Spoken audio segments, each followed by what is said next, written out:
chance to be ruthless. Hey kid, don't ever let them get inside your head. They'll tell you what to do in life instead of everything you know that you could get. Don't let them guide your life towards regret. I'll fight for what I love with every breath. My past is filled with things I won't forget. I use them all to push me to my best. So treat the worst of times just like a test. If only I could go back in time, I'd tell myself that everything will end up alright. Just push yourself, test yourself, figure out what you like, and find your limits, don't be rigid, always work towards a prime. Surround yourself with open minds, people can change your life. A few friends with intent can help you feel alive. Find a passion, take some action, and with a little time, just be patient, make a statement, try to enjoy your life. They'll try to kick you while you're down. They wanna rise up while you drown. They wanna fill your head with doubt. They're silently scared that you'll figure it out. I'll make it look like I'm losing, won't bother hiding my bruises. And when they finally think you're wounded, then it's your chance to be ruthless.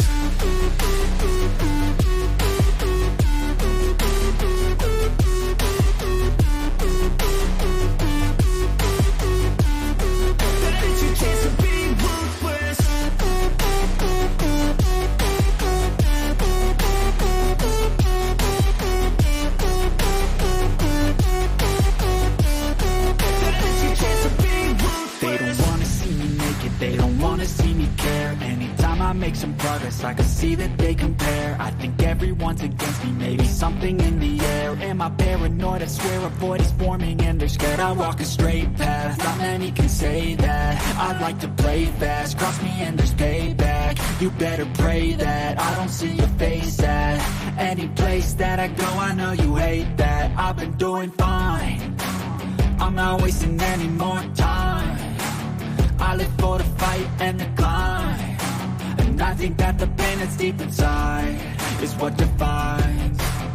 So I won't give up, I'm gonna make it to the top. I don't care what's in my way, I swear I'm never gonna stop. I could fall flat on my face and I swear I won't get back up, cause I don't deserve a thing and the road ahead is tough. They'll try to kick you while you're down. They wanna rise up while you drown. They wanna fill your head with doubt. They're silently scared that you'll figure it out. I'll make it look like I'm losing, won't bother hiding my bruises. And when they finally think you're wounded, then it's your chance to be ruthless.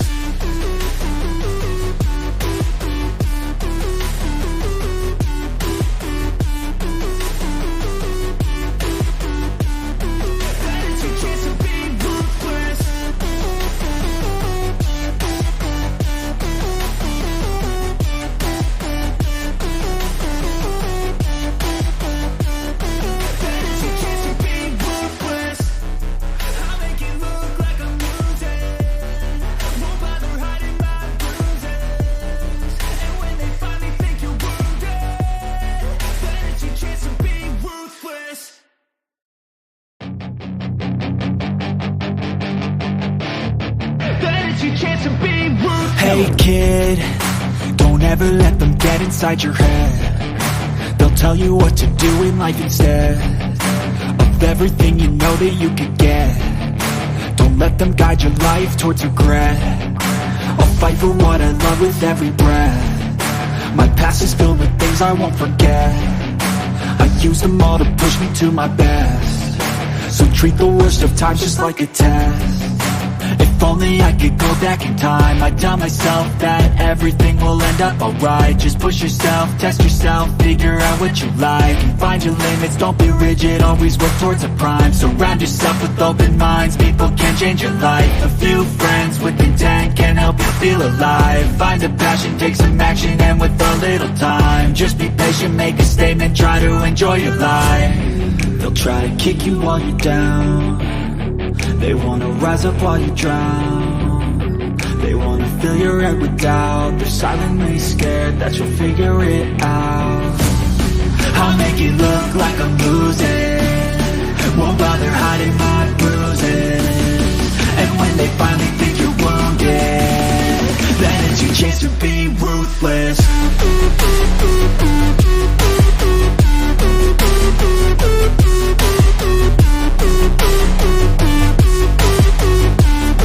That is your chance to be ruthless.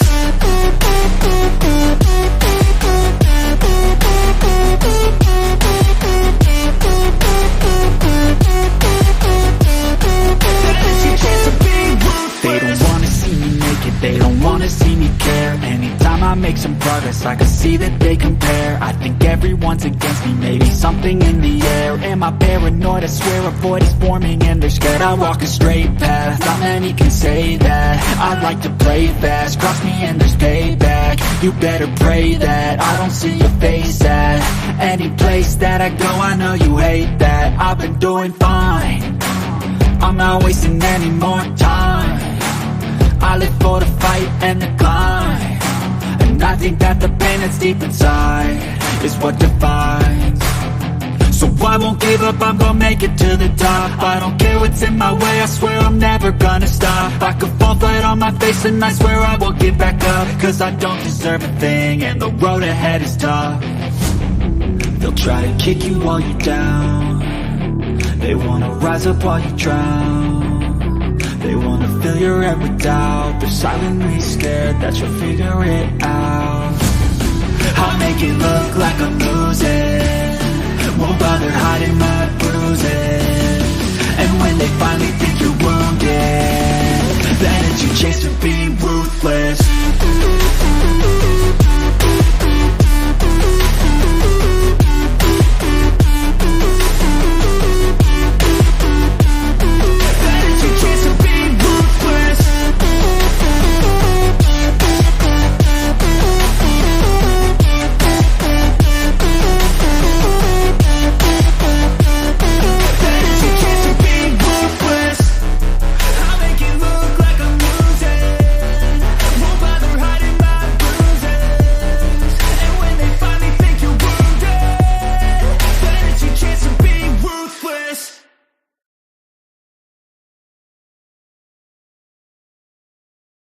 When there's nothing left but the fire in my chest and the air that fills my lungs, I'll hold my tears and trade my ears for a glimpse at kingdom come. On the other side of misery, there's a world we long to see. The strife we share will take us there to relief and sovereignty.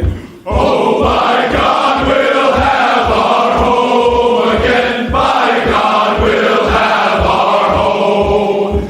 By blood or sweat, we'll get there yet. By God, we'll have our home. In our own towns, we're foreigners now. Our names are spat and cursed. The headline smack of another attack, not the last and not the worst. Oh, my fathers, they look down on me. I wonder what they feel to see their noble sons driven down beneath a coward's heel. Oh, my God, we'll have our home again. By God, we'll have our home. By blood or sweat, we'll get there yet. By God, we'll have our home. The road is dark, the way is lost. My eyes, they strain to see. I struggle forth to find a friend to light the way for me. Oh, brothers, can you hear my voice, or am I all alone? If there's no fire to guide my way, then I will start my own.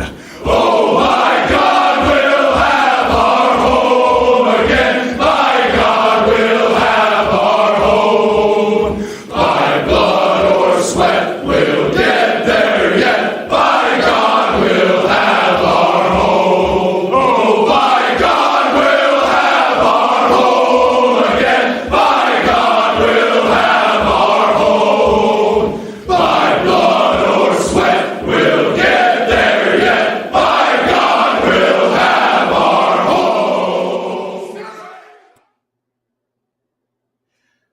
U.S. spy satellite launched, Russia annexing 4 Ukrainian regions, and some featured articles, Amazon anti-white lawsuit, what's happening to all of us everywhere, Billionaire as well, building Antiwhite Citadel in the United States. The Go Free lesson of the day, white well-being is global. And from the glossary, shame extorting. What is that? We're going to talk about it.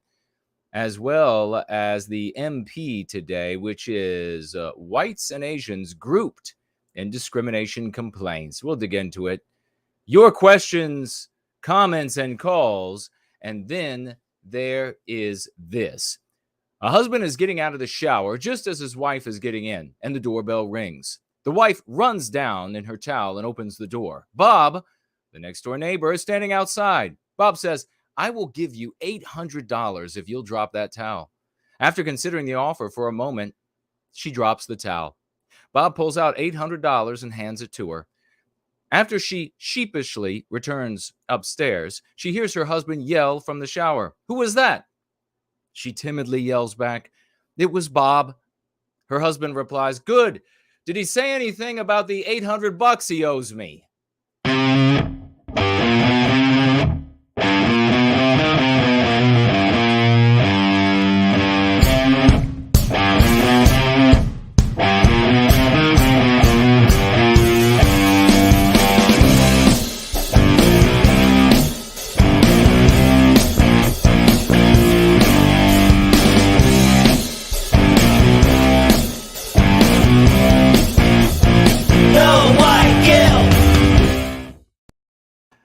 It is 5 p.m. in the once great state of Virginia, outside of Mordor on the Potomac.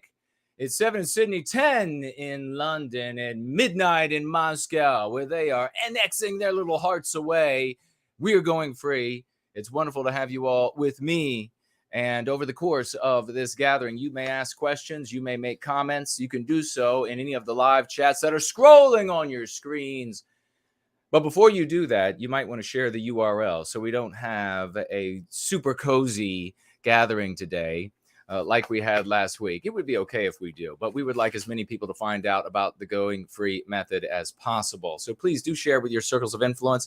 And if you have little bitty circles of influence, then you better get into the gym and build them up. Build them up so that you have more people to speak to. And then when we have get-togethers like this, you can share the URL and many more folks will come. But returning to my previous thought, and that is that if you would like to contact me, if you would like to speak with me over the course of this gathering, please tag me as No White Guilt in the different live chats that you are potentially in at the moment. And you may also financially gift over the course of the next few hours. You can do so by heading on over to Entropy, to Odyssey, or to Cash App. They are on the monitors around me, and you will find the URLs in the description below. You may also financially gift with a cryptocurrency at nowhiteguilt.org. Click on the financial gift tab, and you will find everything you need to know there, or you can do so on Cash App as well. So why don't we go ahead and get started, and then I will begin speaking to and with all of you. And it does appear that Entropy is up and running okay. Very good. So let me turn around here. Are the video and audio working just fine? I hope so. Again, please share the URL. U.S. spy satellite launched into orbit from California. Vandenberg Space Force Base. How many times have you read that in your life? Vandenberg Space Force Base. I see the great Raymond Foster is with us. Great to see you, brother. A classified satellite for the U.S. National Reconnaissance Office launched into orbit aboard a United Launch Alliance Delta IV heavy rocket on Saturday. What a beautiful thing. The NROL-91 space satellite lifted off at 3:25 p.m. from Vandenberg Space Force Base in California, Santa Barbara, California. It was the last launch of the Delta IV from the West Coast. Additional launches are planned from Florida before the Deltas are replaced by the ULA's next generation Vulcan Centaur rockets. Can we say nerds were involved? in the building of these things. In related news, Russia is preparing to annex 4 Ukrainian regions after sham referendums. The spy satellite will be peering down upon all of these activities, as you probably know. 4 Russian-controlled areas in eastern and southern Ukraine announced Tuesday that they will hold referendums this week. Referendum, says the American News, this week on joining Russia, paving the way for annexation. The voters in Russian-occupied parts of Luhansk, Donetsk, and Zaporizhia and Kherson provinces will start Friday and last for 3 days.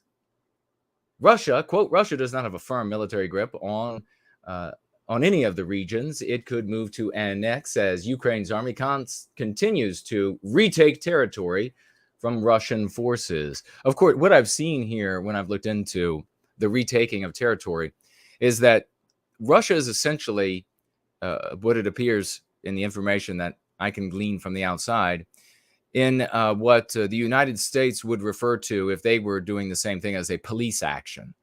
And there are too few Russian troops to hold territory. And so they are allowing Ukraine to spread itself thin in the retaking of territory. They just move out. They just move out of the way. Yes, come move your forces, thin them out, and then it makes it easier for the Russians to kill more Ukrainians, which is dreadful because we don't want white people killing white people. And so by way of these referendums, Russia is going to extend the country of Russia in the east and in the south of Ukraine, all along the sea. And then they will be defending their own territory rather than holding territory, which is a kind of different thing. Just when it comes to government and how they operate and how governments operate with each other. So it very well may mean that, as you saw, 300,000 more Russian troops were called up, and with the possibility of bringing in as many as 20 million that they could mobilize. So they're not joking. They're not joking at all. They're not messing around at all. And so that's why we said from the very beginning, this is a terrible thing on many levels. And we just wanted to be over as quickly as possible. Let's swivel around here. Yes, it should be referenda. And the question should be, Rory, the question should be angled at MSN News, because they're the ones who obviously got that wrong.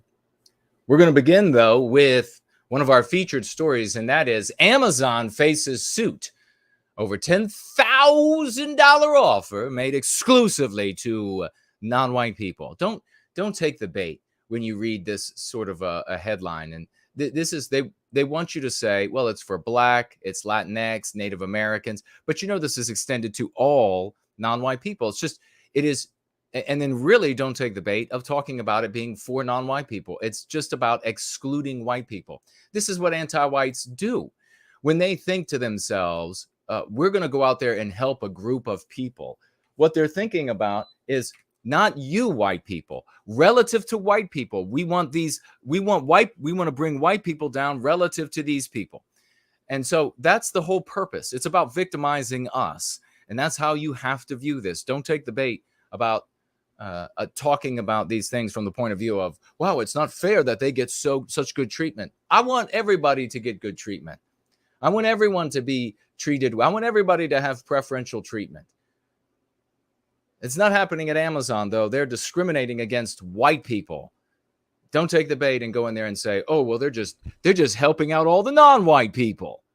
Because then your Aunt Patty is going to say, well, they deserve it because they've been kept down for so long and they're just so discriminated against with all the preferential treatment and special privileges. They're just kept down all day long. And so you have to suffer. Okay, thanks, Patty.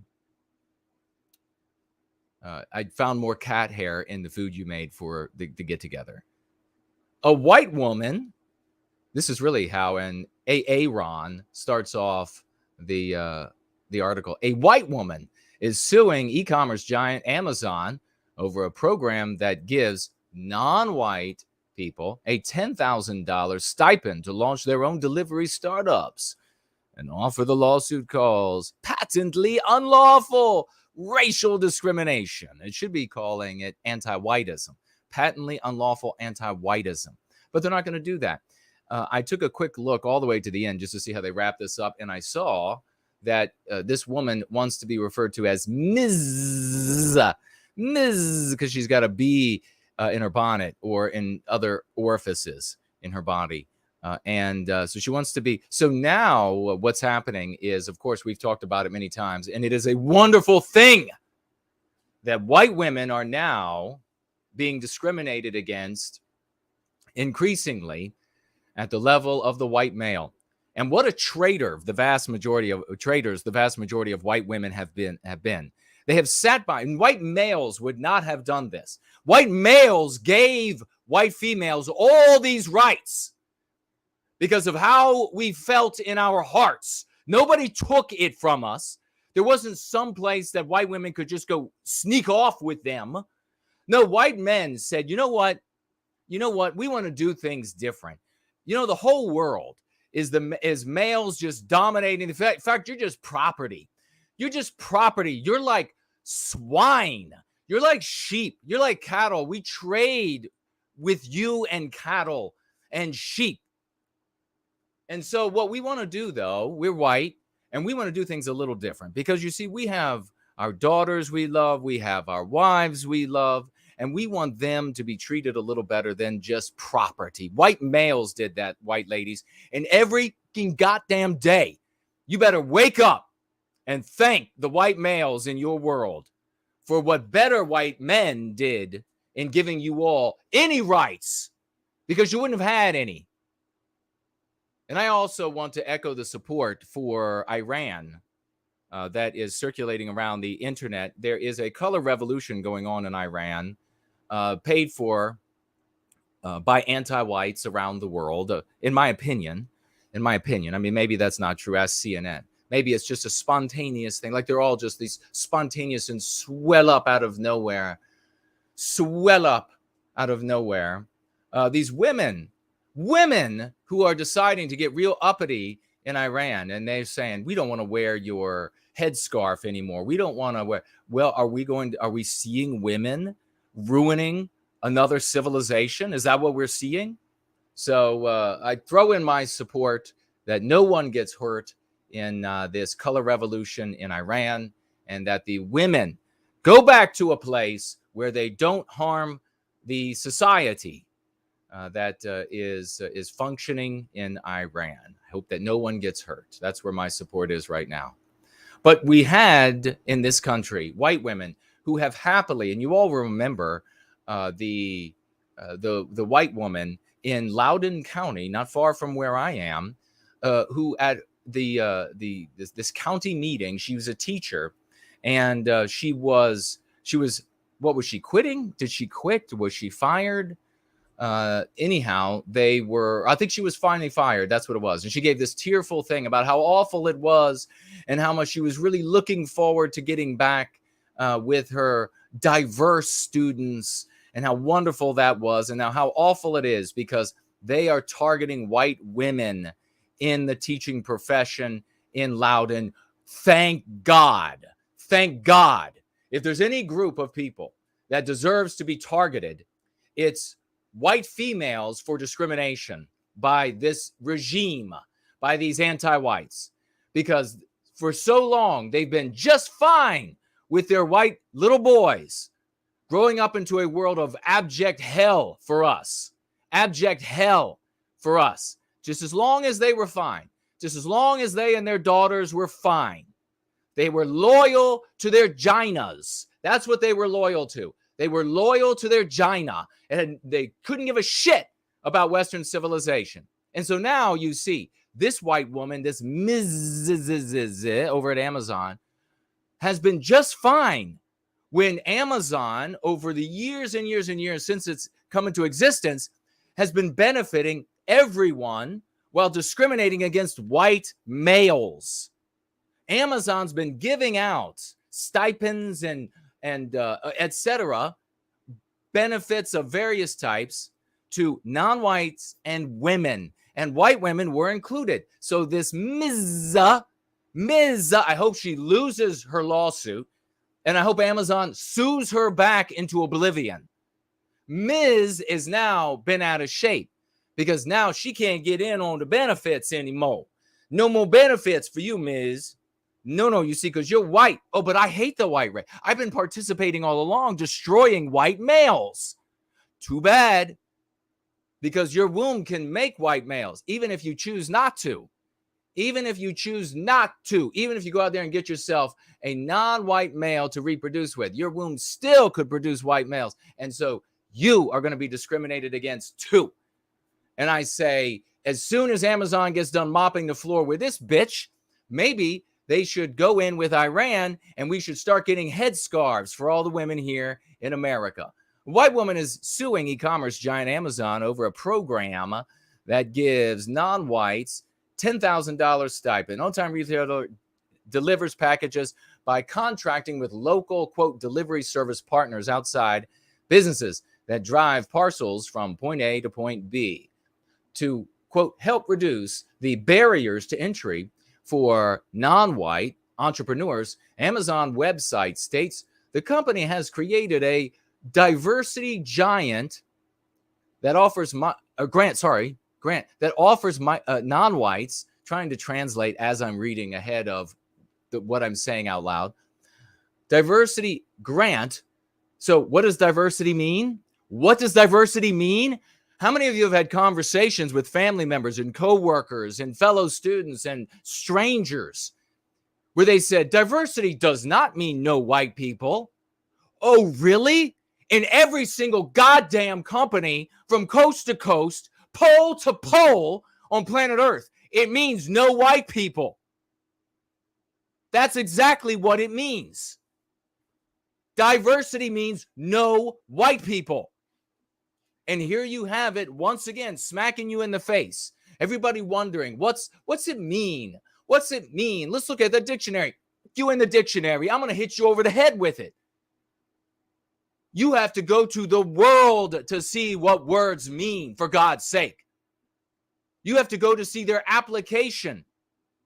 And when you see the application of diversity, it means no white people. Here at Amazon, when they got a diversity grant, no white people. Not even the white women anymore. Praise God in heaven. Praise you for that. Praise you for that. Put some more men in those bathrooms. Put some more guys or born males that are now females in those ladies' bathrooms. Yes. In their locker rooms. Can't send their little girls in there. Yes. Put them out on the sports field. Yes. Put them in the intellectual competitions. Yes. Diversity grant that offers non-whites $10,000 to launch their own businesses and become delivery service partners. What does this do? I've talked about this for years and years. And we still have so few who are bright enough to get it. They just want to sit around and can complain about how the anti-whites mop the floor with them all the time. Just happened this weekend. That's what they want to do. So what happens? What happens is non-white people become the ownership class. That's happening across Western civilization because of gigantic international corporations like Amazon and literally thousands and thousands and thousands of others with all their giveaways, with all their assistance to help non-white people own business, start businesses, get rich, own businesses, employ people. Are they going to employ you? Are they going to employ, or are they going to be looking out for their own? Well, of course, you can see where the rubber meets the road. What does this do for current businesses that are owned by white males? Can they compete with businesses that are having money given to them to operate? No, they can't. Can they compete with businesses that are being given by the federal government forgiveness for taxation? No, they can't. So what happens, and on, I could go on and on about supply chain connection things, legal assistance, grants from the federal government, grants from other private institutions for non-white businesses, non-white business owners, non-white startups. I could go on and on about how white business owners who have achieved their level of success, whatever it is, by way of their efforts without all of that help. We could go on and on about how they can't compete. What does that do to those business owners? What does that do to the people they employ? What does that do to their families? What does that do to the power structure? What's it going to be like when it's not just white people villainy signaling how goddamn anti-white they are as business owners and CEOs and CFOs and etc., but it's actual, not just anti-white whites, but anti-white non-white people who see aliens out there when they're not hiring their own. Vicious aliens that have harmed their people from time immemorial. How does that end up affecting us in the balance of power?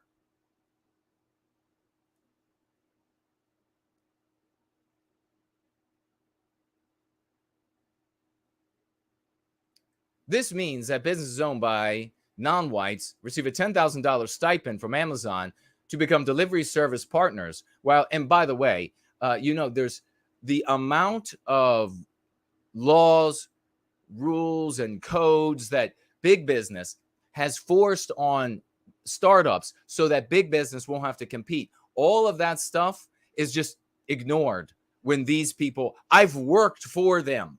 I've worked for some of these folks, and I have seen with my own eyes that a lot of the normal rules and regulations and things, they're just like, okay, sweep that under the rug. Got it. You don't know how to do it yet. We understand. You're still learning the system.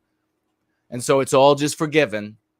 Of course, even though I saw it with my own eyes, it's still just my opinion. I'm just opinionating here. You got to go to CNN to find out. They probably have extra paperwork to do because there's some white guy that makes them do it. And they have to struggle just to get over that hurdle. Here comes the MP, though, that we're going to talk about a little bit later. While whites and Asians who wish to become delivery service partners receive no such stipend and must foot the entire bill for their startup costs, the lawsuit says. The lawsuit says. The lawsuit says, not Amazon says. This is something that white people, this is a meme pathogen. Do not ever include in your complaints about our victimization another group of humanity. Do not ever include them. Because if you do, you will never have a people. Ever. What you're doing when you include Asians, and that's what this Ms. and her attorney is doing. What you're doing is you're saying, I'm an individual, and then there's this legitimate group of humanity over here. I'm just this individual. I'm white. I'm just this individual, radical individualist here. Don't have a people.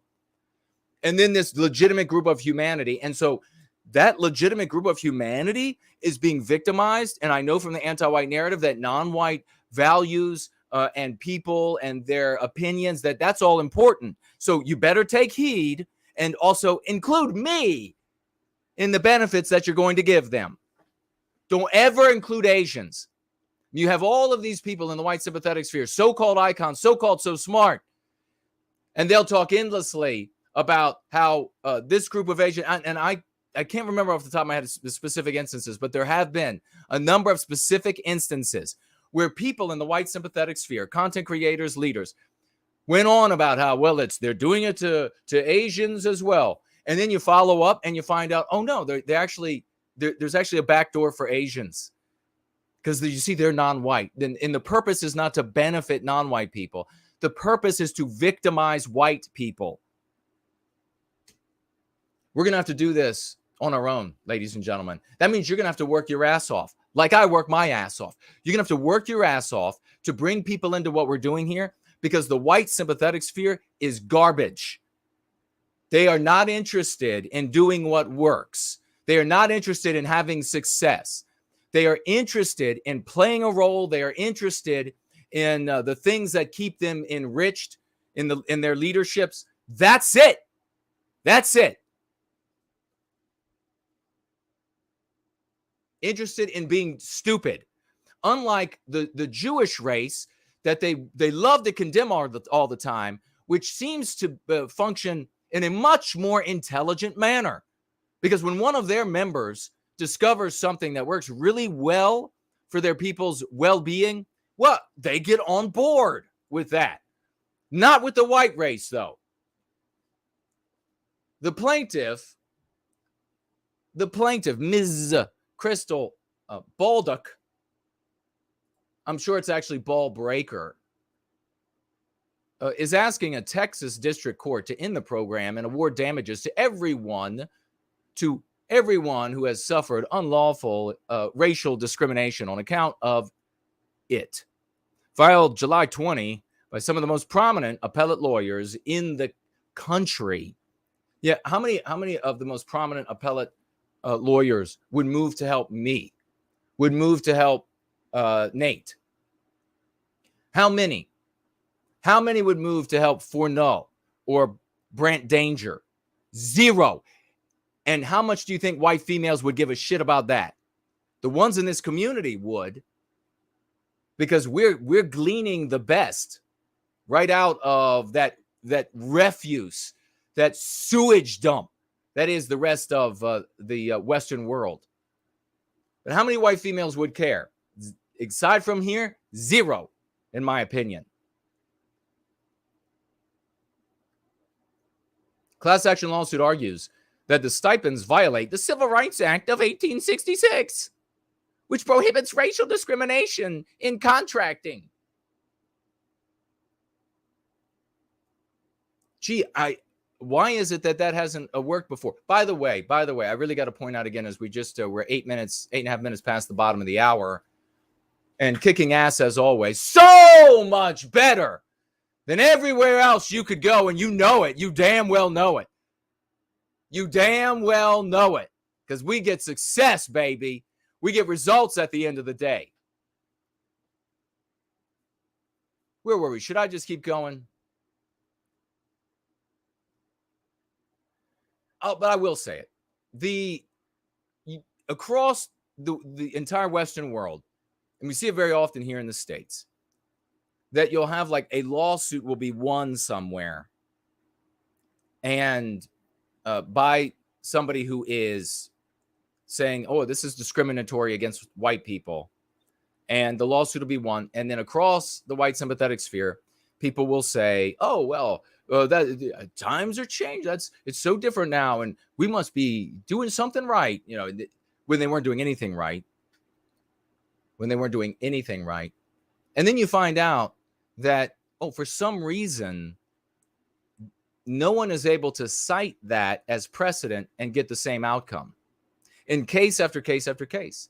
Well, some reason, Jason has actually articulated that. I'll refer to myself in the third person. Thank you.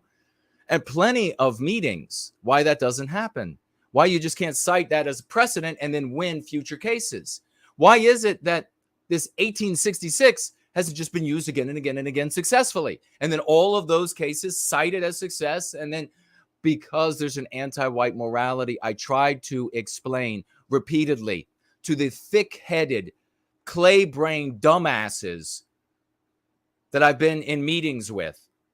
There's an anti-white morality. They would look back at me.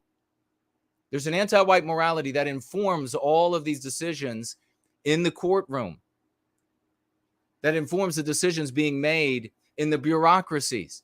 You have to contend with the anti-white morality. The anti-white morality, I educated them, is a consequence of a psychological warfare waged against our people. So we need a psychological defense, and I have it for you. And they said, no, shouldn't we just start up a party? Shouldn't we just start up a group and draw a flag? And now in later years, at least back then, they didn't have mascots. At least back then, they didn't celebrate mascots like 10-year-olds. But now it's like, look, let's just get a mascot. Let's get a mascot and put its cartoon face on everything we do. All right, good. That's gonna succeed as it continues to lose. So, which prohibits racial discrimination. The lawsuit says seeks to represent a class of all past, future applicants to the program who have been subject to racial discrimination. Amazon also runs a, quote, Black Business Accelerator, close quote, program that gives Black-owned businesses a $500 credit to assist with startup and operational costs, close quote. Forget about those sums. Forget about it. That's what the public is given to understand. Once you get on the phone with these people, as I have in the past, not specifically Amazon with this, but I have called, maybe you all remember me sharing stories of like I calling the DNC and asking about how much would I be paid for X or Y or whatever jobs that you're offering and the kinds of money that they pay for their protesters and the organizing their protesters and everything. Unbelievable. I've called and you find out, oh, no, that you'll find out. I guarantee. It's my opinion. You have to look into it for yourself or ask CNN for the truth. But programs like this, you call up and they're like, oh, no, 500. No, that's our just giveaway up front. Now, are you breathing? Well, yeah. Okay, well, that's another $15,000 that you get to have. Are you going to be doing this as your full-time, are you non-white and going to be doing this as your full-time job? Yeah, I plan on starting this business up. Okay, well, that's another $50,000 then you'll get to get. That's how it works. God damn, people are stupid. God damn it.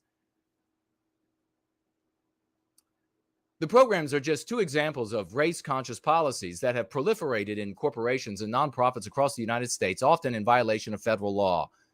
This is, of course, the opinion of Ms. and her attorneys. Google set strict caps on number of white and Asian students. Oh, wait a second. What is this now? The Asians get to participate? Huh. Okay. So Pfizer's breakthrough fellowship does not allow, it's saying here that Pfizer does not allow white or Asian applicants at all. Well, how much do you want to bet there's a backdoor for Asians? How much do you want to bet? And again, if it doesn't matter, because if you go out there and you talk about how it's wrong because Asians are being discriminated against, you will never have a people. I don't know how many times I got to tell whites this.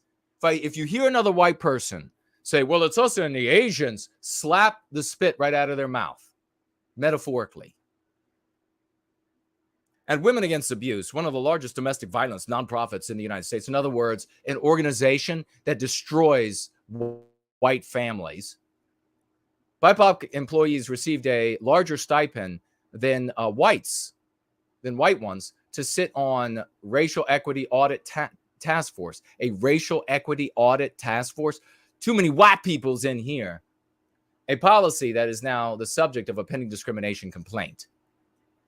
Now, all of these complaints, and you're going to find more and more, are white women. Because, and trust me, these white women, like that one that was crying and the whole white sympathetic sphere out there in Loudon, and the whole white sympathetic sphere said, oh, look at, she's so small and pretty, and look at how big the tears are on her cheeks now that she's being targeted finally. Didn't give a shit about her white little sons or the white little boys in her class being white erased and made to hate themselves. But now white women, these same women will be just fine at each of these companies and the federal government if the pressure is great enough that they'll say, okay, white ladies too for a little longer. Just stop complaining. White ladies too for another 6-12 years, fine. Those white women will say, okay, goody. And not give a shit about you white guys out there. Not their fathers, not their cousins, not their brothers, not their sons, nothing. That's how loyal they are. That's how loyal they are to our people. Let's go ahead and jump down as we get to 11 and a half minutes out. Bulldog's lawyers, ball breakers lawyers, are a who's who of the conservative legal movement who, as I pointed out, wouldn't do jack shit for me or Nate or for Null or any white male out there. And the conservative movement is for some reason very quiet on that point. Very quiet. Who's who of the legal, legal movement. Her lawsuit was filed by Gene Hamilton, the general counsel of America First Legal, who oversaw the end of DACA during the Trump administration. Jonathan Mitchell, the architect of the Texas heartbeat law that effectively circumvented Roe versus Wade, and on and on. I mean, it's just like the best attorneys possible. They show up for this Ms. When I was a child, the Ms. thing was only ever a radical anti-white woman. Ms. Ballbreaker, Balduck, will now apply to become an Amazon will not apply to become an Amazon delivery service partner until Amazon eliminates this racial discriminatory policy, the lawsuit says, either by extending. So it actually makes me wonder if Balduck is, no, it said a white woman. Because I could see, especially in the conservative movement, them really swinging into action if she were non-white. Maybe she's half white, half non-white, and so they're going to mention her, talk about her as a white woman, because this Ms. is trying to upset the anti-white apple cart at Amazon. She won't participate. She won't participate. I'd say, good, bitch. Go home. We don't want you. I mean, they really don't want her. They really don't. She needs to go back to, I don't know, being the hairy woman at the circus. Quote, the lawsuit says, quote, lawsuit says, either by extending its $10,000 benefit to whites and Asians, so there you go, a legitimate group of humanity, Asians, or curtailing or eliminating the benefit entirely. That's what she's going to hold out for. And that's what the vast majority of white women are doing, while anti-white billionaire, Mark Rory, is building the nation's first anti-white citadel. This is actually from last year.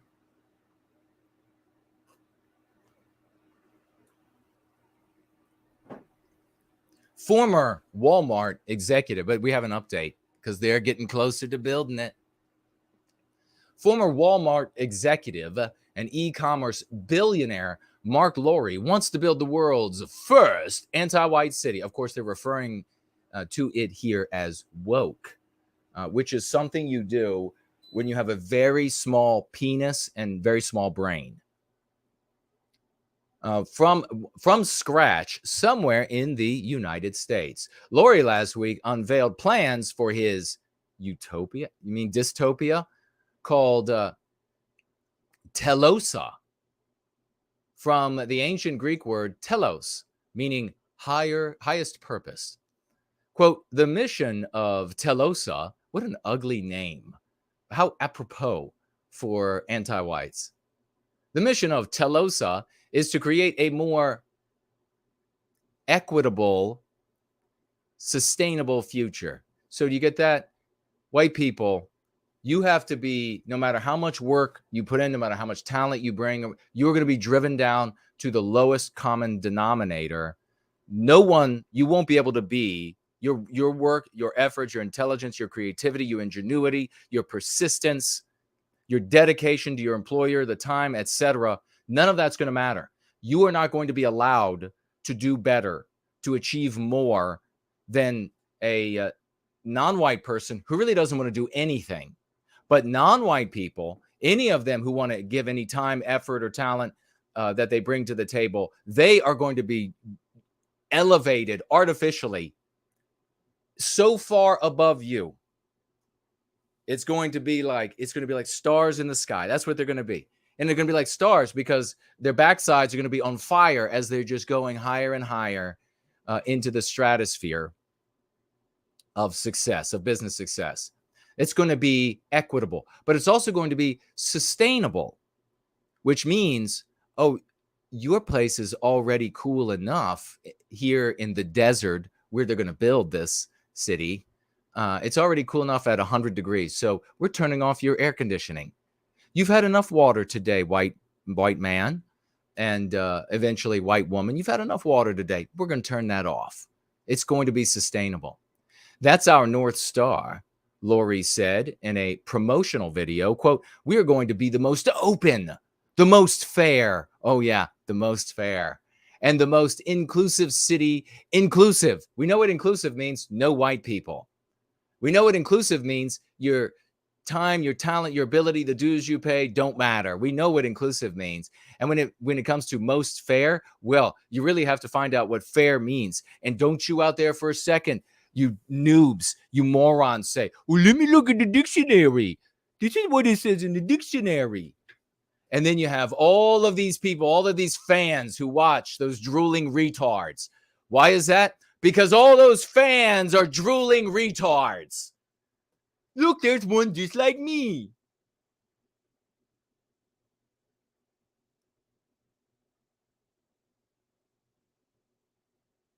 Key to the city's plans is Rory's economic vision called, get this, I'm not making this up. This is the dystopian world we live in right now. This is where we are right now. Equitism. Key to the city's plans is Rory's economic vision called equitism, in which the land upon which the city is built will be donated to a community endowment. Now, just like I was pointing out with whiteness, no white person in the white sympathetic sphere used the deleterious concept, whiteness, until our victimizers gave it to us.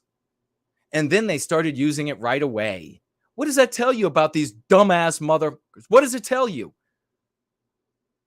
Why is it that we have to be here so long with so many contacts with the base, if you will, the folks, the rank and file, and they still go listen to people who they say, they look to their victimizer and they say, oh, you got something that I can use that harms me and my, well, then I'll just start using that right away. And then we come along with things that work for our benefit, and they got nothing to say. Nothing to say. Equitism. Residents, in turn, own their homes.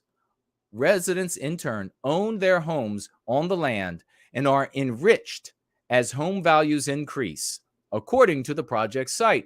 And after a period of hyper growth, that is a pyramid scheme, my friends.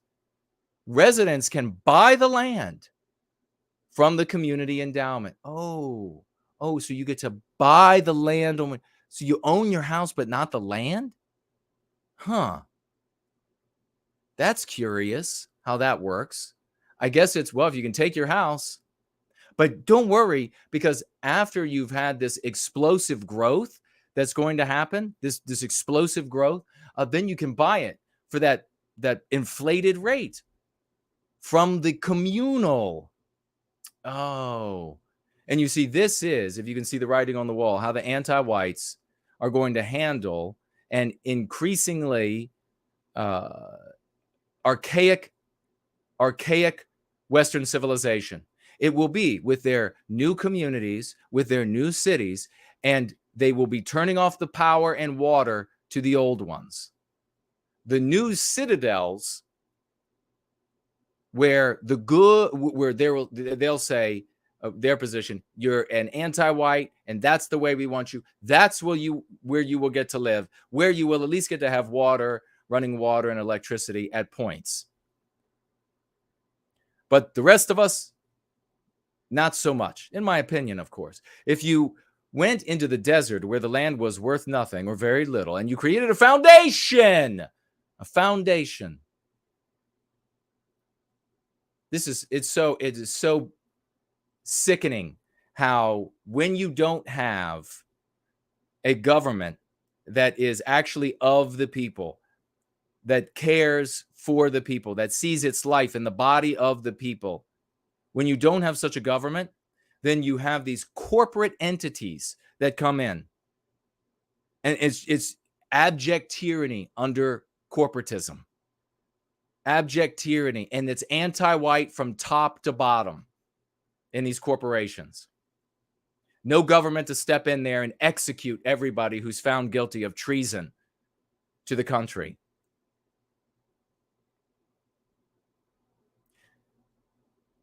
You created a foundation that owned the land, and people moved there, and tax dollars built infrastructure. Tax dollars built infrastructure. Okay, so like my tax dollars. How much do you want to bet that your tax dollars, my tax dollars, all of our tax dollars are going to go and pay for this billionaire's anti-white vision? How much do you want to bet? Just like Amazon. How much do you want to bet? Nothing will happen to these people. Maybe he'll put some money out up front, and then the taxpayers will get him back for it. Infrastructure, and we built one of the greatest cities in the world. The foundation could be worth $1 trillion, Rory told Bloomberg. I'm going to read that again. If you went into the desert where the land was worth nothing or very little, and you created a foundation that owned the land, and the people moved there, and tax dollars built infrastructure, and we built one of the greatest cities in the world, the foundation could be worth $1 trillion. So this is the public pays for it, and then the private profits for this anti-white asshole. That's what it is. This with his eyes too close together, asshole. And if the foundation's mission was to take the appreciation of the land and give it back to the citizens, if they can afford it. Oh no, give it back to the citizens in the form of medicine, education, affordable housing, social services. Wow, that's it. I wonder who the housing will be affordable for. Will it be a bunch of grants like Amazon is giving away and Pfizer and all these? Will it be like that? Yes, it will. It's going to be not for you, white male, not for you. The city is meant to take on what Rory views as the United States' biggest challenge, the rapidly growing wealth gap, which he said is going to bring down America. Let's see. In the final minute, I'll jump to today update. Tech billionaire building a giant 150,000 acre city in the middle of the desert, writes Terrell.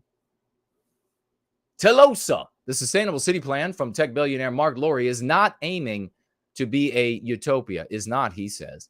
The plan's website says that it is firmly grounded in reality and what is possible.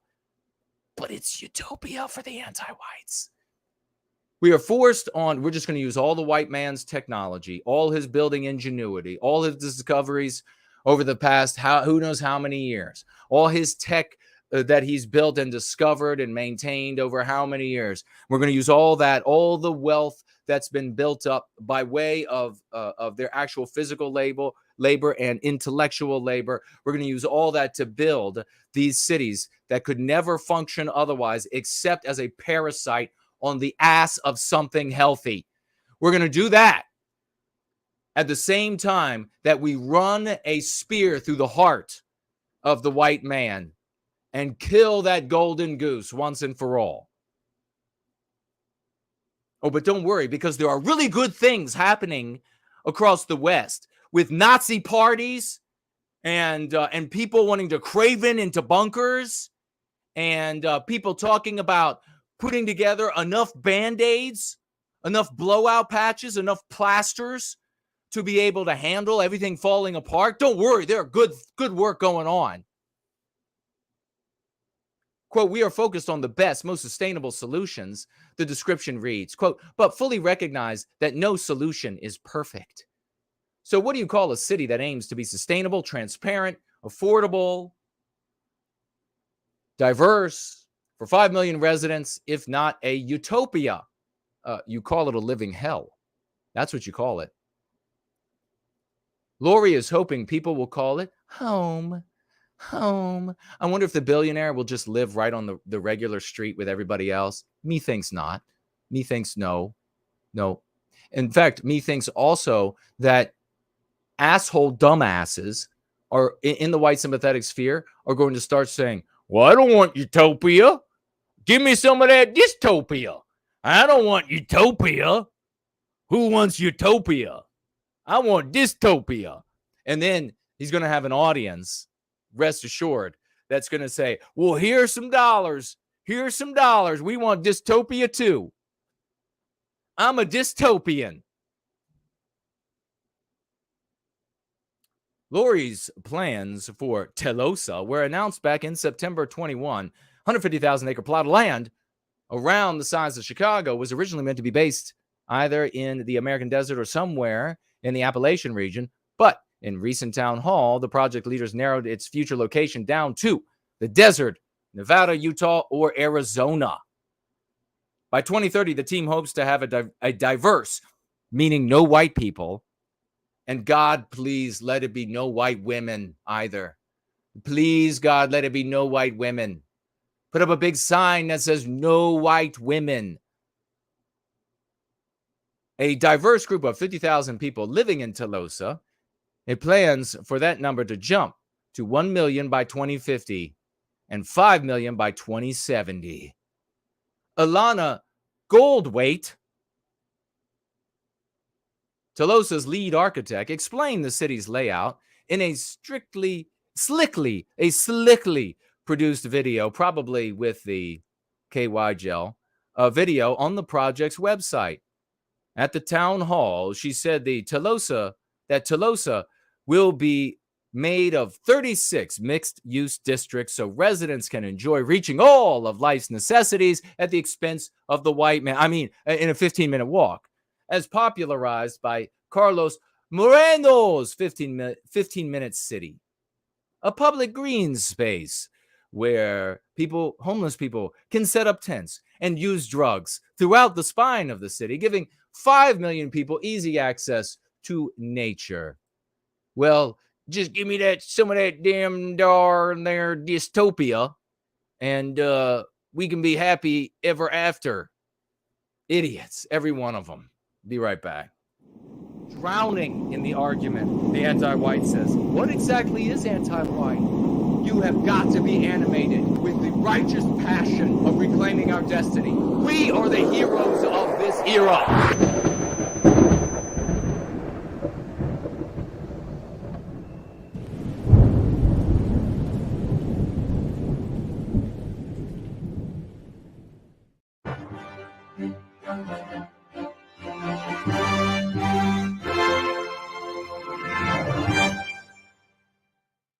On September 9th, 2022, Queen Elizabeth II passed away at the age of 96 after being the longest reigning monarch of Britain for slightly over 70 years. This news came after a statement made by Buckingham Palace the day prior to her death said that she was under medical supervision at Balmoral Castle, where doctors expressed concern for Her Majesty's health. News of her death sparked anti-white hatred towards the royal family, with anti-whites saying they have not done enough to atone for slavery, colonialism, and other supposed grievances.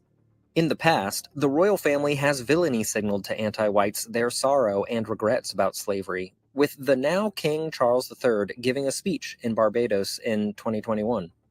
From the darkest days of our past and the appalling atrocity of slavery, which forever stains our history. Prince William and Duchess Kate Middleton also went on a tour of colonial Caribbean nations in early 2022 in hopes to appease anti-whites about slavery, with Prince William giving this speech. I want to express my profound sorrow.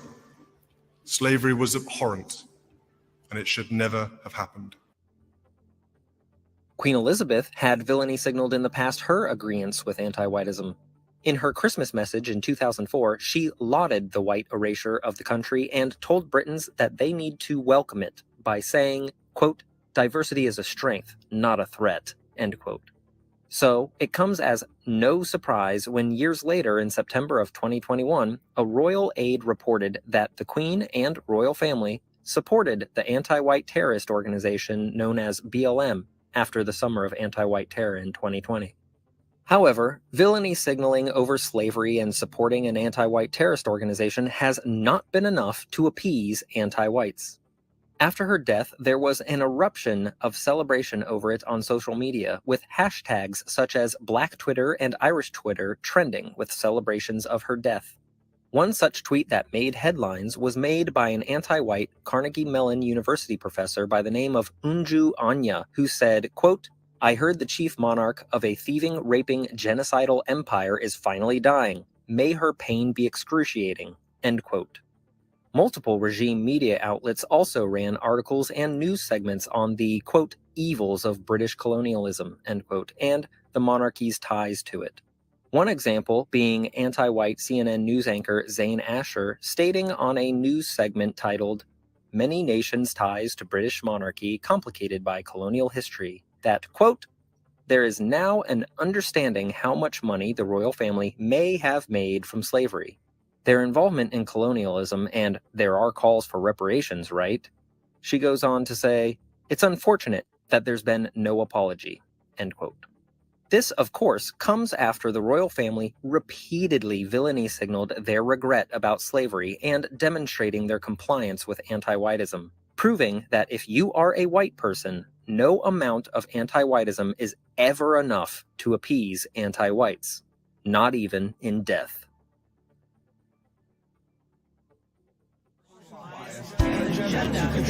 Exactly what people think, and this is extremely dangerous to our democracy.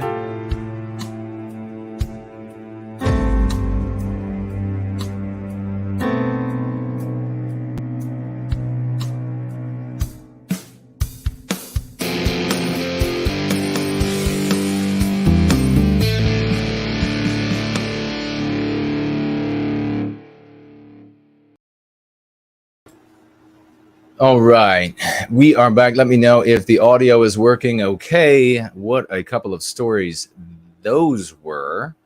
We're going to get into the Go Free lesson of the day. I'm going to take a look at what you all are doing, financial gifts and that sort of thing, and say hello. If you have any questions, comments, concerns you want to ask me, please do so.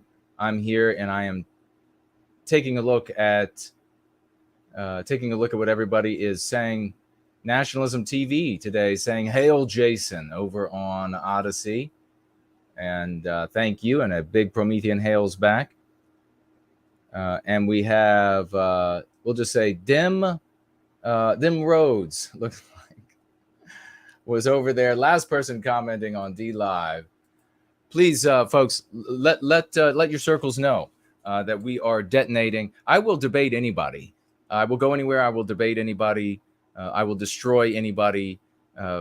Things are just getting infinitely worse, and I'm getting infinitely fed up with the stupidity. So we've got to get to success as quickly as possible. And we're going to do so with champions like Yiz, the Eunuch and Unifier, and Franklin 998 over here on Entropy. Franklin, is this you?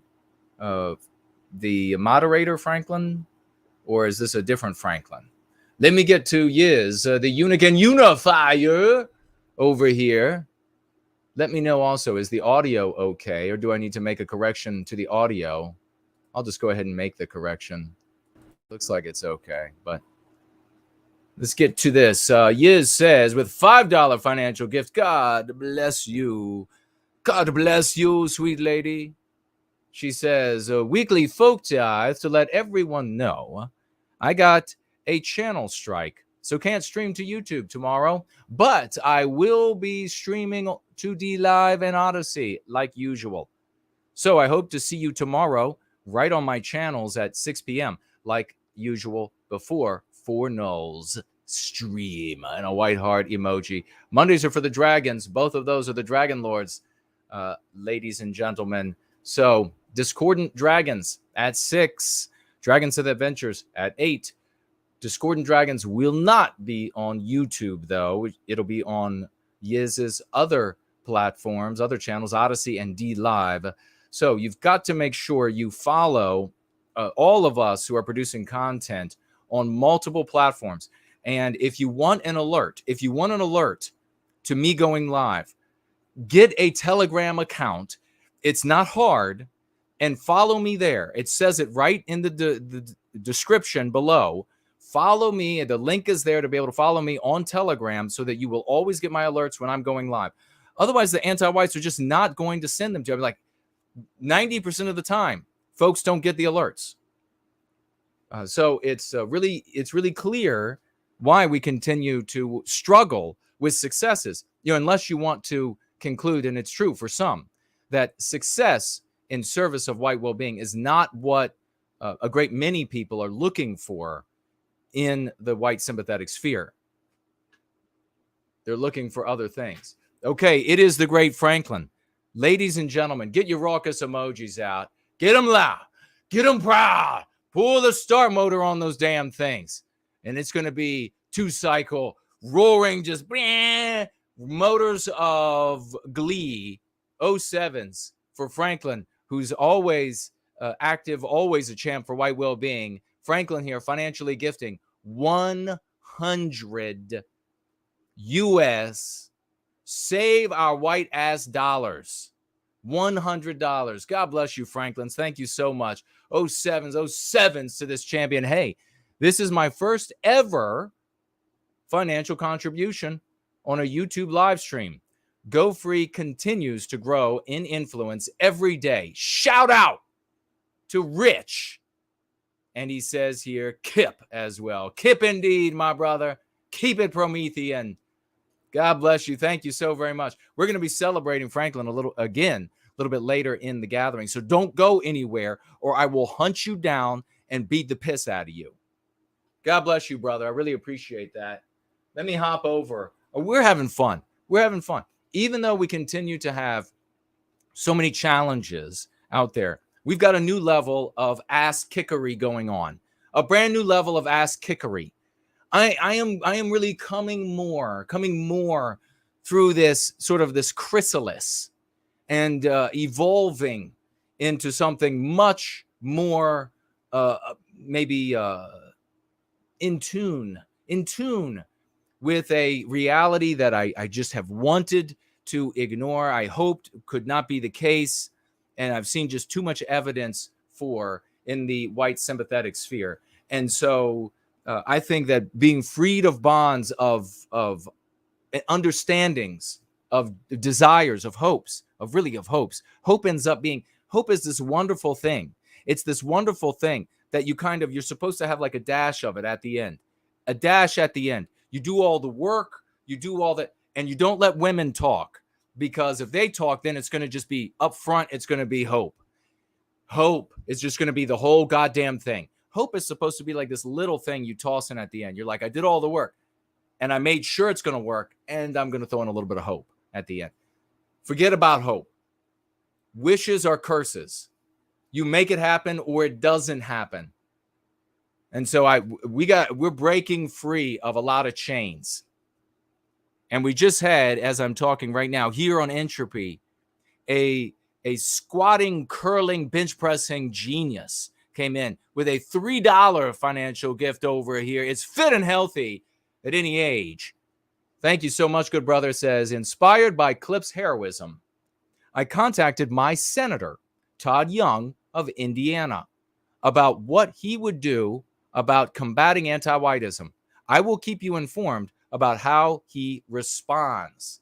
Wow, that is fantastic. Let's get some 07s for fit and healthy at any age. Folks, we want you to do this. Now, was it Southern Bloom that gave $20 and Fernald that gave $50? Was it Southern Bloom? I know it was Fernald gave $50. Who gave $20? Was it Southern Bloom? It was one of our miraculous heroines here in service to white well-being. Now, I'm going to say, and this is how should I put it? Because not exactly sure. How should I put this? A gift.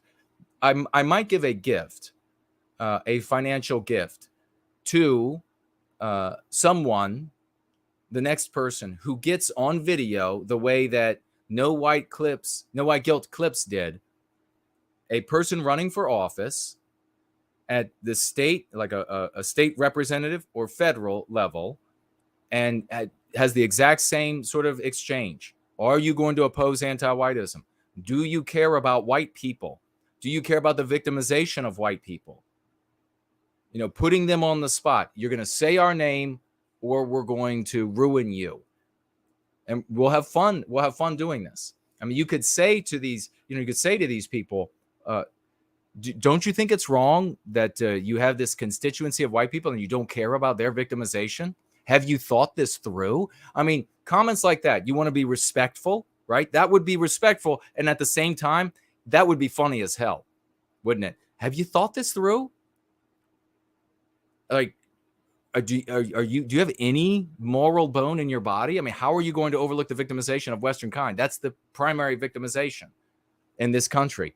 Everything is destroyed in the West with the excuse of white people. So aren't you going to do anything about that? So respectfully, dress nice if you're going to be in person in these cases, if you're filming.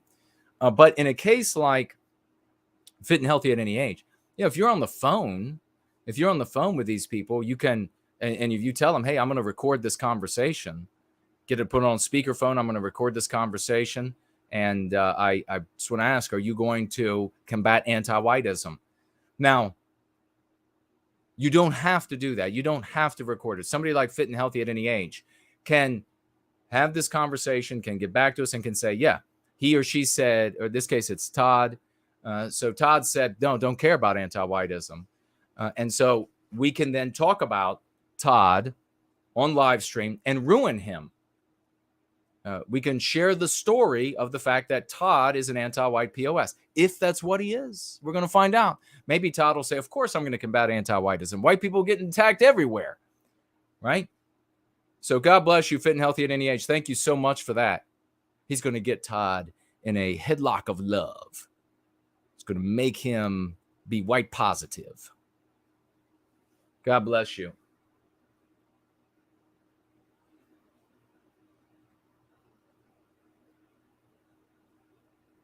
Oh, Victorian Time Traveler has a magnificent comment here.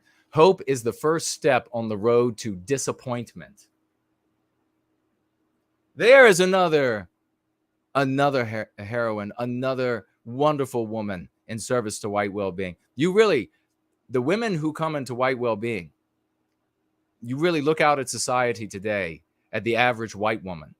Oh, so the women who come here, they are exceptional. It's not like another period in our history where the women were much better. The average was much better than it is today. And then they show up because then it would only be like a little bit of a difference. No, there's a big difference today. $10 financial gift from our wonderful I Love Jesus Christ. And she says with those 10 beautiful winged dollars for white well-being. Thank you so much. I Love Jesus Christ. Always love seeing you. Oh my gosh. Oh my gosh. Stand up, sit down, fight. 07s for Clips. Because Clips, Clips cannot be eclipsed, I must say, in service to white well-being. We all have to work harder because of Clips.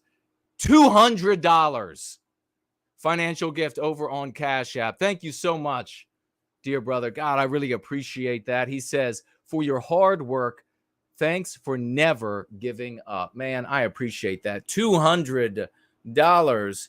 And I'm going to trace it in the air to No White Guilt Clips, financially gifting over there on Cash App. What a magnificent man.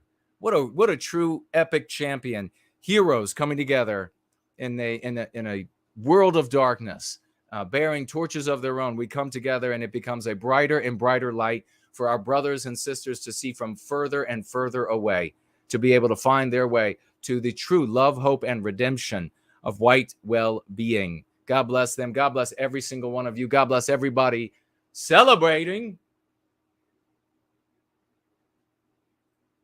the champs we have here in white well-being. I'm going to have to drink some of this good coffee to that. Yep. That's good coffee. Okay. We're going to keep rolling. We're going to keep winning. We're going to keep succeeding. We're going to keep having victory. After victory, after victory. Let me make sure we didn't miss anybody over here. And we haven't. I'll say a quick hello. We're going into the Go Free Lesson of the Day segment because this works. This works. You know it. I know it. I've known it for decades. I've been seeing it work for people again and again. And know this, a lot of people you come across within the white sympathetic sphere, they don't want to win. They don't want to succeed. They don't want their lives to get better. They simply don't. And so when you come up against folks like that, just say, thank you. I'm glad that I know that you want to be a loser and move on to someone else who can hear. I think it's going to be a lot of folks out in the hinterland, away from the white sympathetic sphere, or at least further out in the white sympathetic sphere, out into MAGA country and all of this sort of stuff, than the folks who are closer in. Because so many of them don't want to win. They just want to complain. They just want to LARP. They just want to be LARPers. They just want to complain. That's all they want to do. They just want to talk about another loss and how unfair it is. And God, it's so unfair. It's like Orwell. It's like Orwell. It's 1984. Let's just talk about that for the next 20 years.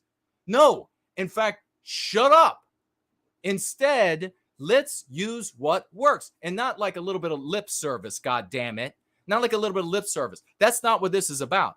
This is a program you actually put into your life. It's concepts you use. For God's sake, you use the ones the anti-whites give you. Why can't you use the ones that intelligent white people that have been testing this for decades give you?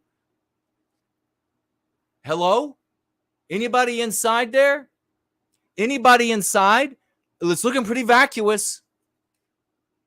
You know, if I peek and I look through one of your pupils there, I see like a cartoon frog and a cartoon Johnny Reb. That's about all that I see in there.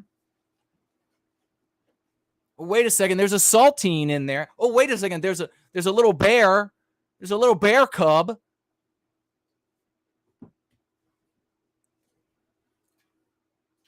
That's what's going on.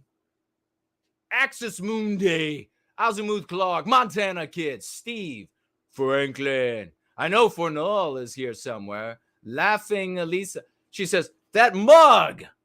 I'll just have to show you again. Let me pull up. I don't have the screen up. Let me see. Yes, as you can see, this is a mug with me drinking out of a mug, with me on the mug, with me in the background on a flag, with me on that flag, drinking out of a mug, with me on that mug. You can't get more meta than that. You don't need Nietzsche. You don't need Kant. We are meta. We're all the meta you need. And if you need to go any further, you can see the mode we have already unlocked. We're ready to rock. You know I'm better than everybody else in the sphere, right? That's why the best come here. That's why the best come here. You know, it's like you look out at the world and you're like, who should I learn martial arts from? Should I learn it from the fatso down there? Should I learn it from the guy over there with no arms or no legs? Ugh. Or, oh, what about this guy with black belts wrapped from top to bottom? What about him? I think I'll learn some martial arts from him. So it's like an IQ test. The people who come here, you're the winners. You're the folks who won the IQ test. Congratulations. Elaine Sabatino is with us. So is Pete, Kingdom of Inland. Already mentioned Rory. He picked up the error in that article. There's Southern Bloom, Slots the champion. We have a video from Slots that'll be playing later. Nathaniel Nelson is here. Great to see you, brother. Who else is here? I know, but I don't see. Ladybug is here somewhere. We've got Mike. We got Hyperborean Dream. We got JK160. We got Corey Bell. We got this damn thing in the bag. All right, tag me with no white guilt. No white guilt. And then I'll be able to see what you wrote, what you want me to read, what you want me to answer. There he is, the great Brent Danger. That's Dean Danger to you, folks. Let your families know about schoolofthewest.world.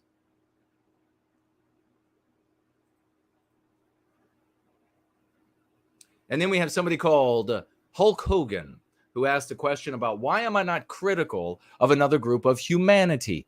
Please, Hulk Hogan, stick around 2 months. Stick around for 2 months. Maybe you could get Go Free on Kindle. I've made it super cheap. Super cheap. Nowhere near the price of a prostitute. And you can begin learning a way that actually works. You have been focusing on another group of people for a long time. Has that worked? There's a big difference between being white positive, focusing on us, and putting it into the victimization that is carried out by all anti-whites, and focusing on another group of people, which centers that group of people. And when you center them, where are you not located?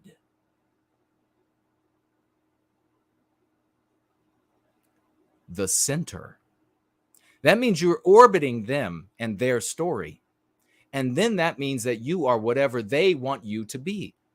It is an infernal trap that has ruined the white race. I must say, it's ruined the white race. That infernal trap. Focus on this other group. Talk about this other group of humanity. Endlessly. Be the villains in their story. So, Hulkster, listen up, Hulkster. This is what I want, Hulkster. I am asking you to stick around and learn for 2 months. If you decide you don't like the Go Free method, well, you can go back to being the villain in their story. But I am going to submit to you that you are going to discover that focusing on us harmonizes with your biospirit. It harmonizes with who you truly are on the inside. That you're going to feel better about yourself. You're going to be more effective when you talk to friends, family, and strangers about our people and what's going on in the world to us. Do it. And yes, we will be taking calls. And Rory is going to be in that list of those who call. Just be polite when you want to contradict me or argue with me, and tag me, though, so that I can know what's happening. And I will speak to your interests, concerns, life's wishes, hopes and dreams, all of those good things. Okay, strolling to the bottom. Axis Mundi is a marvelous person, and I know that because I see written here, Jason's sense of humor is the best. That could only be concluded by a marvelous person of the most marvelous order. God bless you. Elaine Sabatino says, let's ask the all-knowing Laura Loomer. Oh, yes. What specifically for? Anything?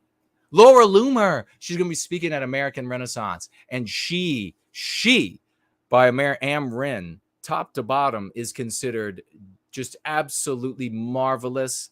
And so you can see the difference in the definition of marvelous between us and them.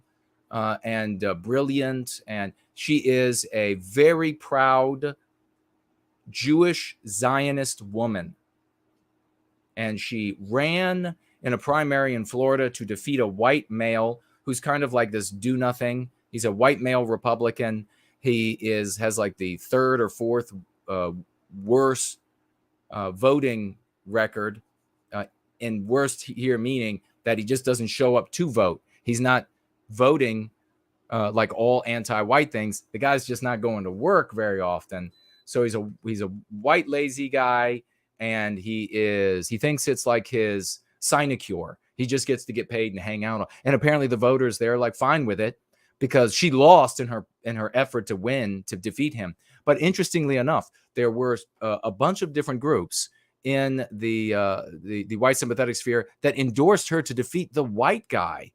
What does that tell you about them? Wow. Okay. Slot's making the great point. You must have no white guilt for NWG to hear you. Exactly. Axis Mooney says, thank you. That was written from the heart. Yeah, American First, Azimuth Clark pointing out that America First, Nikki, and American Renaissance. And I also imagine, what's the guy's name? His name just left me.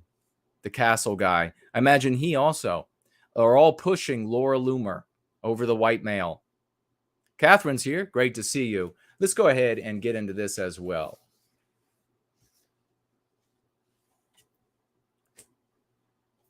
Page 251 of the Go Free, second edition, iteration 2, a guide to aligning with the archetype of Western kind. We are in the midst of putting together the notes, which I mentioned the other day. It's like this tall of papers of other MCs, MPs we're going to address, other concepts. We have work going on. We got folks trying out different MCs in the field. And when we get together to work more, I guess, studiously or tentatively on either the next edition or iteration, it's going to be, it's going to be like a third bigger. So you all are really in here at the beginning. So congrats. On page 251, white well-being is global. Maybe I should put on my spectacles. I think I can kind of read. I can kind of see to read today, but I know that being able to put on and take off spectacles, it's like getting naked on camera. Well, I guess you have to look at the camera a certain way for that to work, right? One of our prized MCs is that Western kind is a single people with many countries. This is white well-being is global. We also speak to the great white ring circling the globe as beds of white roses. This position empowers us in more ways than I have room in this book to share. However, some people misunderstand or intentionally misrepresent the meaning behind this invigorating position.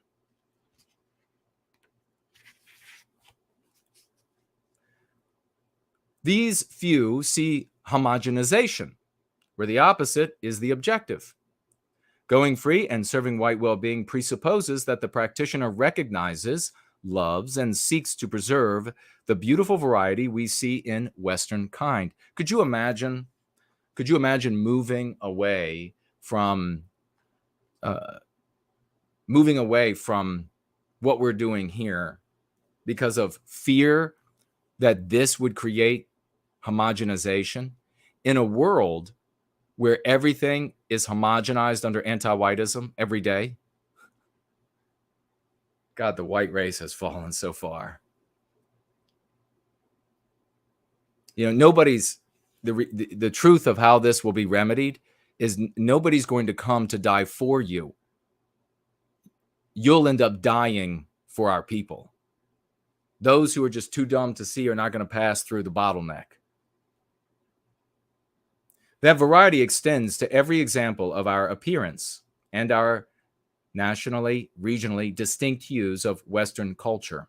In truth, Southerners will be more Southern, Brits will be more British, Germans will be more German, when we all practice going free and see ourselves as a single people with many countries. Why is this so hard for so many in the white sympathetic sphere to understand? We are a single people.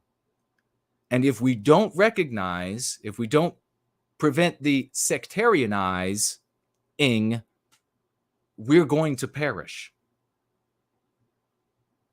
You recognize, perhaps, that the white family next door is white, that they're Westmen, that they're members of Western kind, like you. And at the same time, they're not you. Maybe they have different art in their home. Maybe they don't have art. Maybe they like to drive different kinds of vehicles. Maybe they like to recreate differently than you do. And yet you don't exclude them from our race. The same thing holds true with our distinct hues of Western civilization. White people north of the United States are just as much my brother and sister as white people who live down the street from where I am. They have a slightly different hue of Western civilization. So what? You don't need to focus on these minor differences. And let me promise you, they are minor when it comes to what's fundamental. You don't need to focus on these minor definitions as the point you preserve to survive.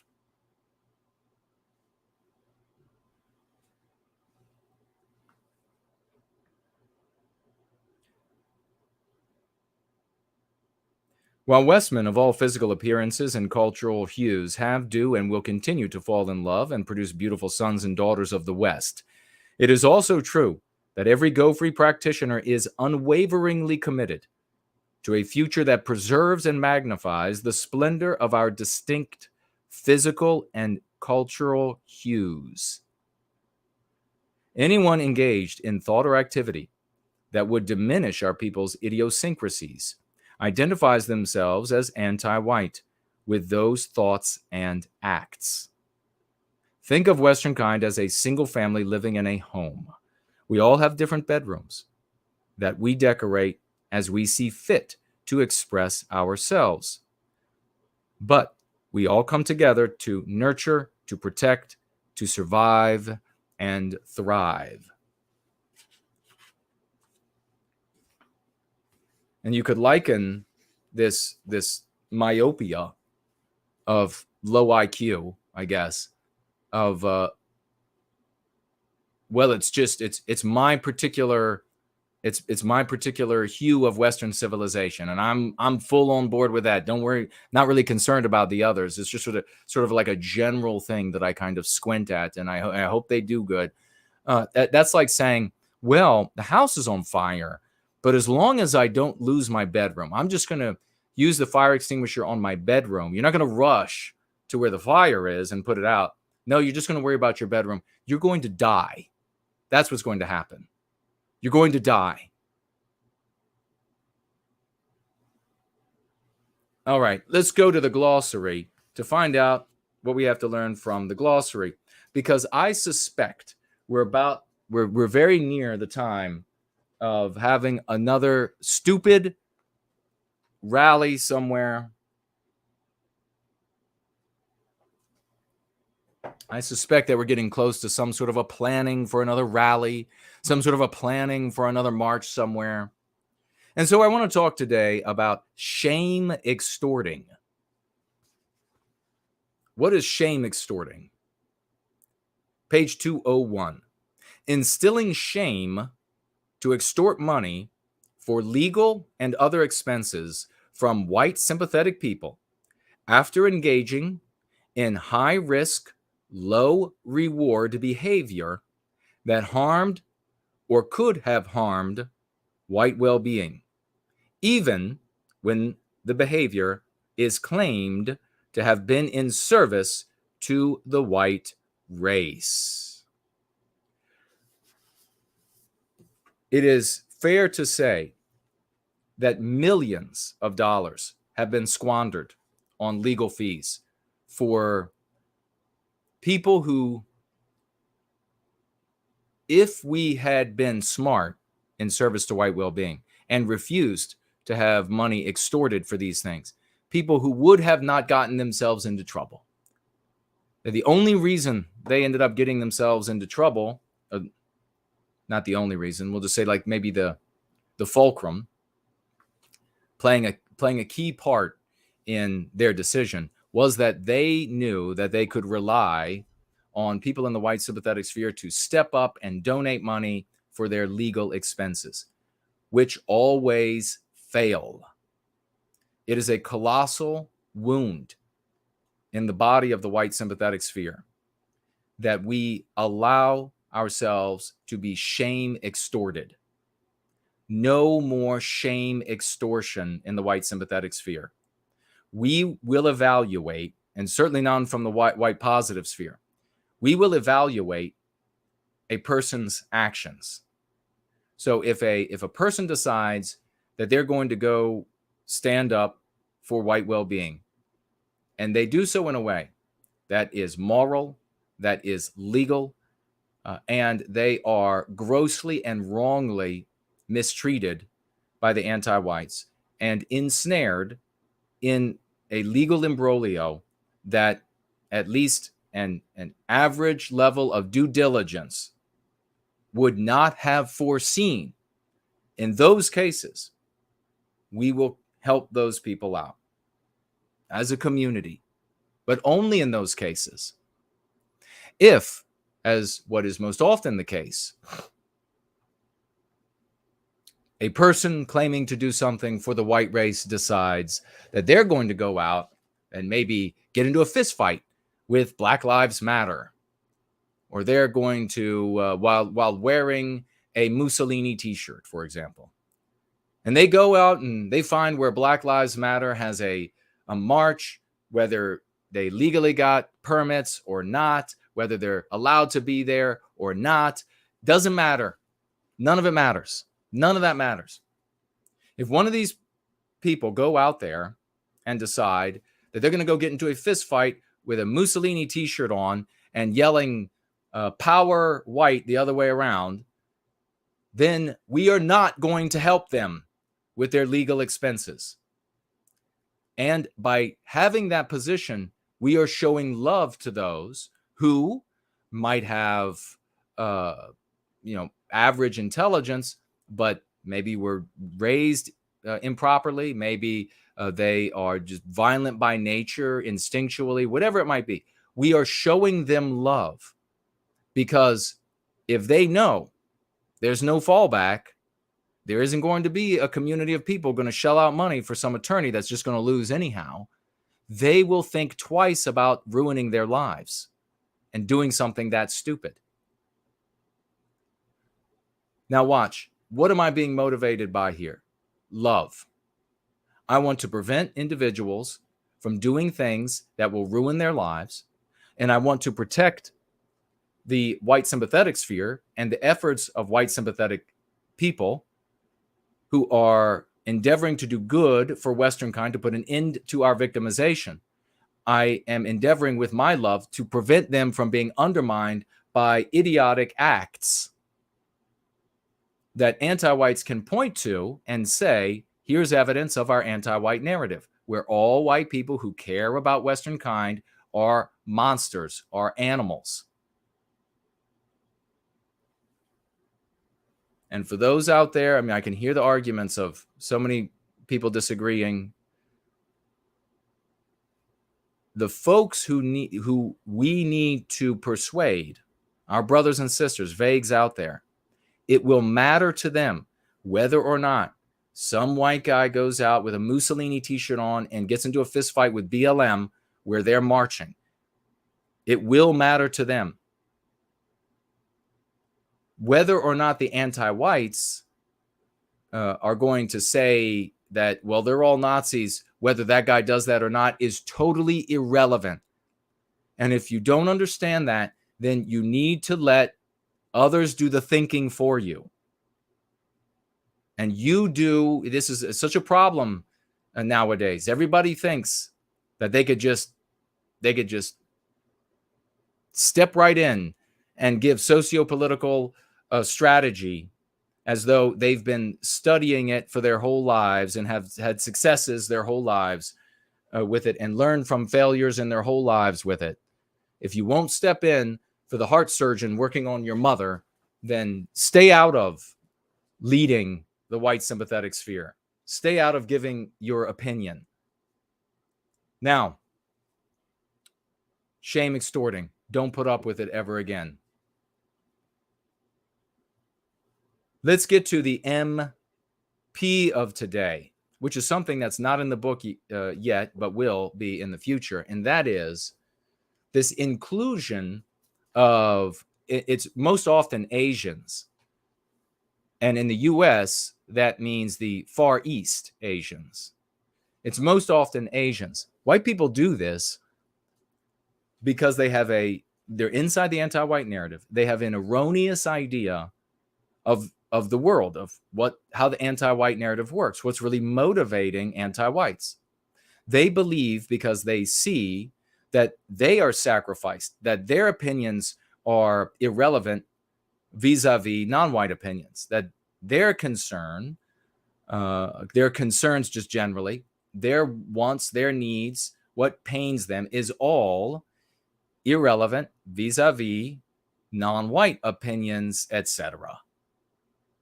So they conclude incorrectly that non-white people's opinions, concerns, pains, etc.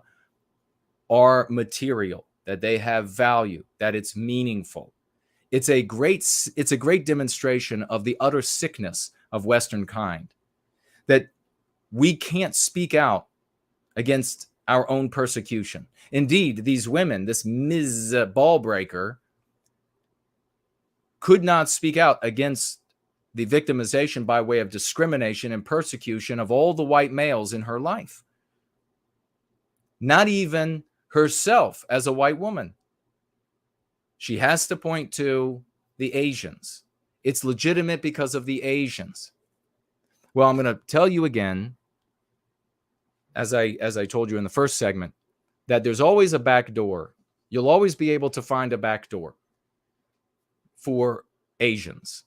In my opinion, any of these programs, as I have in the past, any of these programs where they say Asians too are being discriminated against, first of all, you find that the percentage of discrimination against an Asian, the Asian group, is far less, if there is any at all, than the white race. Then you find out there's some sort of backdoor for them to get in because they are indeed non-white. They're not white people. And the whole point of these programs is to victimize white people. So do not be a part of the perpetuation of the idea that it's whites and Asians that are being discriminated against here or there, even when on the surface you can see that there's some verbiage that speaks to Asian overrepresentation in academic endeavors. Even when you see that, do not speak to it as a white and Asian thing. You gain nothing from it, zero from it. You do demonstrate to people like me, people who understand the phenomenon far better than you do. You do demonstrate your utter ignorance with this flaccid, probably like what's between your legs, appeal to this other great group of mankind.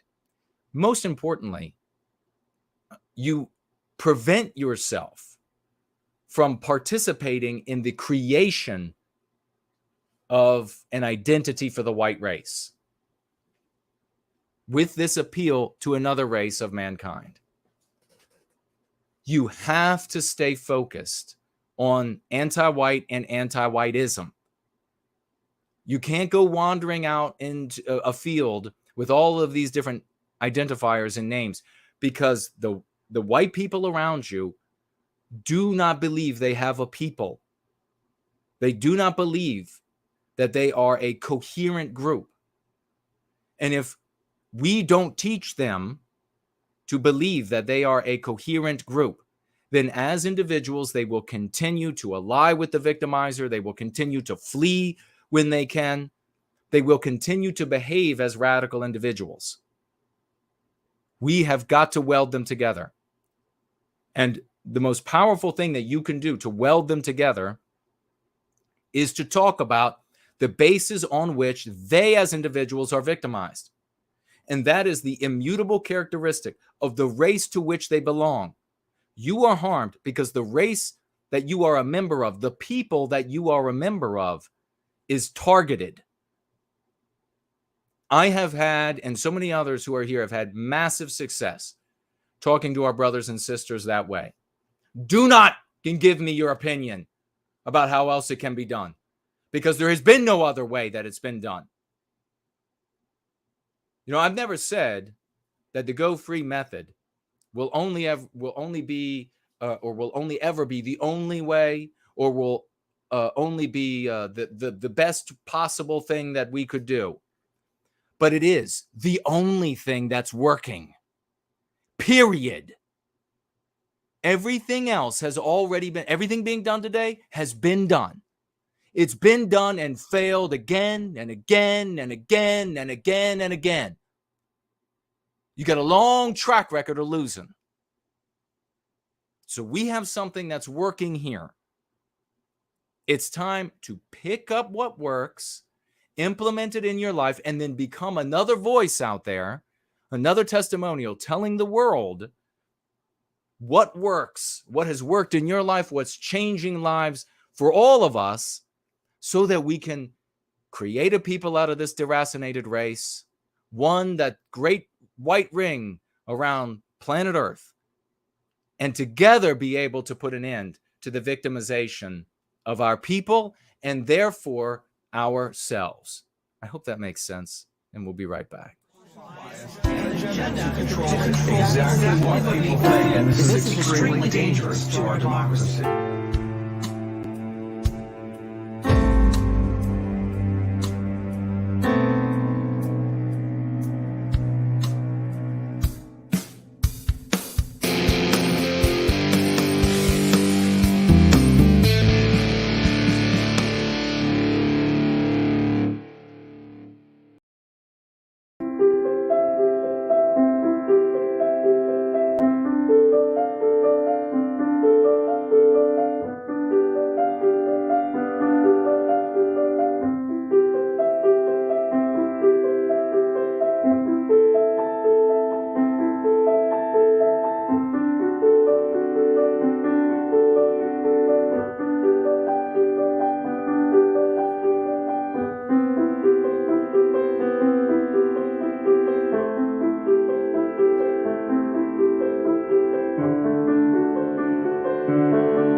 Oh my God, I'm so awesome. Let's make sure the microphone is working all right. It does, looks like. I was asking if it made sense. And we had Sassy Shelley is with us, and she says, makes perfect sense. I love when you have like that kind of like feedback right away. Like, yeah.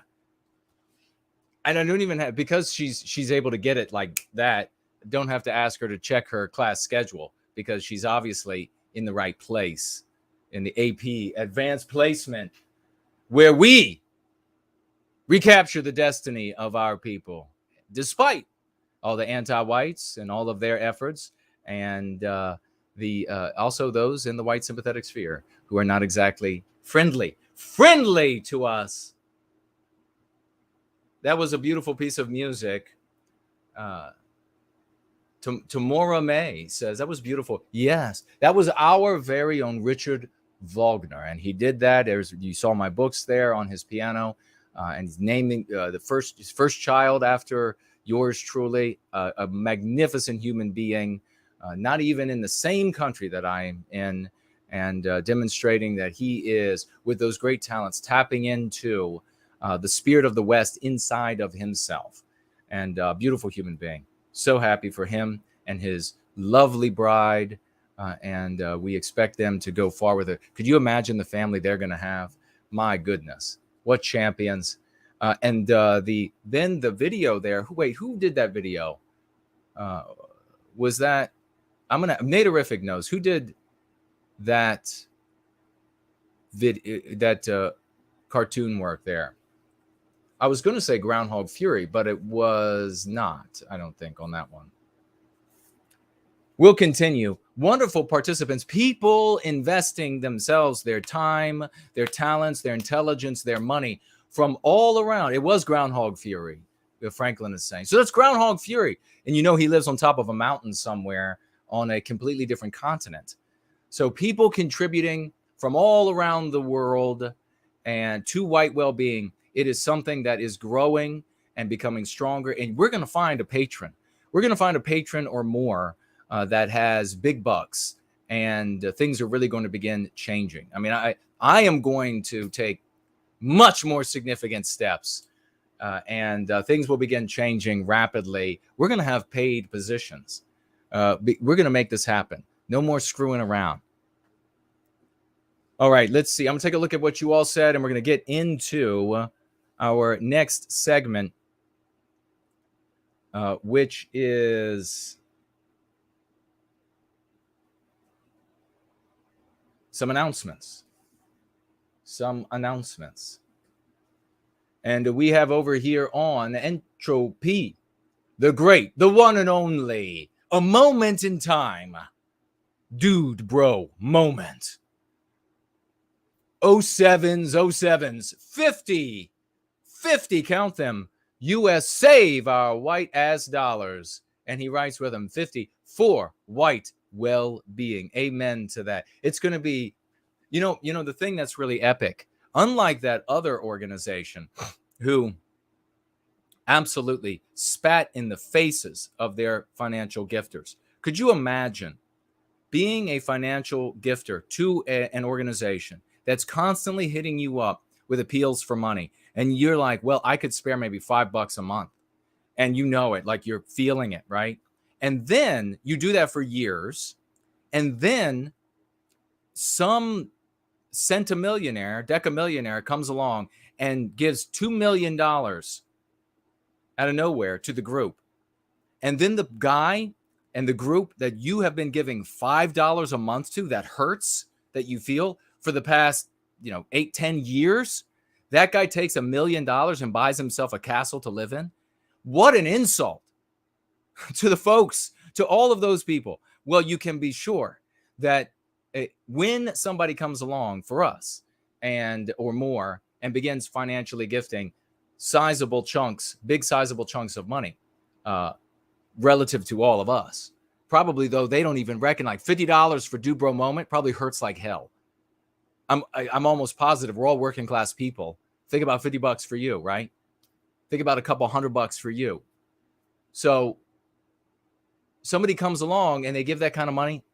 I am not going to go out and buy myself a castle to live in. I'm not going to go buy myself a Bugatti. What would that do to you? What would I be saying to you in all of your investments over all of that time? All of your financial gifts to me. You're like, wait a second. I was keeping him, I was giving him these financial gifts of $5, of $10, of $50, or whatever it is. And then somebody gives him this and he goes out and buys a Bugatti. No, not happening. Not happening. No, you know what'll happen? People will get jobs. And then we'll start really making a difference in the world. We'll start really kicking some anti-white ass. That's what'll happen. And maybe you can put two and two together and see that, wait a second, why is it that there aren't people coming along giving Jason $2 million at a time? At a pop? Why isn't anybody coming along giving Jason $500,000 at a time? Maybe it's because we actually change the dial. We actually move the dial. We actually push back at anti-whiteism. Maybe that's why. God bless you, dude bro moment. You're epic and awesome.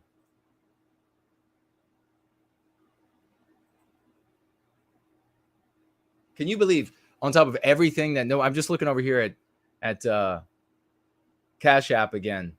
No white guilt clips. We're going to get him a cape. Here we have the great raucous emojis and 07s. Keep them going, because another Herculean champion, Slots, has come in with a $50 financial gift. Oh my gosh. And look at how epic Slots is. He says with his $50 financial gift that he's giving it in the name of No White Guilt Clips' $200. So he is honoring No White Guilt Clips, his investment, his financial gift today, with a $50 financial gift of his own. My God. This is, we're the best. We are the best. We actually are the best. I mean, I know Nikki and a bunch of others out there like to feign that they're the best, that they like to feign it. We're back. We're back. They like to feign it when really there's just one guy, and then or just a handful of guys that's on the board or whatever it is at the head of the group. Everybody else is shit on. Everybody else is a nobody. Here, everybody is shoulder to shoulder here. So many talented, wonderful people. And there was, you think back to Pierce and the hopes that so many articulated back in the day that there would be a time in the white sympathetic sphere when like the best of the white communities would come together. And, he used to articulate, he used to talk about those who were not of that level. And there were many who were in that organization who were not at that level, as scum, as rabble, and all this kind of verbiage that he used to use. And he said, no, we need the best of their communities to come forward and participate. We have that. We have that vision. In reality, it's tangible. And now you're going to keep your raucous emojis going and your 07s going, because another epic hero is rolling in $100 financial gift from First Last. God bless you, brother. I just so Jason's so much better than Lauren Southern, Faith Goldie, Richard Spencer, Fuentes, Woes put together. You're damn right. And you could go on naming more of them. It's not like they're going to be like, did you hear what Jason said about me? I'm not going to have anything to do with him. Oh, really? No, you decided you weren't going to have anything to do with me when you stood beside me at the urinal. Even Southern was there. So, when you're bigger than she is, secrets revealed about Lauren Southern. Steve says, excellent work, Jason. It's Lunder from Down Under. Great to see you, brother.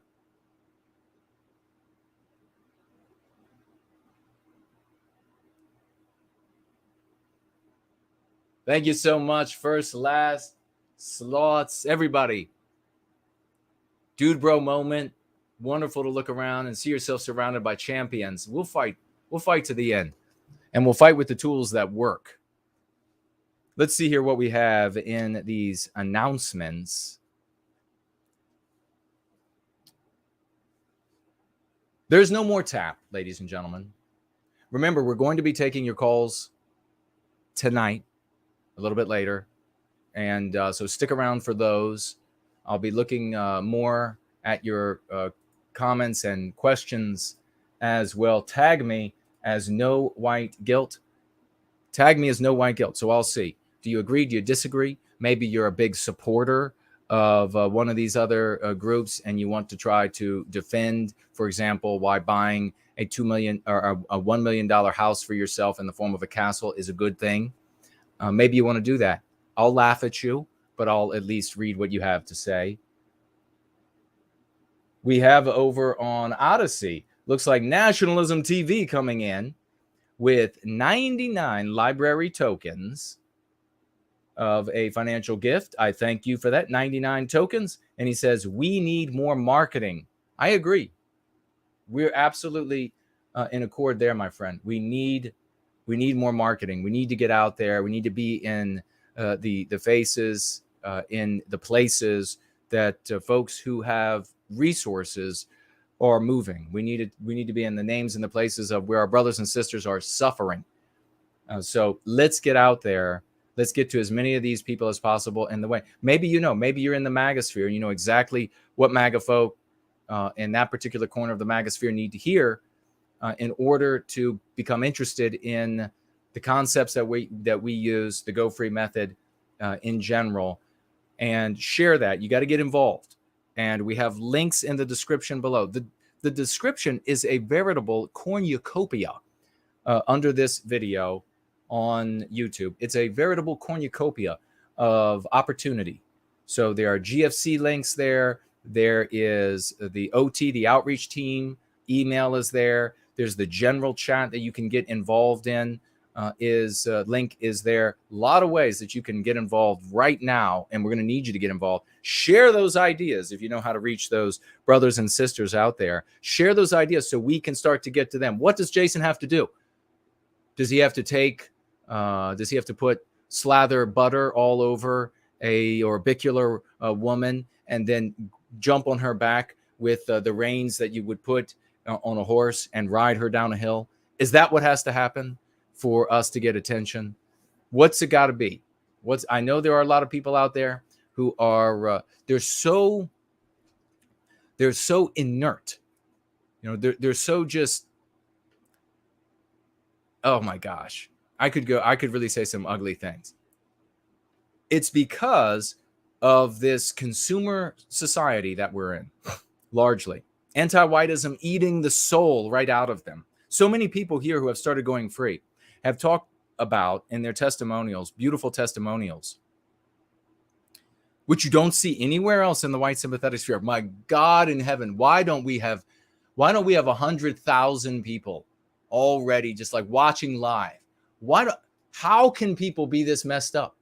How can you have an entire community who's like dedicated to curing cancer, and you have a center that cures cancer, and everybody doesn't immediately rush to the one that cured cancer, or at least is having the success of curing cancer, and has patient after patient coming out saying, oh my God, everything was going wrong. I got the treatment. It's gone. I'm healthy now. Look at me. I've even gotten 2 inches taller. How does everybody not show up for that? That's a messed up world, but you might know exactly how to reach the people where you are. And so that's why you need to get involved with some of these groups, and you need to share your ideas about maybe how to reach them, maybe marketing wise, maybe whatever it is. You need to share your ideas. One of the things we're definitely going to be doing is more of this sending out reporters. So this is how I was thinking about it during the break. I will pay a reporter of ours $100. So we have 70. So I'll make it an even 100 to get a video with a Republican running for office, asking them politely, just as clips showed us the way, I articulated the vision, and then this man walked it.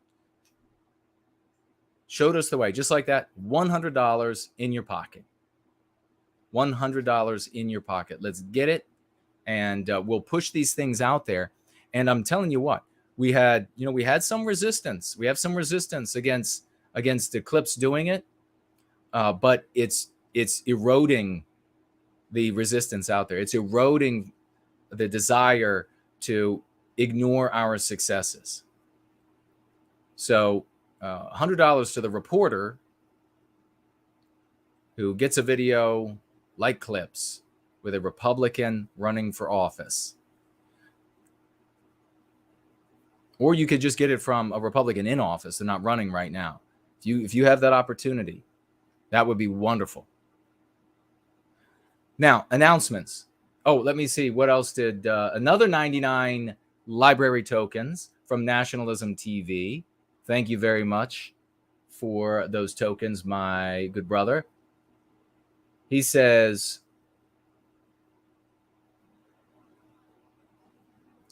we suck at marketing. That is, I don't know. We don't suck at marketing. We actually do very well when we market. The problem is that we don't have just like endless resources. So we do better in passive marketing than Coca-Cola. Than we do better than the big corporations. So our marketing that we create is stupendous, but we need a lot more to break through. We need a lot more to break through all of the efforts to delete us. Thank you for the tokens. And the success that we're having is success that the white race, by way of the white sympathetic sphere, has never had. We have already influenced the globe, Western civilization. We have already influenced the conversation on planet Earth. That is earth-shaking. No one has done that. No one until us. So we're going to keep marching with victories like that, success like that, one after the other. But we do have to talk about this, and that is there is no more the after party, at least for now. We had 2 days ago. If you want to see the finale of the partnership with Jared George on tap, you can see that from 2 days ago. We had that 2-hour show, and it was a great show. We had a good time, and we wish Jared the very best in his musical career and his endeavors there. As for Tap, now the fact that Tap, we'll say that Tap is on hiatus, and so is the two other shows that I did with Jared George, and that was It's Late Night Somewhere and After Hours. So all three of those are on hiatus. I am not doing away with them. I have ideas for those shows, specifically also for Tap, and I think the same idea will apply for the other two shows, and so we'll be able to bring those back, but at the moment on hiatus, as Jared George has gone on to pursue a musical career, and we wish him the very best. During that show, though, my heart absolutely flew to the heavens when I saw the name Dainty Brighton show up in the live chat. And for all I know, she's been watching a great many of our streams. But we stopped hearing from her years ago, and we thought, horribly, maybe the worst. And but no, she showed up in the live chat. It was wonderful. If you're watching, our heart goes out to you, Dainty. Thank you so much for showing up. So apparently her vision is very bad now, and it makes her hard to participate in the live chat. So But thank you for being there. Thank you for showing up for that. That was a very important show, and it was wonderful to see you there. The great Dainty Brighton. Many people who've been here for a long time will remember Dainty. She had been a moderator, a troll slayer, or very early on, and so we were great to see her. We have some other great news to share as an announcement, and that is that the sub count on my sub count on YouTube and on Twitter has both gone up by another 100. So we continue to climb despite all of the efforts, despite the headwind, the vigorous headwind. We continue to climb slowly, and maybe this bodes well for a more explosive climb in subs and on both YouTube and Twitter. Let's look forward to that, and let's work forward to that. More people are getting interested. More people are finding out about us. It means that all of this growth that we've seen across my platforms, thousands across platforms over the past few months, has not been primarily from traditional white sympathetic or closer white sympathetic circles to us. It's been a little bit further afield. There have been regular conservative people. There have been MAGA people showing up and staying, subbing and staying. So we welcome all of you. Thank you for being here. Don't be afraid to speak up. And we hope that you will be involved real soon. We do have to celebrate. And I really want to get out the 07s and raucous emojis, because there is a gentleman who's with us right now, a man of the West, who's out there finding more stickers, more posters, more leaflets than anyone else on planet Earth. He finds them everywhere. It's amazing. Whole towns. He goes to a town, and there's a whole town. He discovers leaflets and stickers and posters, and they're everywhere. It's amazing the luck he has. It's amazing. He puts his luck into white well-being rather than into like going to play the lotto or something like this. He finds whole towns full. It's none other than the one Franklin Troll Slayer. That's the man, ladies and gentlemen. And if he is so inclined, he may well share with his troll slaying powers a link to a Telegram group where he shares from time to time some of these discoveries on the countryside. And they're wonderful to behold. So we'll see whether or not the champ, but everybody, that is, you can do. And then today, he didn't know that I was going to be doing this today. This was in my notes. He didn't know that. But today, earlier, he financially gifted for the first time $100. But his efforts, and Franklin and I have met in person, his efforts are just absolutely dwarf the financial gifts of so many folks. I mean, it's just, and everything is appreciated beyond what you could imagine the appreciation to be. I'm a genuinely appreciative person.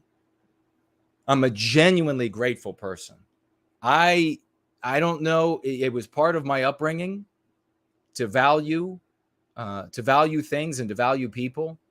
And maybe was the catalyst for when I was very briefly homeless, that I see homelessness everywhere now. And it's just like anything is Taj Mahal, It's like being back out there is like a breath away. So I value, but what Franklin, the troll slayer here, it's phenomenal. And for me, somebody who I delivered, he's finding them around places. He goes out, finds them, takes pictures sometimes. I distributed thousands and thousands and tens of thousands of junk leaflets, stickers, etc. And I'm impressed. So if you're impressing me And we're talking over here. Nationalism TV needs to needs to honor Franklin, because you're talking about marketing. Well, who's getting out there and making it happen? I mean, who's out there walking the streets? Who's out there making leaflets, making their own designs? Who's out there doing these sorts of things with their time? Those are some of our very best. So God bless you, brother. And big salute for you. And thank you, everybody, for celebrating the great Franklin and his hard work. God bless you, brother. So let me see. Maybe that's something, too, that everybody should know about my gratitude and how I see, like, always a step away, being out on the streets. So that's our champion. That's Franklin. Now, what else do we have? Oh, I was on, one of my absolute favorite people is James Edwards. And he and his family, I've known James for a long, long time. The internet was not nearly as robust as it is now, but it's because it grows so quickly. When he and I were first met, and it's when I think about it, it was a really long time ago. And met his family, his wife. They were much younger. It seems like so long. And now they have their kids. It's a wonderful group of people. I've seen them have their struggles, get attacked and everything. And James and his wife always just coming out on top, smiles, and had me on the political cesspool yesterday for 3 of those. My overall segment was 3 of those little segments long during the show. And so I was on, if you want to check that out, politicalcesspool.org, I think is what it is, to check out that conversation. We're talking about the power of language. We're talking about the power of concepts.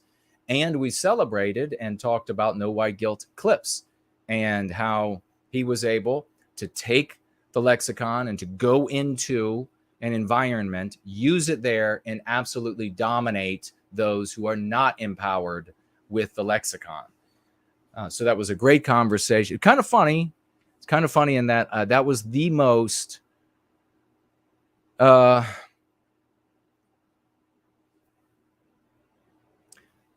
disclaimers that anyone has ever had to give to be able to talk to me. That was the most disclaimers. And I was laughing with Ladybug. We were going over some of the news, possible stories to talk about today. And it was just like, it's endless news that's anti-white, of horrible things happening to white people. Endless. It's a seas and seas of endless anti-white things happening to white people, to Western civilization. And we got to laughing, thinking, and Jason Kuna had to receive all of these disclaimers when he's being interviewed by an old friend on his program, Political Cesspool. So it's a screwed up world.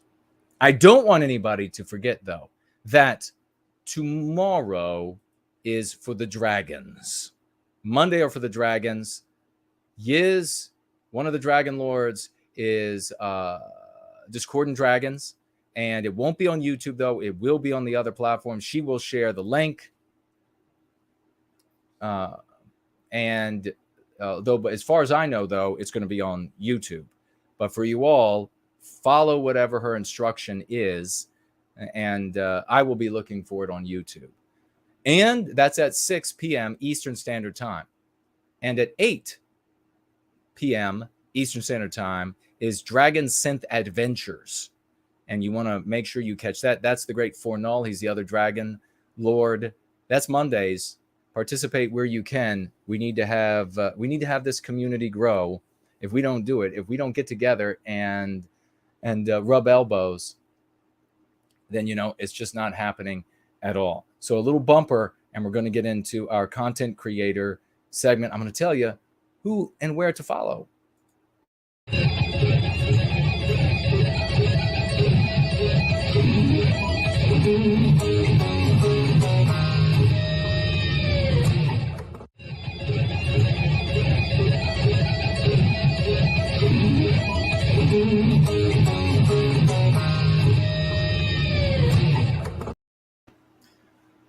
Man, that guy's awesome. Bass guitarist, ladies and gentlemen. Let's make sure when you're looking for people, you can come back and you can listen to this segment. When you're looking for folks to follow, they're all on YouTube. They're all on YouTube. White People's Press. They're on YouTube, and they're also at whitepeoplepress.com. Westmen Media. They're on YouTube, but they also are at odyssey.com/@Westmen Media. School of the West on YouTube. Also at schoolofthewest.world. We just talked about Discordant Dragons, and we just talked about Dragon Synth Adventures, Yiz and Fornull, respectively. No White Guilt Clips. Type it in on YouTube. Western Kind Wellbeing Newsletter on YouTube, but find that newsletter over at, it's the https://finalblossom.substack.com. Lovely Paulridge on YouTube, and he is Jubilation Media, but you will be able to find him on YouTube by typing in Ruination Media. Intellectual Embargo at YouTube, but also on odyssey.com/@intellectual embargo. Final Blossom also has a YouTube channel just for himself. You can find that at youtube.com/user/Final Blossom. And Alternative Voices Portal on YouTube, of course, but also on odyssey.com/alternative_voices_portal. Check them all out. And we're going to get into the mailbag right now.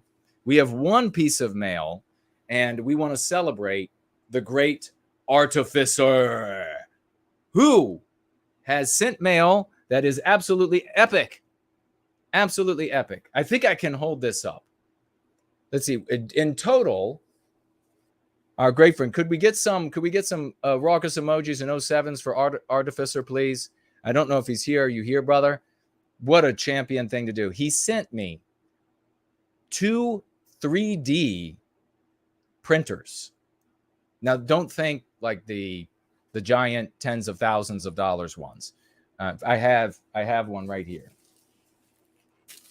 I don't know if you can see that. So it's in here. It's in the bubble wrap.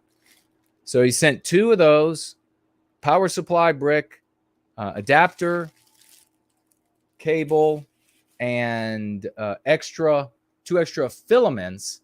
And he even made a test 3D image. Check this out. Let's see if I can look at that. An Eindelen. Isn't that cool? That is fantastic. Well done. Oh, it goes perfect with my tie. Ooh, man, that would be a good pin on a shirt, wouldn't it? Although you wouldn't want to put a pin through your shirt. You could put it on your jacket, though. That's sharp. That looks perfect right there. We'll just superimpose that for the whole of the show. Right there. Nice. Ooh, it could hang like this. Maybe down like that on the tie. Very cool. Now, I am not going to start making Eindelens. We have a professional who does that. And so if you want them, then we do have 3D printed Eindelens. And you go to No White Guilt Collectibles. Is that still blurry for you? Yes. No White Guilt Collectibles .com. And you can get a 3D printed Eindelen. But that's awesome. That is really cool.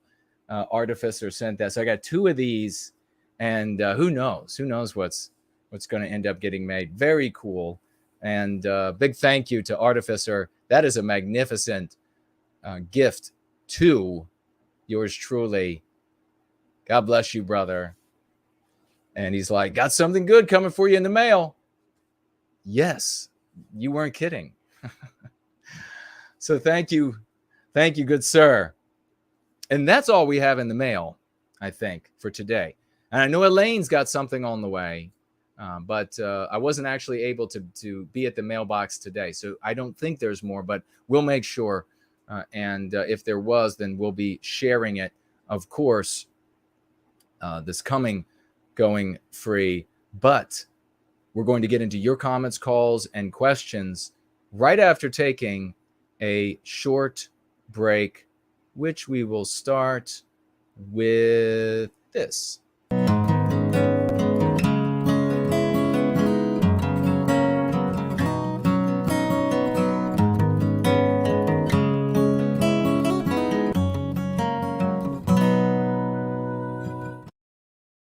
Positivity. KIP, keeping it Promethean. This means having a pristine conscience. A pristine conscience is a realization that resentment is temporary and choosing sobriety over hubris. Heroism. Heroism means protecting the innocent. A hero resists injustice even when it's difficult.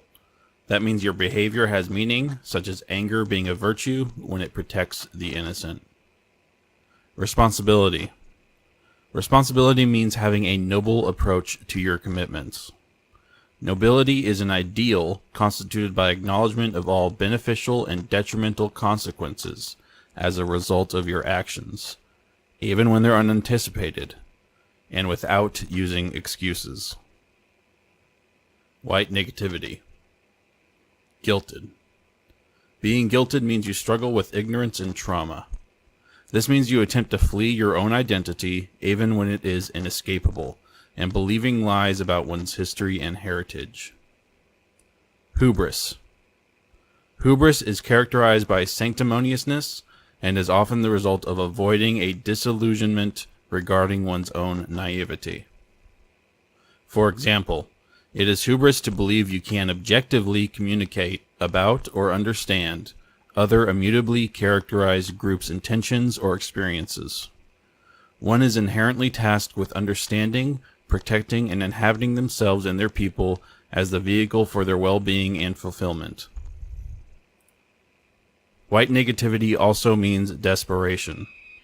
Desperation is characterized by a focus on others.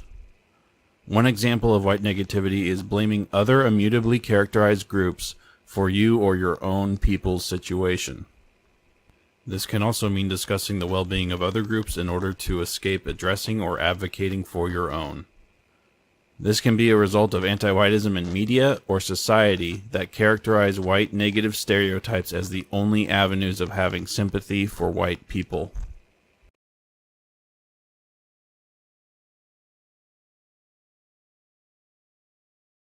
Been told to just stay quiet about this whole case right here with Jussie Smollett and Bubba Wallace and all the other hoaxes out there, or else we're terrible people, you know.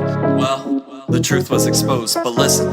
One must ask why one would want to fake a hate crime. The answer you will find is smoke the master hate mind. Jussie Smollett's not a liar, he's an anti-white scum. Daryl Brooks is not a car, he did mass murder and hit and run. ESPN is still pushing this falsified news narrative. Well, shit, Bubba, maybe you should be in the air for some clarity. We don't ever get the truth whenever it comes to this hate for us. These are the simple steps whenever it goes this way for us. It goes 1, call it a lie when it's a hate hoax. 2, they won't talk about it, now the scapegoat. 3, bring it up again once everyone forgets. 4, act like it wasn't fake, like y'all remember this. Bitch ass white supremacist when the hate crime shit does not exist. I oppose the white erasure, you're damn right I'm intolerant. Speaking of white people, it's okay to be that all my life. Aw, damn it, there I go again, charge me up a fine. Erasure is the savior, only for the ones who say in life. Gotta push diversity, but only if the country's majority white. Well, if you don't stand for white well-being, then you can't get right with me. Call me a white supremacist, I can't help, I'm white and supreme. Of course it doesn't always work out that way with both of those things, because we face layers of reach traders, and that is proof to me that I should focus on my race to educate and critique. There is nothing worse than a white leftist think we all agree. So fuck the fake brothers who sold out for the small head. I'll never work against the fam, my life I risk for all of them, cause we truly need justice, and you cannot justice. I know they'll try to hush this, but come for me and I'll bust this. Plus there's a whole lot of honkies that will be mad if I'm dead, and it ain't nothing to them but taking off with your head. Yeah, every one of them keeps that bow, in case you try to do them like how. We'll handle ourselves properly, going free, you can't stop to see it go. 1, call it a lie when it's a hate hoax. 2, they won't talk about it, now the scapegoat. 3, bring it up again once everyone forgets. 4, act like it wasn't fake, like y'all remember this. Yeah. Just some things for y'all to remember. I'm fulfilling my prophecy by breaking this down for you logically. And this is the only song I've ever used autotune on. I'm just having fun. Yeah. I might have to do that again. With just at least some of it, right? And Bubba Wallace and all the other hoaxes out there, or else we're terrible people, you know. Well, the truth was exposed, but listen.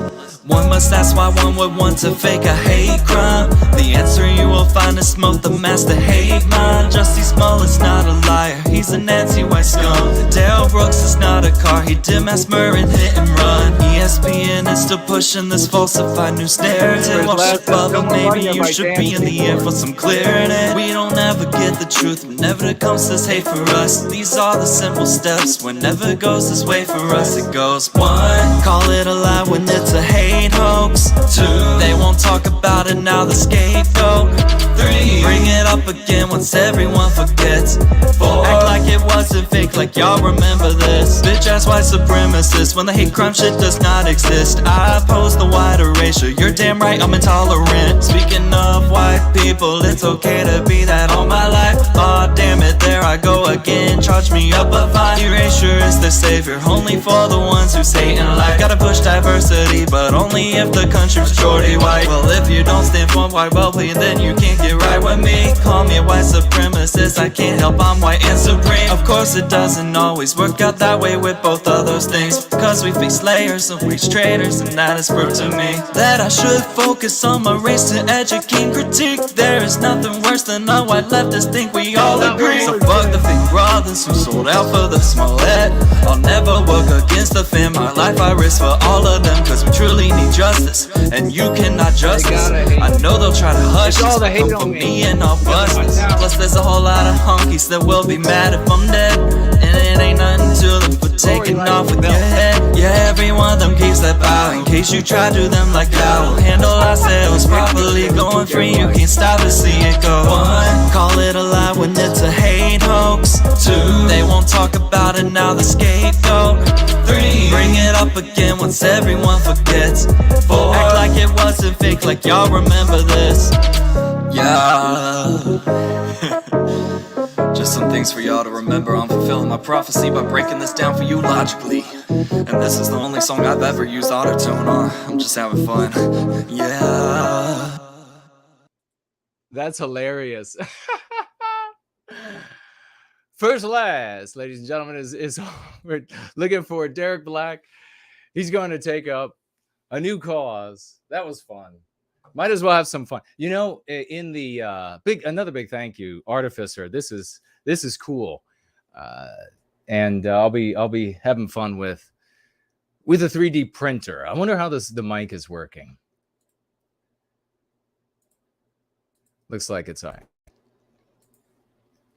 Anyhow, look at the range of music we have here in the white positive sphere. This is truly, genuinely epic that you have so many people talented, not just like a guy can play the piano, so a guy can make a symphony, as though that's something that just could be done. A guy could create ass-kicking rock music, heavy metal. We got metal, we got hard rock, we got classical, we got symphony, symphonic. We've got rap. Who is the person who was going to be doing jazz? Everything, and all of these others. We got synth, obviously. people, now this is being created specifically for the Go Free method, for this white well-being community. I'm not talking about generally. I'm saying this community. We have so many talented, wonderful people. And that's one of the big reasons why there are so many me-nots out there, because they're jealous of the talent. They're jealous of what we're able to do and been able to do. And so when your white positive personality, content creator, was a star athlete, writes all of these books, is a thinker and overcomes the other ideas, fights and kicks ass fighting, and can also dance and can translate that from vertical to horizontal. All that can be done. We're in a community of the best. This is exactly what, for so long, a lot of people talked about needed to be done, needed to be real, and we've got it. Not a lot of people said that we'd end up being a target of a lot of me-nots. That wasn't really expected, but doesn't matter. Doesn't matter. Just let them stand up and, like we have a guy creating, RC the Realist, creating this music. And then I'm able to get up to it and dance epically good. And elsewhere, you have like a content creator listening to a guy of another race create music and not dancing. No, he just puts on like a big black jacket and then poses like he's a thug of another race in the inner city. So which community has actually an opportunity, has the talent to win, has the talent to recapture our destiny? Bill says in the thread under the last video, this show was quite the emotional roller coaster. Thank you both, me and Jared George, for all of your work and whatever the future holds. My sincerest best wishes to you both. Thank you for that. The great Final Blossom wrote on that thread as well. All people needed to do was reference my Go Free community brief timeline video to get the date of the first tap episode. That's right. And when I read that, I was like, oh my gosh, Final Blossom is truly like another great example of a talented person, Westman, with a giant heart in service to white well-being. And that's absolutely correct. Thank you for all that you do, Final Blossom. Please read his blog. He makes those posts totally accessible. You are not so busy. Donald Trump could read those posts. You are not so busy that you can't get through it. And we're not talking about something that's written, as you see so many places in the white sympathetic sphere, to make the author look smart. And you have to like trudge through all of this verbose nonsense, baffle-gabbing, to try to get whatever it is you're going to get out of the article. You see that everywhere. It's unbelievable. No, these are totally accessible, and you could get through it and you get the point, and it has value. So check it out. Please get on. Please subscribe to Final Blossom's blog post. Cool. Papa J Magic says, what a great stream tonight, every night, my friend. NWG Clips is setting a great example. And of course, Jason and many of the great men here and of our ancestry. God did not create us and put us on earth to be spineless and afraid to stand up for what's right. And when the world is against us, it often means we're doing something right. We are powerful. Love to all, and God bless. Very well written, and thank you so much for that. Let me take a look at what you all are saying. I'm going to keep you all involved, damn it. Thank you, Franklin, jumping in there. FinalBlossom.substack. Of course, he's on YouTube, and that's where you want to catch him primarily. But you can also have that link and subscribe there. I do not talk about anybody. Art Acrobats is here. Great to see you, brother. Hey, Foss is here. Foss? How do you want to pronounce? If you want to talk to me, you want to say something in the chat, tag me as No White Guilt. You want to call in tonight? We're going to be taking calls in about 20 or so minutes. And you contact me on Skype. I call you back.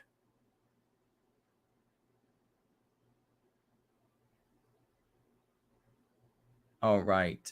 Having a quick look.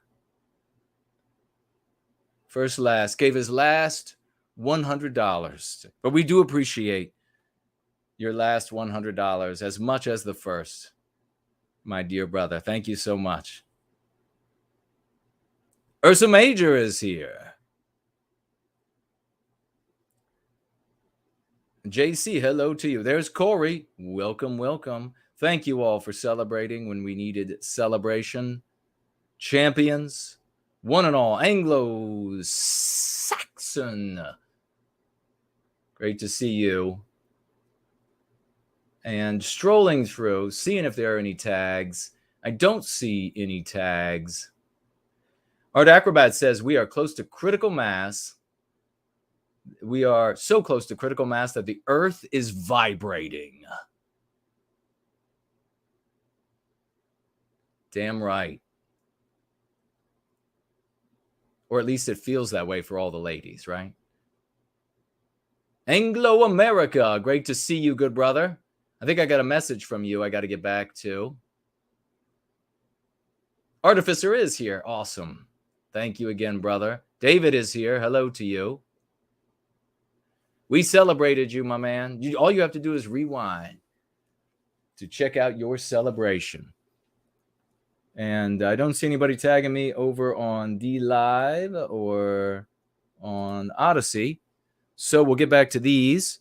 We have, oh, not supposed to say the name here because I don't want to bring negative, this person, anything negative to this person. This person makes a statement that we can learn from on a thread. And a lot of people feel this way.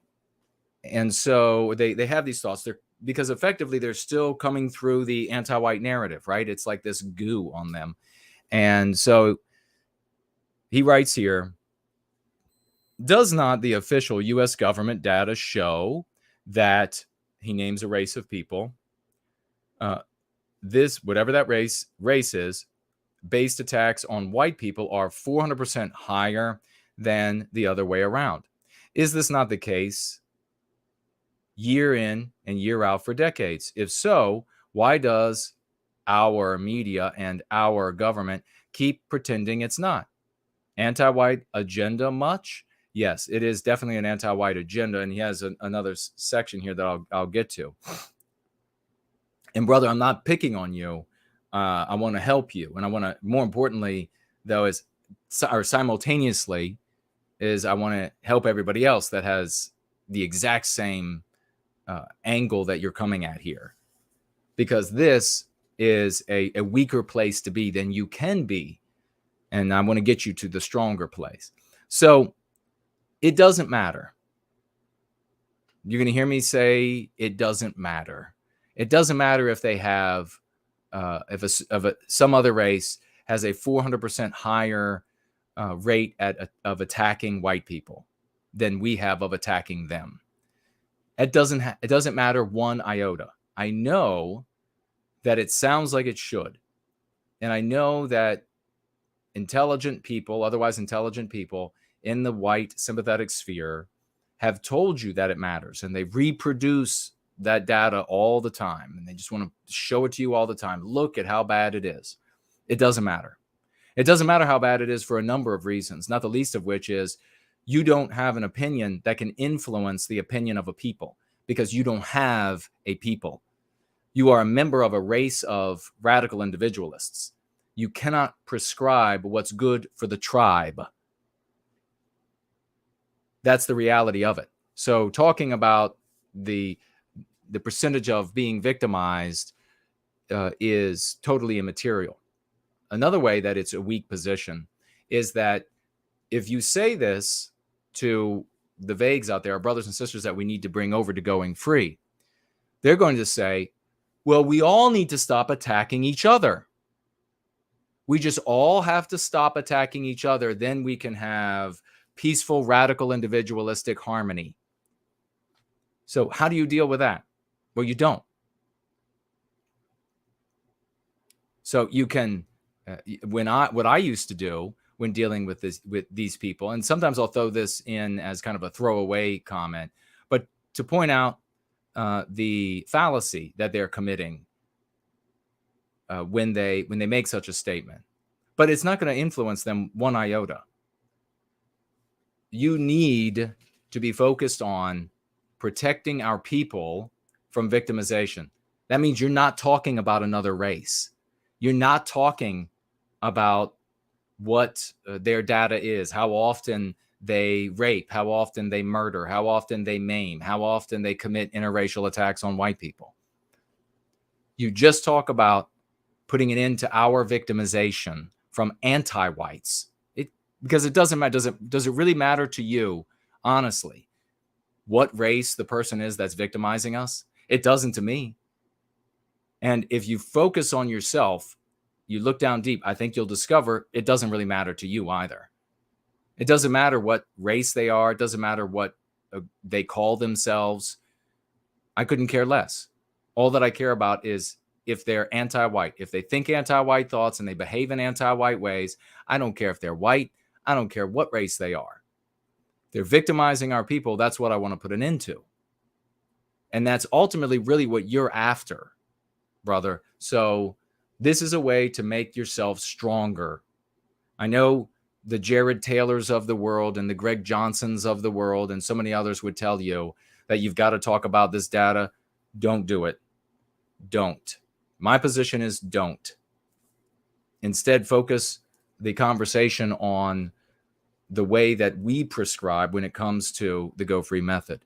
Now, he goes on here and says, oh, and by the way, there's no use in, like, you can tell the person you're talking with that the government is anti-white. Don't ever refer to it as our government.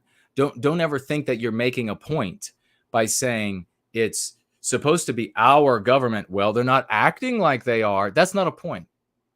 I know it feels like one because these folks do it and they've done it, and that's what you've heard for so long. It's actually not a point. And by not being a point, what I mean is it doesn't serve the objective of recapturing our destiny. So you just tell them, hey, the government doesn't highlight X, Y, or Z because it's anti-white. They like those outcomes. But don't talk about the data of other races, their warts. He goes on to write, the only thing that can save your nation and your people is you. 100% agree with you, brother. And other traditional white men, women taking matters into your own hands. Now, I don't know what you mean by the word traditional. We'll see what you say next here. But typically, that has a backward-looking mentality associated with it to some degree. 3 decades back, 8 decades back, whatever. 100 decades back, whatever. And we are looking forward. We never are looking backward because there is no future in the past. He says, traditional white men and women taking matters into your own hands, returning to the very, very, very large, loving families with many, many, many traditional white children that your ancestors always viewed as job number one. All right, so that's where we are going to agree and disagree at the same time. Do not have large families if you are not going to inoculate them against anti-whitism. You are producing anti-whites. I'm going to say it again. If you have white children without inoculating them with the Go Free method, you are producing anti-white foot soldiers. Very, very, very large families of whites in societies almost 100% white and in societies 100% white fell to anti-whitism. In the midst of traditions, in the midst of our ancestors' beliefs, reproducing those beautifully from generation to generation, that failed. That will not save you. It failed in better times than these.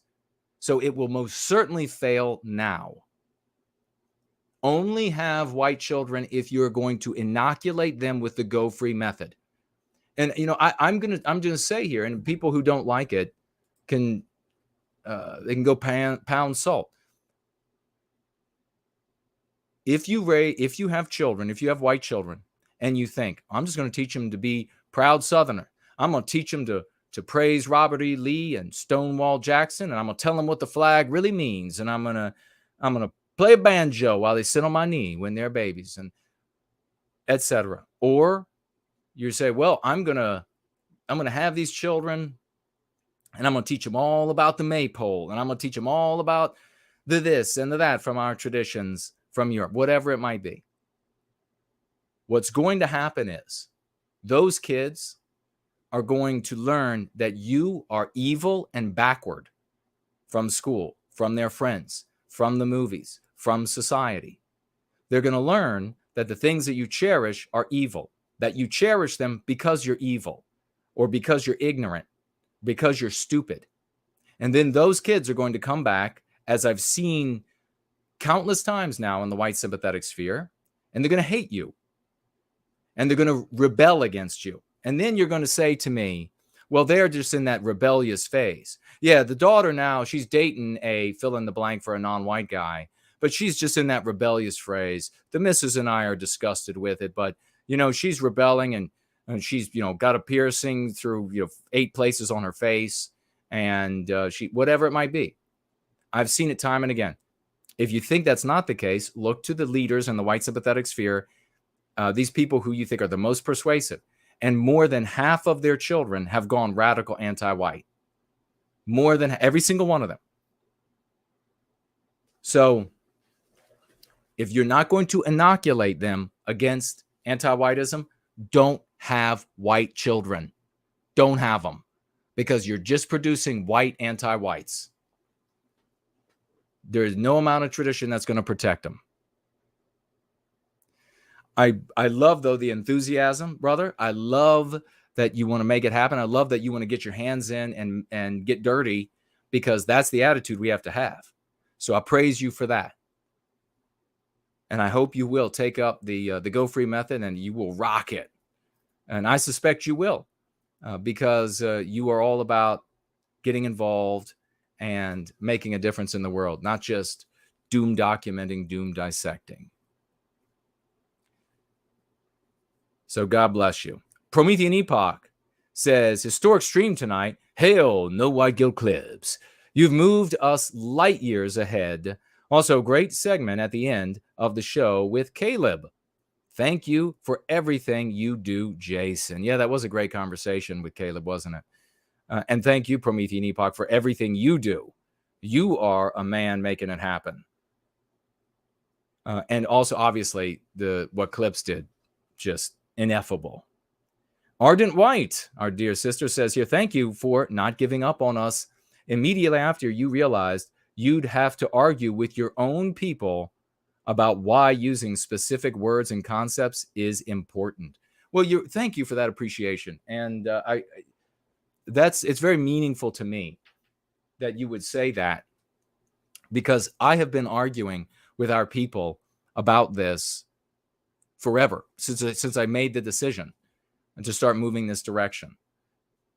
Since 94, when I first started asking questions about, is this right? This doesn't quite make sense with the way that you're doing things, with the way that you're observing things. And those first thoughts I had, I'm not by any means claiming that those questions were right, or I was genuinely honest and could see problems, and I wanted to find out how they were going to remedy those problems. And I would follow the folks who had been in the cause much longer than myself. I would follow them through their thought process, A to B to C, and then it would get to a point where they would say, well, we really don't know. That's just kind of a God of the gaps moment, and we just hope that something. I would think that, no, you're supposed to be this senior person in the white sympathetic sphere, and you have the answers, and you have all the followers. That's not good enough for me. A God of the gaps moment. So yeah, from the very beginning of using anti-white and anti-whiteism, I faced stiff headwinds.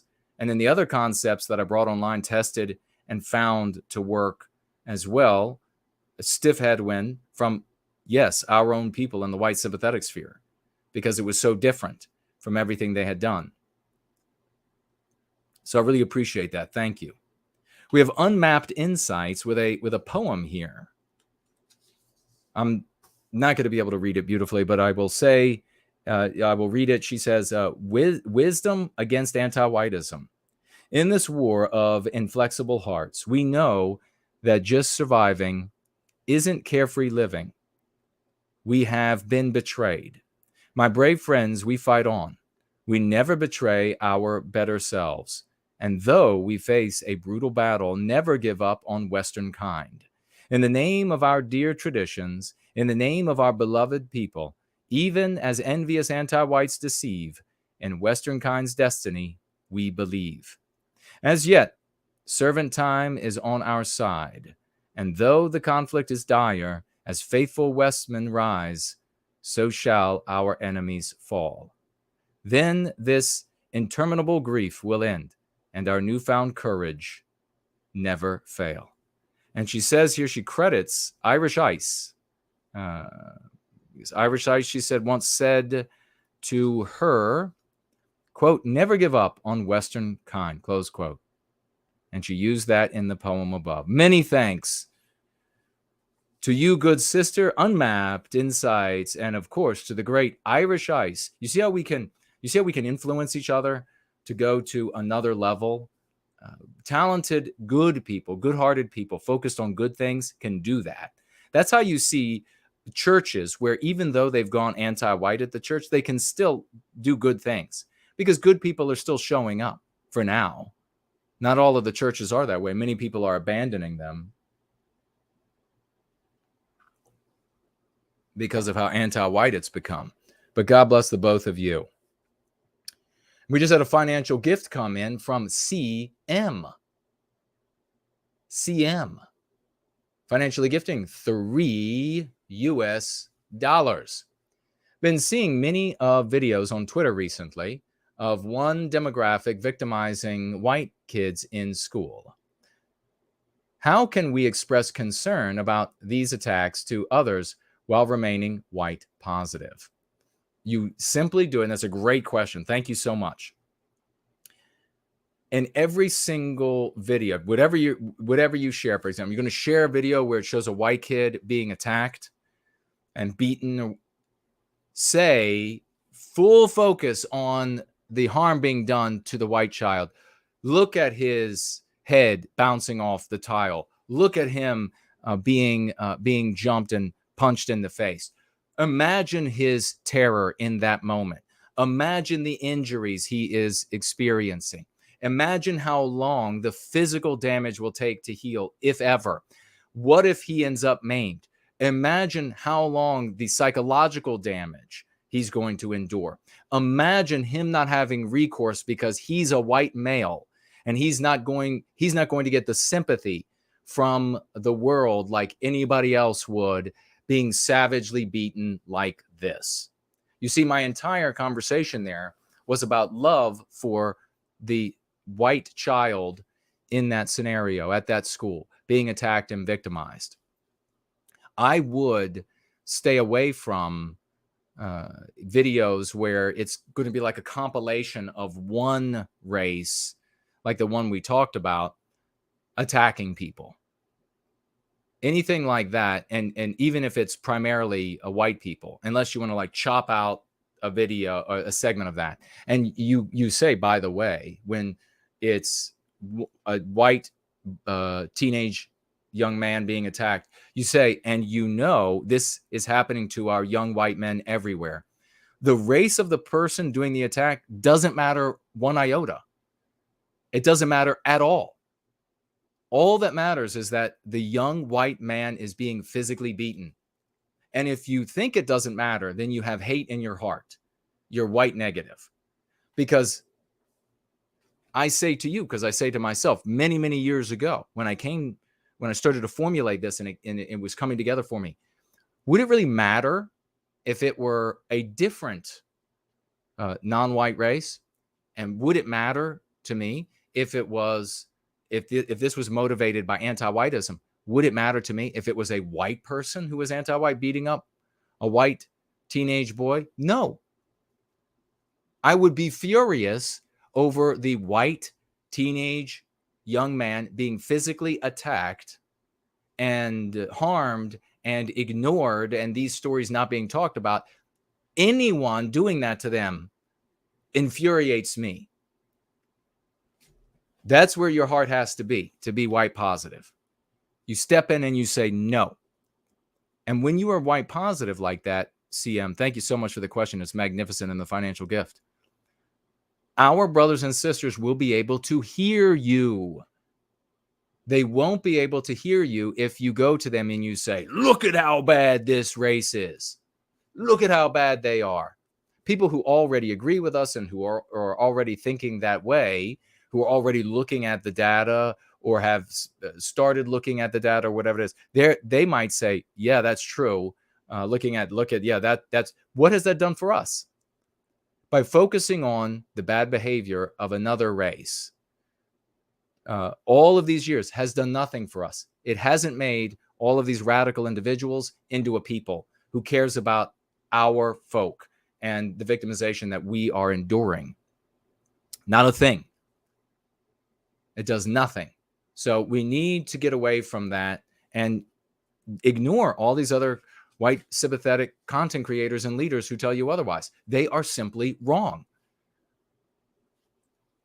So thank you very much. That's a great question, and I hope I gave a thorough answer of how to handle it.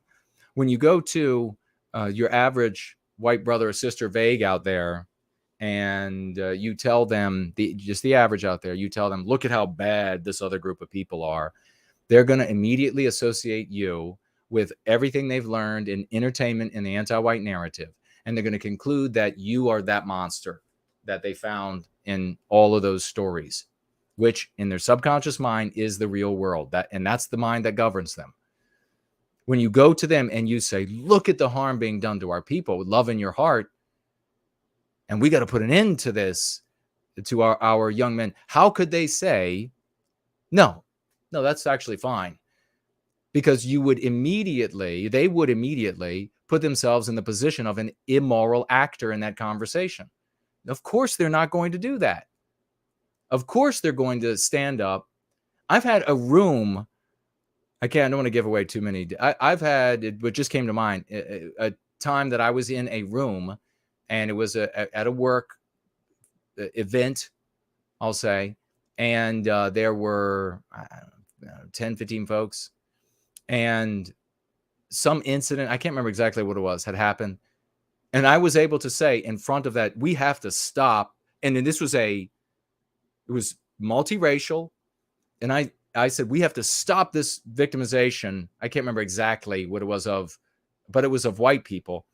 And I said, we got to stop this. This is totally unacceptable. Not a single person in that room said, no, that victimization of the white folk is fine because they've been evil. Nobody wanted to be immoral in that scenario. They were all like, yeah, that's wrong. Yep, that shouldn't happen. Because I was willing to stand up and say, we can't allow this to happen anymore on the basis of this person's race being attacked. I want to say it had something to do with like some older white woman, but I can't remember. So rock on, man. Thank you for that. And let me see.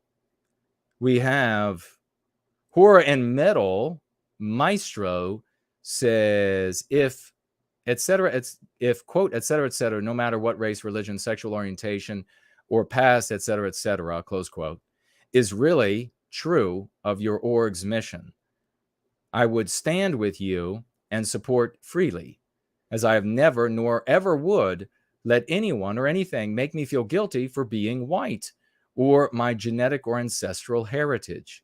So there's a great example. This was under my introductory video.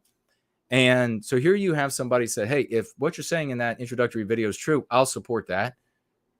I'll support putting an end to the victimization. So that's perfect. I just read CM from Entropy. That just came in. This was, I I saved earlier to read now. So, but for some reason, it's like Prometheus is here. It worked out perfectly. Exactly what I was saying. Here you have a brother saying, if all you want to do is put an end to the victimization of white people, then yeah, I support that. Folks, that's what we want to do. And there are millions, tens upon tens of millions, just in the US alone, of mainly white folk, but non-white folk as well, who will want to put an end to that victimization. We have Pearl Lady writes, what do you suggest to people that have to do, quote, racial equity training at work? The training was completely anti-white at my work, of course, but framed where Black people specifically and other, quote, people of color are victimized of every conceivable type. Okay, so this is, so essentially what's the correct way approach to this kind of training when you don't want to get fired? Okay, so it really depends on, as far as you saying, I'm not going to participate or not, that really depends on your stance at that place of employment and how important you are to them, how needed, and that sort of thing. In any case, even if you have to participate in this anti-white obedience training, call it that with your peers. And if you want to participate in the conversation at the anti-white obedience, I should say, training rather than the racial equity, if you want to participate, you can voice things like, and people have voiced things just saying, hey, I'm totally against the victimization of all groups on the basis of their immutable characteristics, including white people. And as a white person, I hope that we're not going to be demonizing white people as a group for anything specific, and that you are not only going to be teaching about being considerate of non-white races, but also considerate of the white race. Very few people are going to be able to be upset about that sort of position.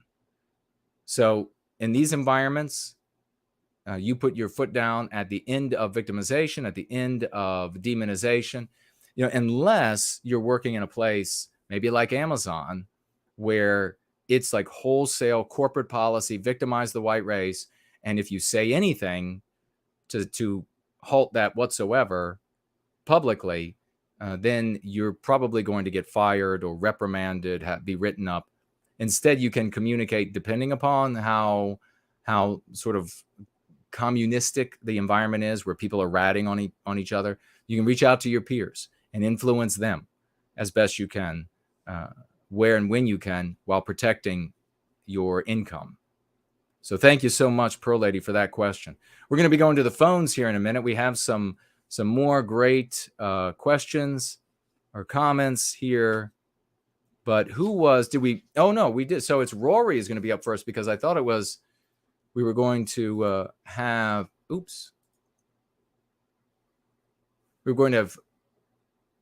Caleb first, but we got to Caleb last week. So if you would like to talk this week on the phone, please reach out to me on Skype. I will call you. I'm going to be calling Rory, and he's going to be talking with us about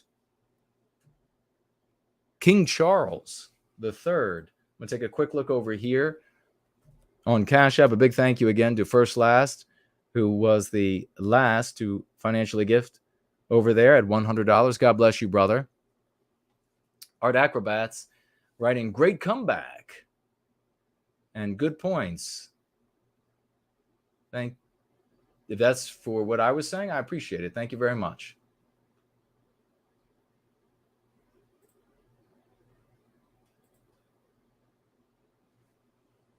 And here comes the call, brother.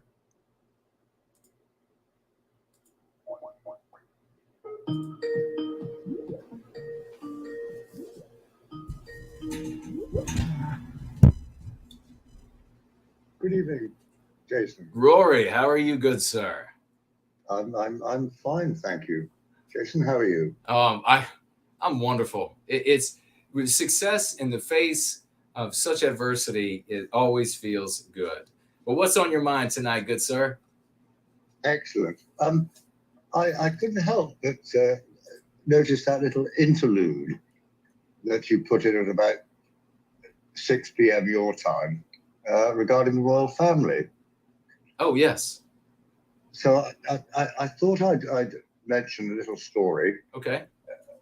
About when I met King Charles III. Wow. It was in Los Angeles, California. And it was shortly after the 1992 LA riots. I don't know whether I've mentioned to you before, but I was very nearly involved in that. I was there when they erupted. Wow. But what I was going to say was, yeah, about a year or so later, I got this invitation from a thing called Food from Britain, and they were a Quango, you know, quasi-autonomous national government organisation. And they said, "Oh, do you want it's Prince Charles at the time. Do you want to meet Prince Charles in this supermarket in LA?" And I thought, well, yeah, why not? And I had to fly from Philadelphia to LA to do it, but I thought, yeah, let's go for that. Anyway, it turns out, so I'm there in this supermarket, a newly built supermarket after the LA riots, and it turns out that the only reason he's there is that he wanted to know what the city of LA had done for the local people, to improve it after the riots. And I'm thinking to myself, this is ridiculous. I mean, they were the ones who burned it down in the first place. Yeah, precisely. So, as I said to you just now, I saw that happen from my hotel room. But no, I think that says a lot about King Charles. You know, that probably wasn't the only reason he was in America, but he obviously made the point that that's why one of the reasons he wanted to go there. And I thought, sorry, excuse my language, bugger you, basically. Yeah. Yeah. But no, it's an interesting time. I mean, I was introduced to him, and I talked to him a little bit about the industry and importing foods to the United States from Britain. Introduced him to my broker, my distributor, and that sort of thing. But the interesting thing at the end of it was I'd actually taken some photos of him as he was approaching me, and my wife was talking to a girlfriend of hers, and excuse me, and she said, "Oh, my husband's in LA," and this friend of hers said, "Oh, so's mine." And I said, "Oh, what are you doing there?" Sorry, what's he doing there? And he's in the Secret Service. And he was one of the ones protecting Prince Charles at the time. How about that?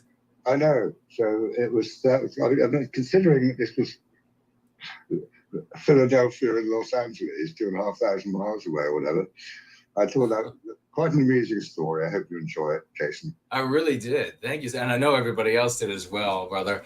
Wow, what an interesting thing. Yeah, of course. And I guess that's what we can expect from him as king now. This sort of concern that is totally misplaced.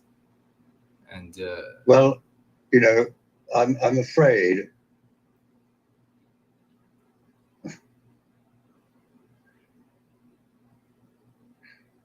I don't have a lot of faith in King Charles. Yeah, I'm concerned as well that he's going to he'll make changes that are anti-white and that are harmful as a consequence for the crown. Well, as I say, that's my only experience of the only time I met him. But you can see where his mind is. Oh, and then of course, Jason, we just had our new Prime Minister, Liz Truss, come out and say she wants more immigrants for the benefit of GDP. Oh my God. Yesterday, I think. So here we go. So much for the Conservative Party. For GDP. Gross domestic product. Yes, it's the be all and end all, isn't it? I mean, come on. Yeah, the God economy. That's for the conservatives. It's the way. It's the same thing in the United States. They appeal so often to the GDP, to the economy, and obviously in libertarian circles, as though the human beings involved are of little import or consequence, as long as someone else gets rich. It's like this same argument that is made. It's the same argument. It's sort of same argument or same mentality that when it comes to moving these intruders who are wonderful people, but weren't invited, coming across the border, moving them up to these areas where folks who have the power and the money that are making these decisions to keep the border non-existent, where they live and they play, moving them to these places is somehow wrong because those places are white. And why would you want to ruin that? Like we have to sacrifice ourselves to make sure the people who are destroying us continue to have a nice white safe area. Are you kidding me? Absolutely not. We need them to feel the pain of their actions. It's the only way. It's the way that every animal every living organism functions on planet Earth, is that if something hurts, they then know to stop doing it. And so the GDP thing is, well, as long as you have to sacrifice yourself, sacrifice your ways, your norms, your customs, your feeling of belonging and harmony with your environment. So you have to sacrifice all of that because GDP will get better. We promise you it will get better. And then therefore that somehow trickles out to benefit us in some immaterial economic way. No, thank you. No, thank you. I don't want to feel like an alien where I live, where my people have lived, where my people created a country. I don't want to feel like an alien there and have potentially a few extra dollars in my pocket because the economy is rolling along better. I'd rather have an environment where there are fewer dollars racing around the environment, and it's a place where I'm in harmony with my people. Things are far less populated.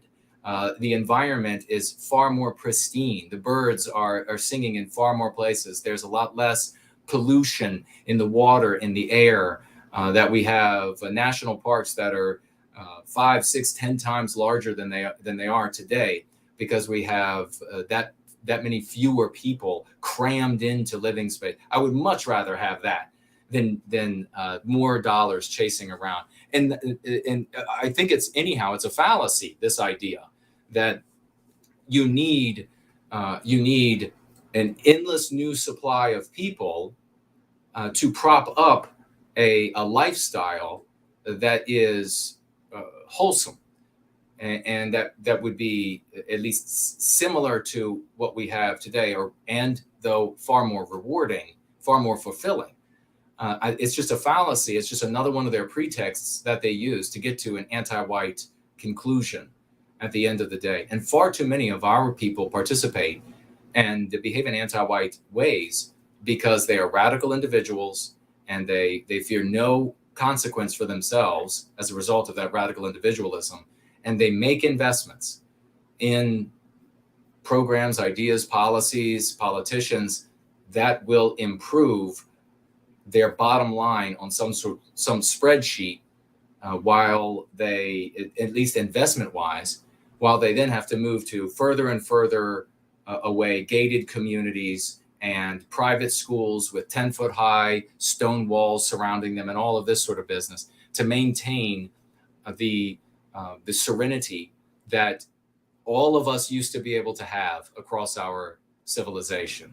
It's preposterous. So that's Liz Truss for you, folks. Our once great United Kingdom, led by this conservative who is saying, no, gotta keep those doors wide open to the non-white world, so that we can increase the GDP potentially by another point. Who cares what ends up happening to the natural environment of a place that's truly magical? I mean, you can find in all of our Western countries these locales that are not just veritably, but truly magical places, paved over so that we can fill them up with, folks, India has enough people to just pave over the entire West, right? You realize that, don't you?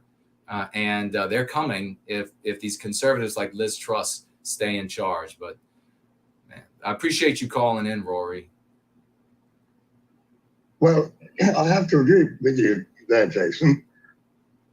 Yeah, let's bring in the immigrants, pave over what's left of our countryside in order to build them houses to live in, for the sake of growth in the economy. And the only reason that our governments do that is because that's the only way they can pay off their national debt, through inflation, so that it becomes smaller in terms of the economy. And it's absolute rubbish. That's not how normal people think. It's like, first of all, you don't get into debt in your first place. And if you do, you pay it off as soon as possible. You don't try and inflate your way out of it. I think it's total nonsense, personally. But thank you, Jason. Thank you, brother. And please call in whenever you want. Well, you're most welcome. Promethean Hales, sir. Promethean Hales, good sir. Bye-bye.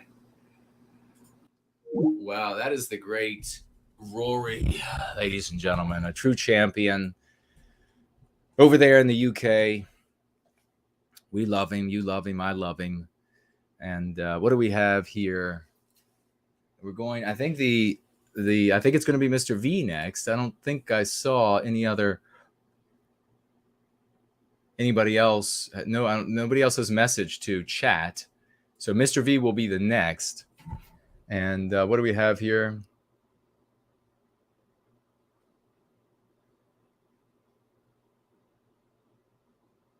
Let me just have a look at this.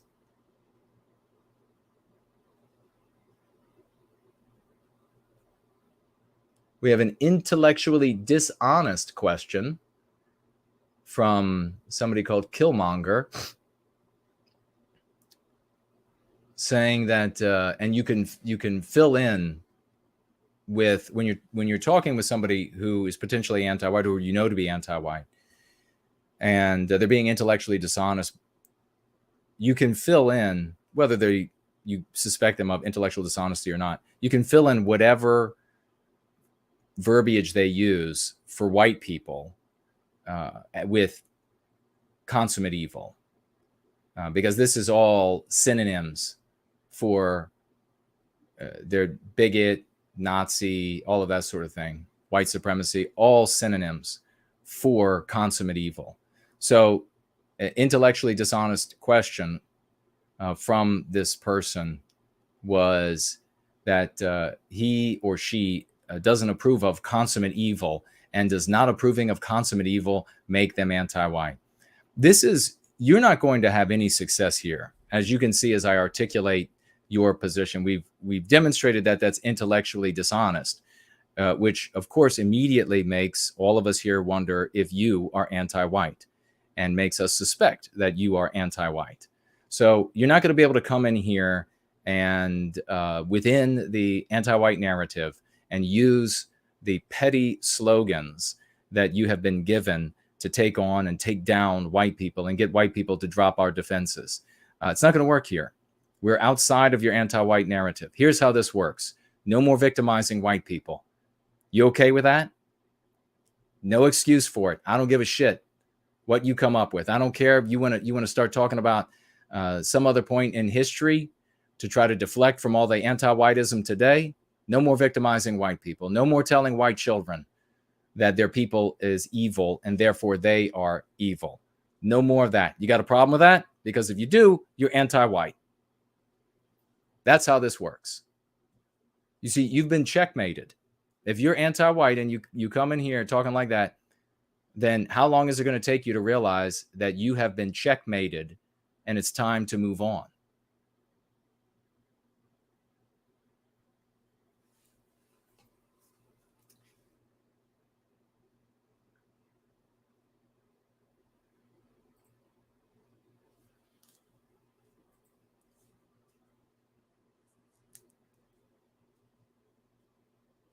Yeah, so these excuses that white people give, and there was a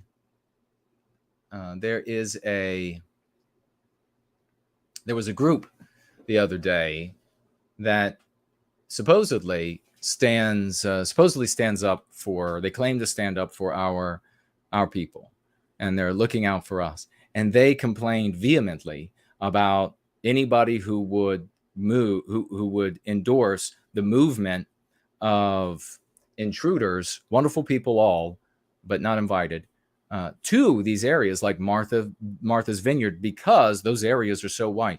I am not, and supposedly they're speaking for like blue collar workers. No, you're not speaking for blue collar workers. I come from working class family.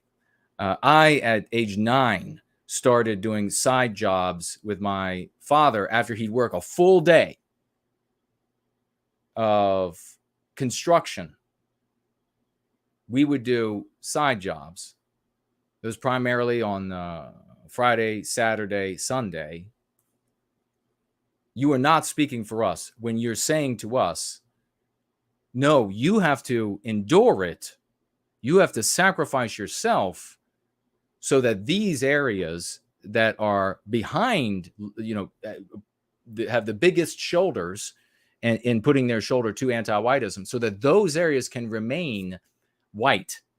You have to self-sacrifice for that. Bullshit. A body politic is just like a human body. People have to experience, their nervous system has to function properly. If they are inflicting pain on the body politic, you need to visit that pain on them for them to understand, this is the consequence of what I'm doing. You have to visit that on them to the best of your ability. So I have been for this for a very long time, that sort of thing. But I wouldn't do it like these governors are doing it, where it's just like these little tiny sum of people and then really just getting political points so that they can get reelected. I would make it mass movement. And I would get video, and I would because we now have, to whatever degree that's left, peer-to-peer communication, I would get video of them rejecting these people, being fed up with these newcomers, etc., all of it, and then would push that everywhere. So don't ship them to these. This is a terrible thing. Are you kidding? No, let me just keep them in my neighborhood. Let me just keep them in mind so that my neighborhood can go from this working class suburban environment to a barrio. Let me just keep them all here. Let me just suffer it so that the anti-whites in these white areas can continue to push it around and live in harmony.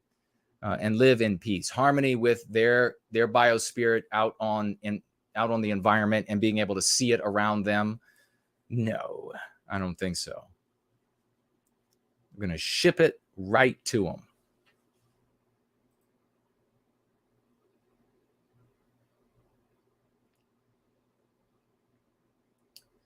All right, let me make a quick check here. Yeah, these arguments that they make. It always infuriates me where the anti-whites, anti-white conservatives, anti-white Republicans will make these arguments about, you're getting wiped out. Your norms are being white erased. Civilization's being white erased. There'll be nothing there in another generation or two for you, but hatred and persecution. But Business owners are going to make more money, and that means you might have a little bit more coin too at the bottom. You, buddy? Hell no. Hell no. Why does anybody ever buy that? We have the great Promethean promulgation over here on Entropy. God bless you, brother. Financially gifting $10. 10. Save our white ass dollars. God bless you. And he says, I've recently visited a facility for one of those major anti-white propaganda corporations. Hundreds, if not thousands, of employees. I counted less than 10 white people.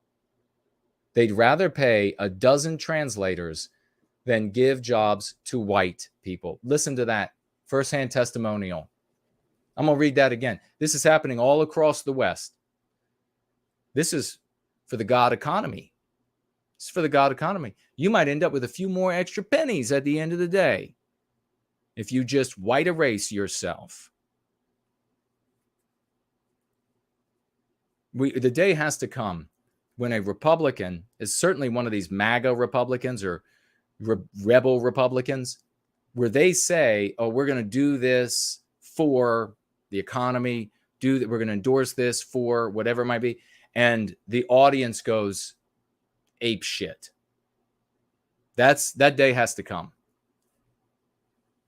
I recently visited a facility for one of those major anti-white propaganda corporations, hundreds, if not thousands of employees. I counted less than 10 white people. They'd rather pay a dozen translators than give jobs to white people. We've been seeing this all across the West. No excuses for failure. Thank you for that firsthand testimonial, brother.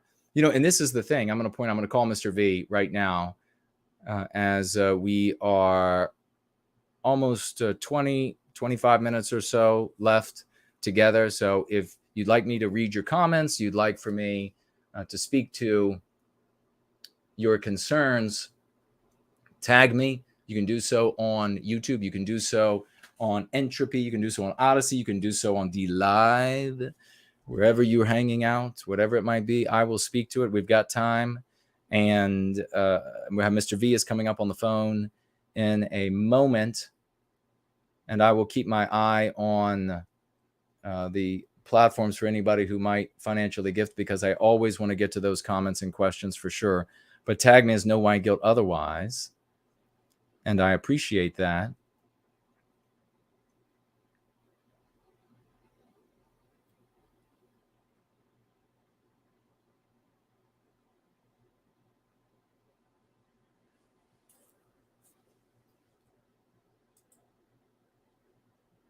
So, and we just had a glitch in the matrix, my friends. But everything seems okay. Is the audio still fine? Is the visual still fine? California Going Free Club in the live chat. Awesome to see you. 0022 is here.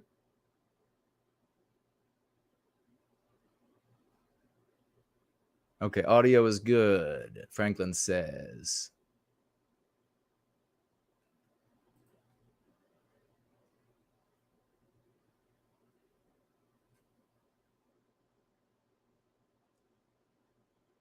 So thank you for the feedback. I don't know what that was. Maybe the anti-whites trying to mess with us, or just technical glitch. King Elvis has entered the building. Haas is here as well. Great to see you all. As we were at the end, reaching the end of this gathering, what was I going to, when that glitch happened? Was I going to audio fine first last says? Thank you very much, brother. Promethean Hails, Jason. Says California Going Free Club. Awesome. Great to see you. Promethean Hails to you. Anglo-America asking, have you ever been to Illinois? I have indeed. Yes.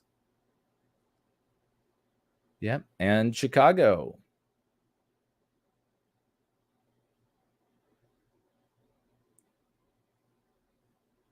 King Elvis says, Jason should be proud of the fact that the glowies come here to Fed Post. And First Last says, the video is good, you're not dancing.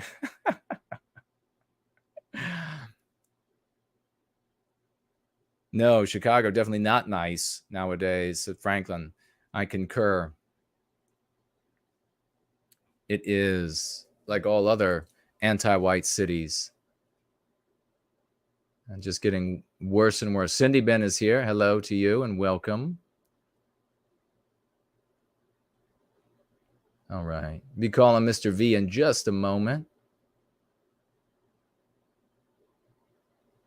Yes, the God economy for all the people out there, libertarians, a lot of them, who want to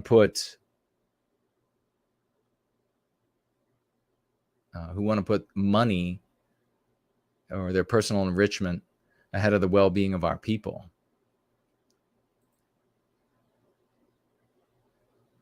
Outrageous. Okay. Everything looks fine now. So I will reach out. Illinois is not as bad as people make it out to be. I'm proud. I'm a proud Northern Illinoisian. Never call me a person from Chicago. No, when I was in Illinois, there were plenty of nice places, and we should take pride in our particular locale. When we can stay, maybe even relocating within, like a state, for example, to continue struggling and fighting for white well-being. We should, as long as we can, and then only relocate out of those areas when we must. But we have that tie, and it has more meaning for us than somebody new coming in.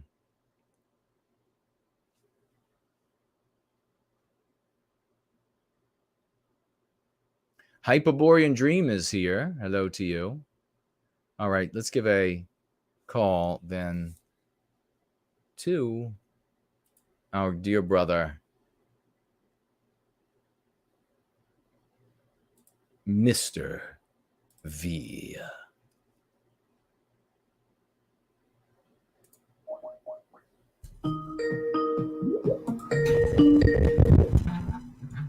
Hey, brother, how's it going? Good, man. We had a little technical snafu there, but it looked like everything was okay, so we're good now. What's on your mind?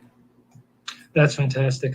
I haven't heard much of the show because I was on a call with one of our champions. Oh, cool. But I will go back and listen. Sometimes I got to put you on 2-speed. But right. That's just fine. Whatever you got to do to get caught up on the shows, folks. Yes. Yeah, that's right. So quick thing about what's happening. Patrick started Crucible in the California GFC today. That's fantastic news. Yeah. So Crucible has begun. The first GFC to do Crucible is Patrick's. I am on Prometheus Rising. We're more than halfway. Here's the line where we left off. You'll recognize where this is, brother. Of course, because you wrote the book. Turning, he set forth with Yarganantum, and thus began a journey of desperation, an odyssey that sought to marshal the legends and power of the gods. Yeah. That is where we left off. 14.3, the end of 14.3. And in a few more weeks, we should be done with Prometheus Rising. That's epic, man.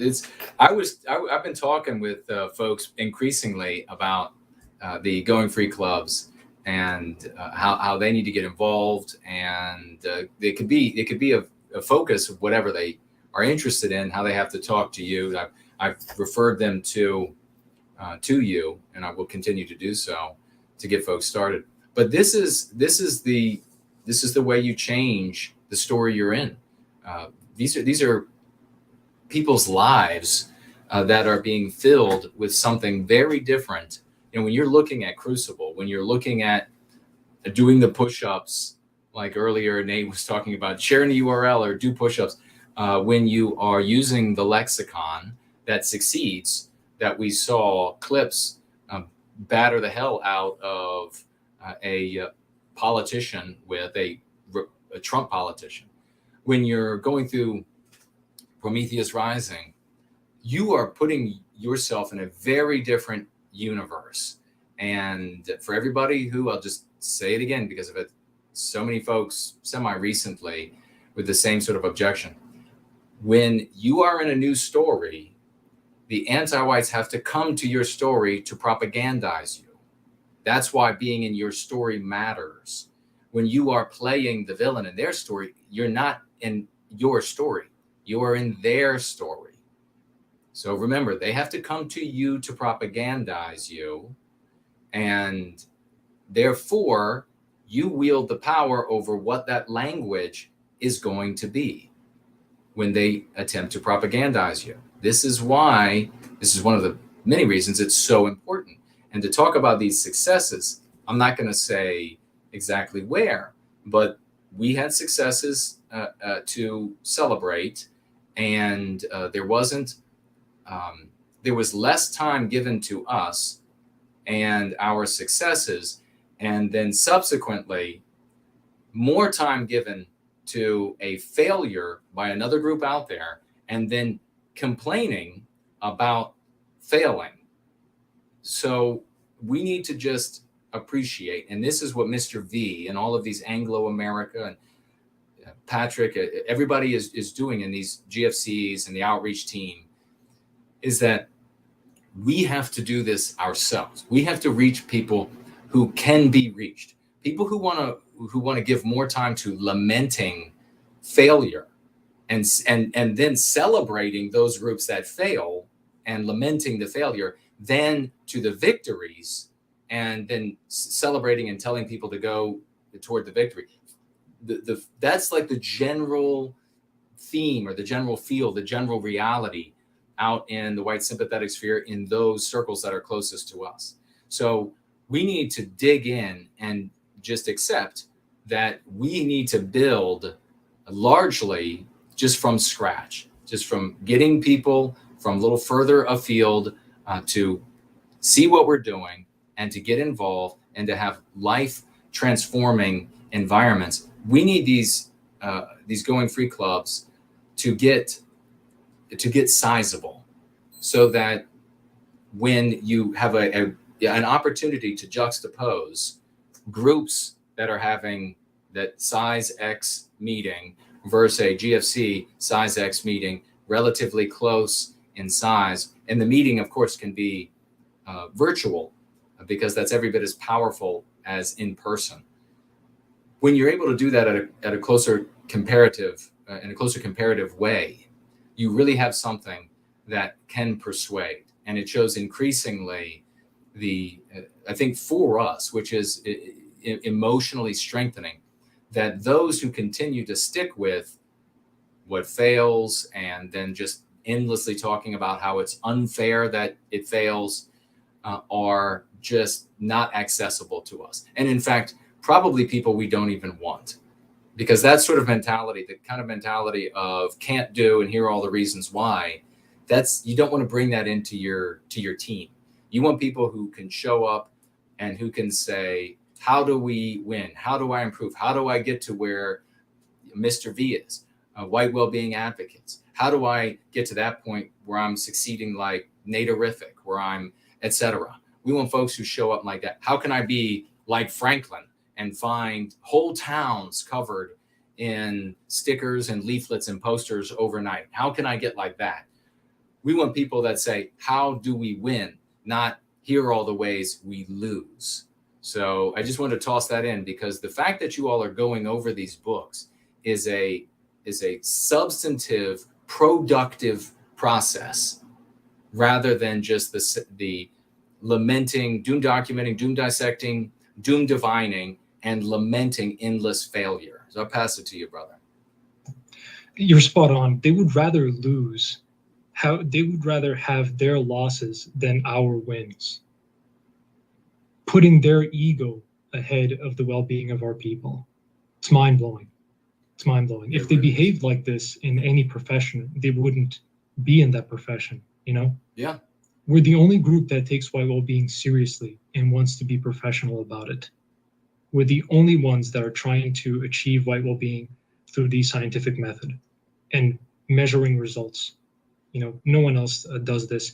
And you're spot on, brother. It's so much more valuable than all the stuff that other people are doing. And one of the things that you see is they see 100 people gather and they're like, oh, look at all the numbers they're getting. It's like a bird sees something shiny. It's like, oh, look, I got to go peck at that.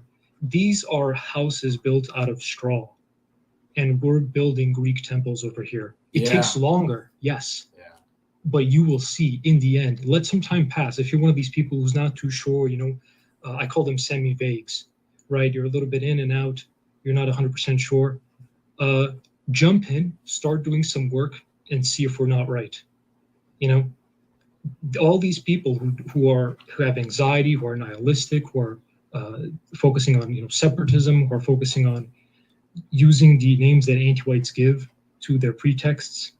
You know, all these people, all of that nonsense would go away if they were just doing the practice. You know, it's like if there was a guy, we were all training jiu-jitsu, and there was a guy who always shows up to watch us train jiu-jitsu, and he keeps asking questions and questions and questions, but he never gets on the freaking mat and has a match with somebody, so he never learns.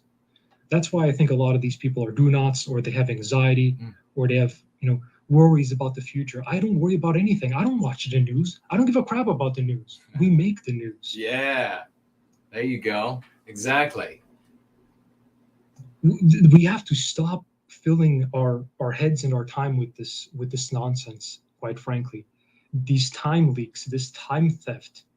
Everyone wants to steal your time in the age that we live in. You know, it's either a survey, or they're calling you at home, or the news, or getting you on their social media, which social media is all designed to be addictive. Look into who builds these apps, and look into, you know, the mechanisms for dopamine release that they're trying to build into them. We got to get away from all of that kind of crap and be hyper-focused. We achieve so much for white well-being because that's our sole focus. Yeah, precisely. That being said, brother, the vetting team guys are amazing. We got a great vetting team. It's getting sharper and sharper. Yeah, it's doing really well. And anyone who's skeptical about joining a GFC, well, it's been a couple of months now. Plenty of people in chat have joined. Plenty of people that you know have joined. Nothing's happened to them. They've been having a blast. They've been enjoying themselves. Don't wait too long to join in. And don't be one of these do-nots who's too afraid to help us set up camp. You know, we need people now more than ever. You know, we don't have infinity to save our people. Yeah.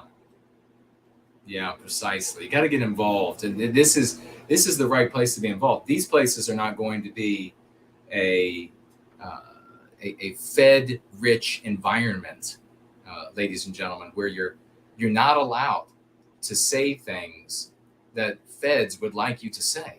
So that's not going to be happening. It's not going to be a undercover reporter-rich environment. All of these other groups out there are going to be Fed-rich, undercover, anti-white, reporter-rich environments, because they know that people are going to be saying the verbiage, using the verbiage, referencing periods in history, focusing hatred on non-white groups. They know they're going to be using those things in those environments. So they're going to go to them to get that. They're going to go to them to get those quotes for their newspapers and television channels. They're going to go to them to get their arrests for their quotas there. And again, remember, this is something that's really important, Mr. V. I got to say, with the FBI saying, as we saw from that mainstream reporter, put her reputation on the line about the FBI reaching out to her in conversation, that they're saying that there are more agents investigating what he referred to as white supremacists than there are white supremacists, and therefore conveying what we have seen in bills that we have read that have become law and shared with people, and these other committees and their statements about hunting down all these people, and so therefore having to broaden the definition of white supremacist so that they can ensnare enough people to satisfy the requirements for arrests, the fact that that's taking place, you will know with 100% certainty if by the end of Biden's presidency, if a group that acts like the villain in the anti-white narrative has not been everybody arrested by the FBI, you will know with 100% certainty that particular group or groups are fed, controlled, or otherwise dominated. Just like that German group that politician moved many years ago, politician moved to ban the group, and then the German government's equivalent of the FBI came forward and said, oh no, you can't, because that's our operation. You can't ban it because it's our operation. We need it to monitor the extremists. We need it to, etc., ensnare people. So any group that plays the villain, now I just realized this the other day, that they don't have enough. What do you think they're really going to allow the FBI, for example, to allow a group that plays the villain, like openly plays the villain, has flags and vernacular and everything from other periods in history? Do you really think that those people are going to be allowed to operate while they broaden the definition of white supremacists to ensnare MAGA type political actors? Of course not. They're going to be arresting and charging, and it could be all fake, trumped up charges, whatever it's going to be, to get their quotas of white supremacists, beginning with those who most obviously look like the villain in the anti-white narrative. And then it will begin to broaden to like the don't tread on me people. I mean, do you really think that the FBI is going to arrest a don't tread on me guy with a Betsy Ross flag and a don't tread on me flag, but not somebody who's acting like and calling themselves a Nazi, or in so many ways calling themselves a Nazi? Give me a break. So whatever is still operating after Biden gets out of office, you can conclude is the Fed operation. So those you don't have to worry about in the GFCs, feds and reporters, because none of that is allowed. It would be a total waste of their time. And as soon as they looked at the work that we do, they would realize that this is obviously going to be a massive waste of my time. There's nothing to get in there and observe that's going to be salacious, and I'm going to be able to shock the world with about what these folks are up to, and not going to be able to get in there and encourage them to talk in a way that would be salacious or could end in arrests and etc.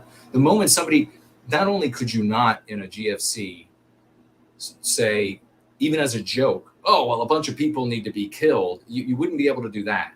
Not only can you not do that, not only can you not say about another group of humanity, this group is so bad and here are all the reasons. You're not going to be able to do that.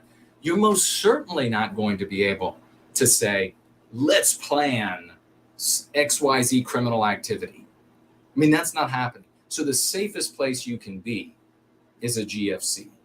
Mr. V. Brother, you're too good at rhyming. You're just too good at rhyming. We got to hook you up with RC so you can release your rap album. That's yeah, that's funny.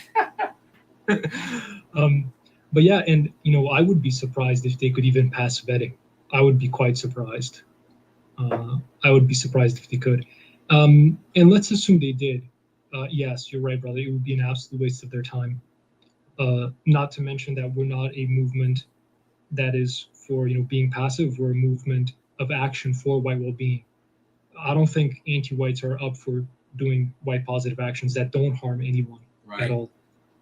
They're not up for that. Another thing, yes. So yesterday, karaoke night, an absolute stunning success. Oh, cool. Mind-blowing. I cannot wait for Patrick to tell you about it. I will simply say this.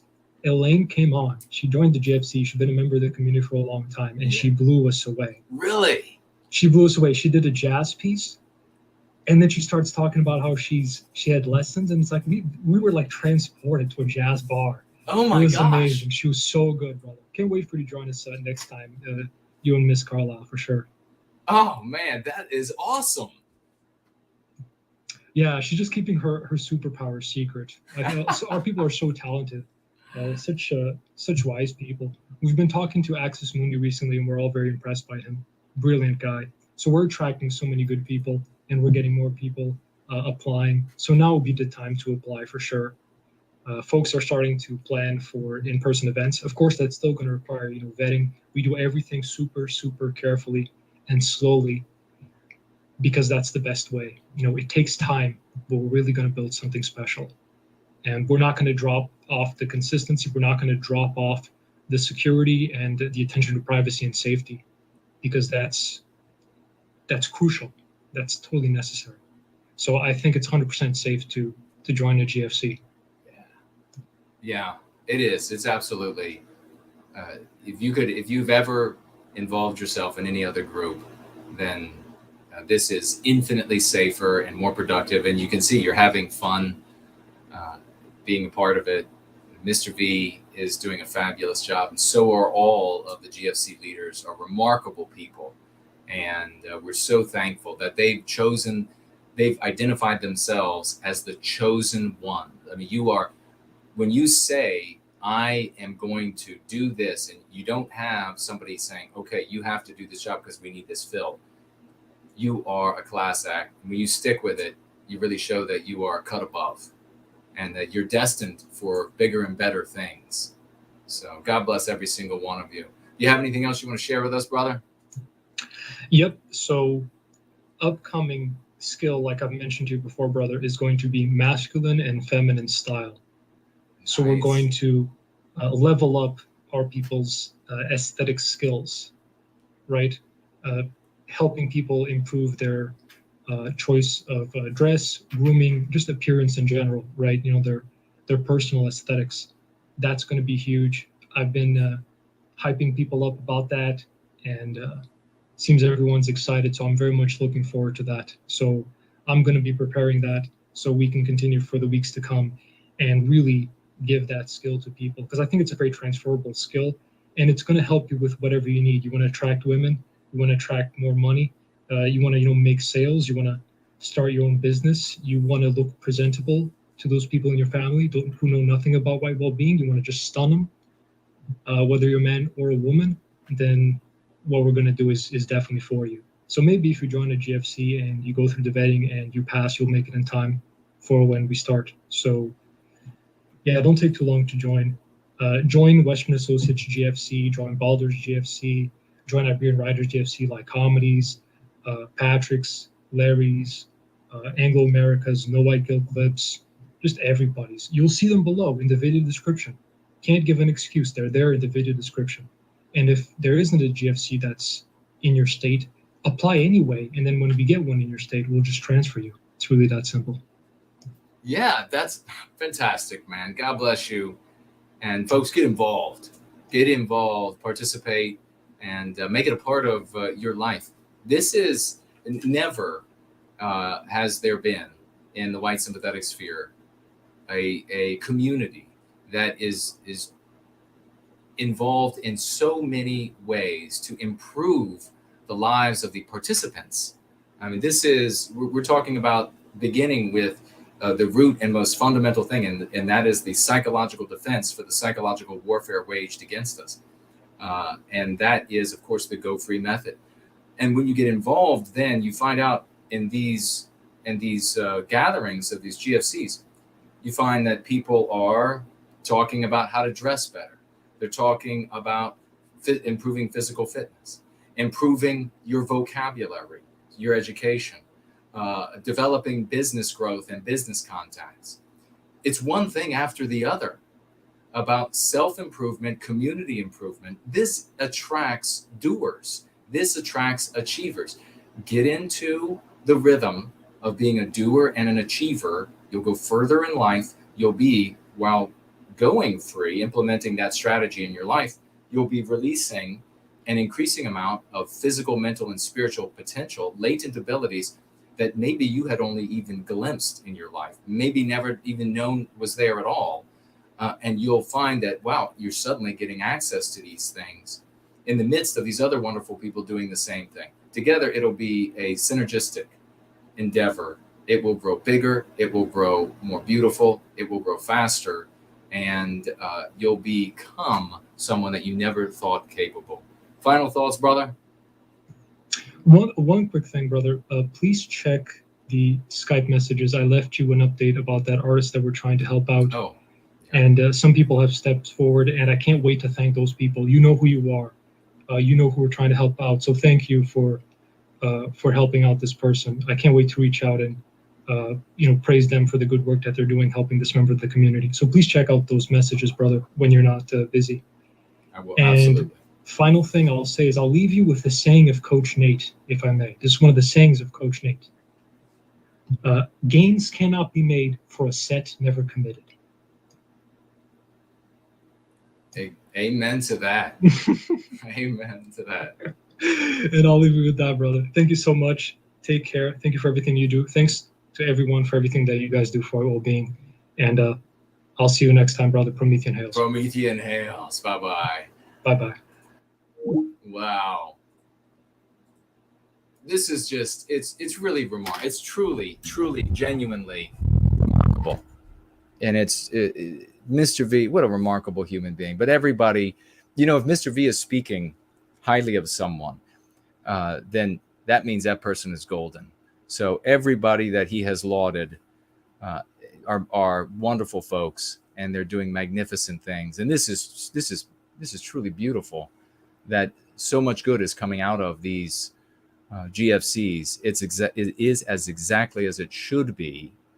And I was corrected, Anglo-America, you also have a silent S on the Illinois with the Illinoisan. Apparently you don't, when you have the IAN, you don't leave the S sound. But it is the same as just Illinois. Now, the question I have, though, is I have always said Illinois. I assume at some point somebody told me when I was quite young. But are there people in Illinois that pronounce the S? Or is that a phenomenon that only occurs outside? And I also wanted to speak to, outside of Illinois, I also wanted to speak to a misunderstanding that might occur when we're talking about moving people who have crossed the border, moving them from the border or border states to these places like Martha's Vineyard. You don't just drop them off there. For example, some of these wonderful people were moved to Chicago, I understand, and that anti-white Mayor Lightfoot or Heavyfoot or malicious anti-Whitefoot supposedly moved them to the suburbs. And the purpose here is you want to take these wonderful people and put them in the midst of, and there are several things that you can do, but one of the primary things is you put them in the midst of the anti-whites who are largely responsible for those things happening. So that's why I talked about like a hangar or a large building where you would house these wonderful folks for a week or so that they can begin the paperwork in, say, Chicago, for example. And you take them right to these welfare offices right there in Chicago. They fill out all the paperwork. You're putting them there so there's nowhere to go. And then when you say to them, you can't stay in our warehouse anymore, now you have to rely on the city of Chicago to take care of you and to give you the things you need every day. You have a video crew and you have etc., making sure that if these people are not taken on by Lori Lightfoot, that in fact, if she wants to ship them out, that you get that information to her non-white constituents. That's the purpose. So then she has to make the decision of they have to stay. You have to lock these people in place. The anti-whites who are in charge, you have to lock them in place so that they can't just shift the burden, which is what, of course, they're going to want to do. The politician, in this case, Lightfoot, is not going to want to convey to her non-white base that she is so crass and inconsiderate and uncaring of these non-white people that she's going to move them out of the city. She's just going to, even if she could say, well, I'm going to send them to this, it's going to be better for them out there. Her non-white voters are not going to be happy with that. Many of her anti-white voters are not going to be happy with that. And that will mean the end of her in office. Which does what? We influence then the selection of politicians by the population in a way that we, with our margin of power, which is quite slim, have an ability to do. That's how we can influence it. So I wanted to make sure that folks understood that as well, because that's in addition to getting footage of, say, of Martha's Vineyard, where they might put the military on the bridges so these people can't cross. Very powerful visuals there for the voters of that area who are going to say, what are you're being really, this looks terrible. You're being very wicked toward these people. But then also in that case, to the country as a whole. But you can keep them there in the method that I prescribed, not by just dumping them off. And that's probably not right to dump them off anyhow. You give them a place to live for a week and a bed and food, and you show them, hey, this is where you fill out all the paperwork. That's the private school where you go sign your kids up to go to school.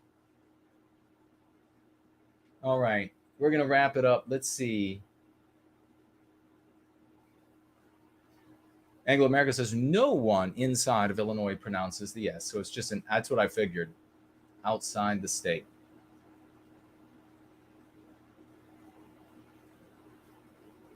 All right, let's see. Elaine Sabatino, a great singer, says, go free with GFC and NWG. I love it. No White Guilt Clips says of somebody, Champ, he says to that person that he wants to know my thoughts on the National Justice Party. And I have given those. Looks like Franklin may have. Franklin says of it that it's a dead end, if not very self-destructive for those who are participating.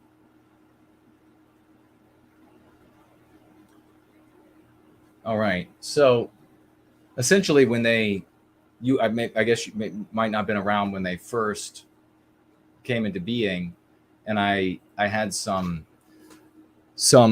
concerns, and I shared those concerns in good faith about the kinds of things that could happen to members.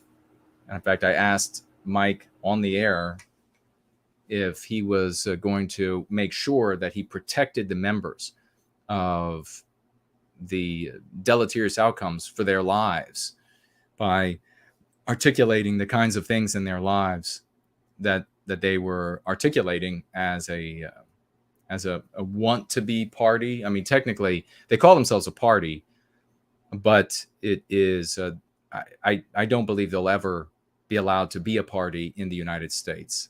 So they won't be able to run candidates.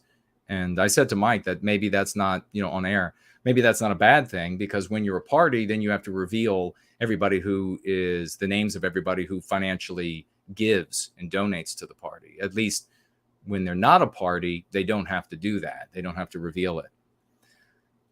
But so I shared those concerns about the lives of the participants, and then for over a year, I was relentlessly slandered and lied about, traduced.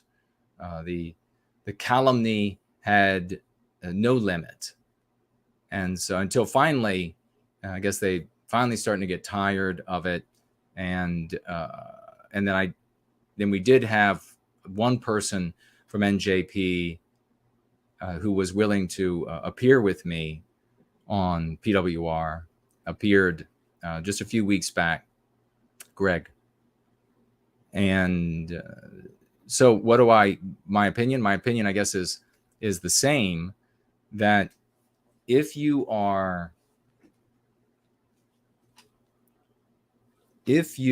take a position, and it's for any group that's out there, if you are taking a position that is reminiscent or blatantly a villain in the anti-white narrative, then you are going to suffer the repercussions of that villainy within the anti-white narrative. It doesn't matter how right you think you are, or how right objectively you might be, or how right you are when it comes to a reading of history. What matters is that the folks that we have to deal with, live with, and have consequences from, they have an understanding based in the anti-white narrative of what all of these things mean and what you believe. And no normal white person, and these are the folks we need to win over, the millions of them, to various degrees. We need to bring them over to white positivity, in my opinion. They're not going to associate with what they believe is, and they're also not only not going to associate, but they will condone the dilating of law against such people.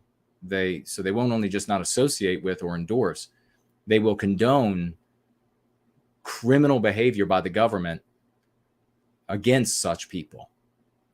And that's on like a big organizational scale. And then when it comes down to the individual lives of people, if you are with your family, your friends, your coworkers, and you're talking about revisionist history, it's a done deal from the beginning. You're going to lose that conversation. You're going to be ostracized from your family. You're going to be ostracized from decent people in your world.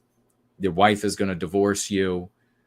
And you see that these types of groups are always like 99% male, and the women have nothing to do with it that are in their lives, or they don't have any women in their lives. And it just goes from bad to worse. And we have a lot of folks in white positive sphere who have come from such environments and have repaired much of what they have ruined in their lives by articulating the beliefs, the ideology, etc. So, if they wear any of their participants support white well-being in a way that conforms with my morality, I endorse that behavior and that thought.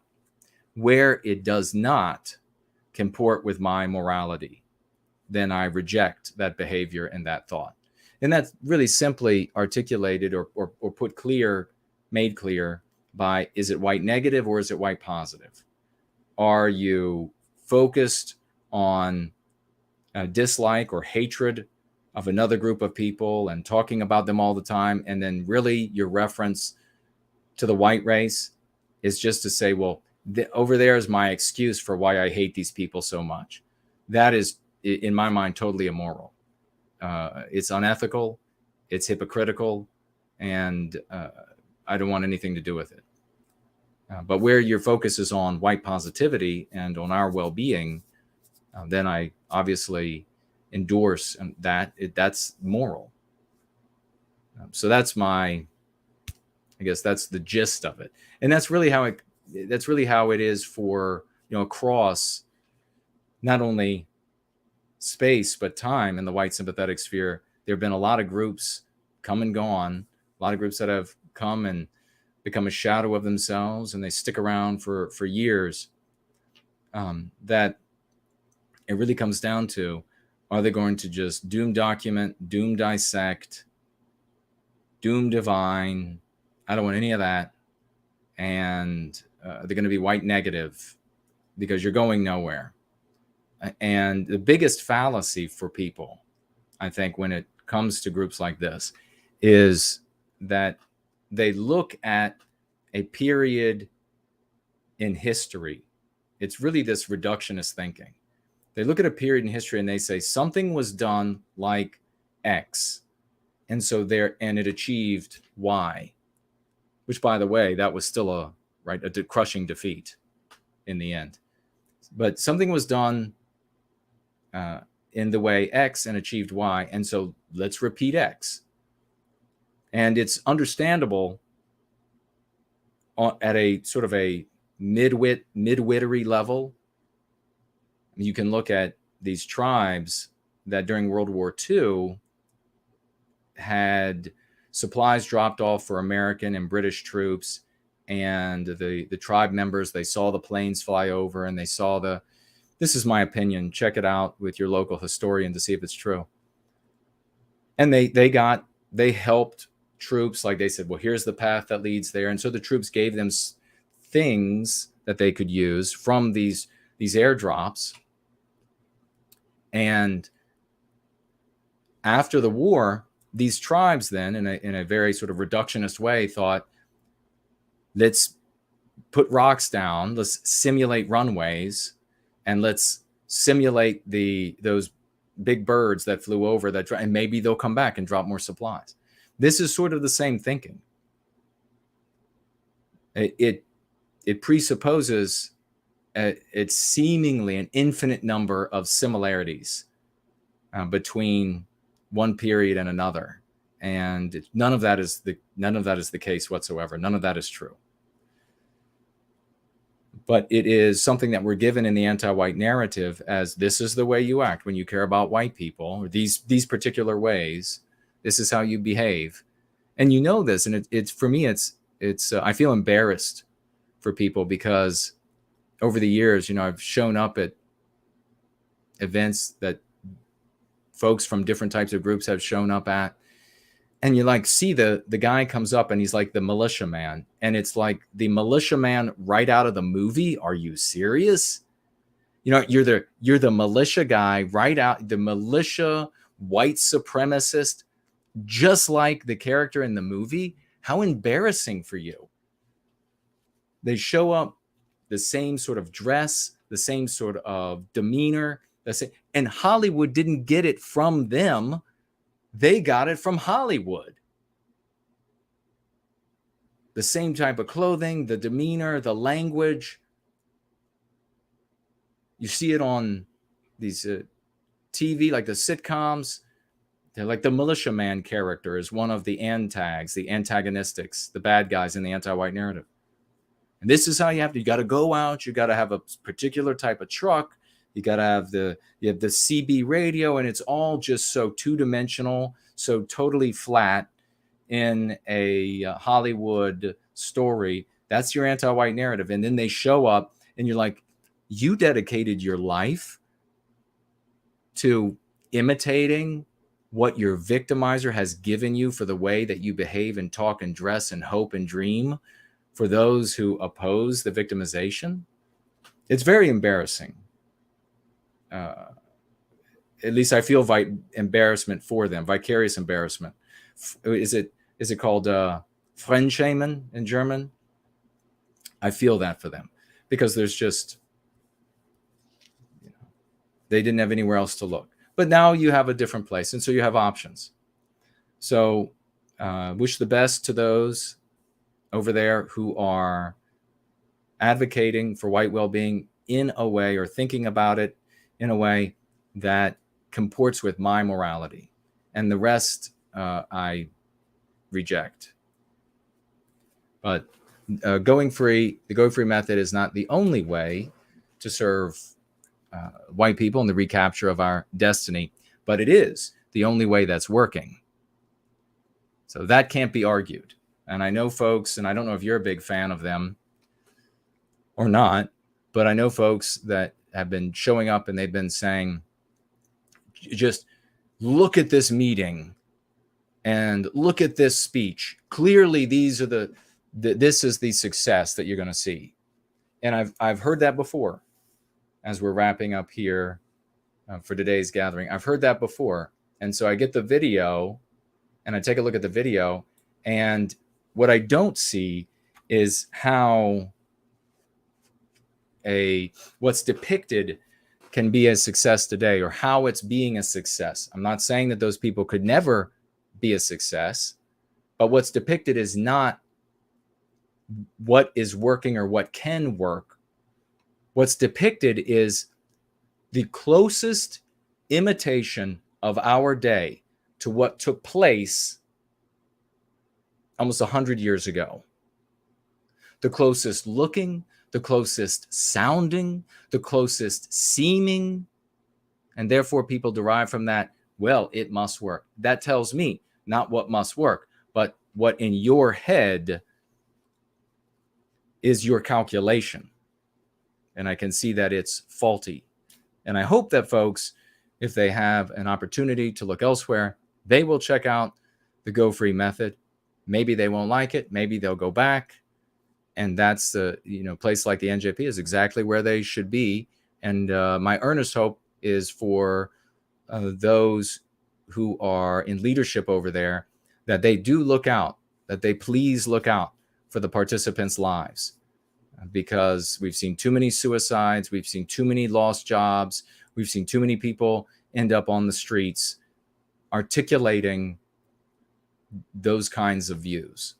So, and I think probably down deep, they don't want that to happen to their participants. That's my, down deep, they don't want that to happen. So I hope that they will continue to take steps to prevent that from happening. But this, my friends, has been a totally epic gathering, Going Free gathering on Sunday. We're going to launch off into this week, and we are going to achieve magnificent things because there's nothing that can stop us. We have the tools that work. We have the talented and dedicated people. We have the wonderful heroes that we need to move from here one step further and from there one step further. We've already changed the societal conversation about Western kind, Western civilization. We've already changed it. That's earth-shaking. We need now to continue pushing.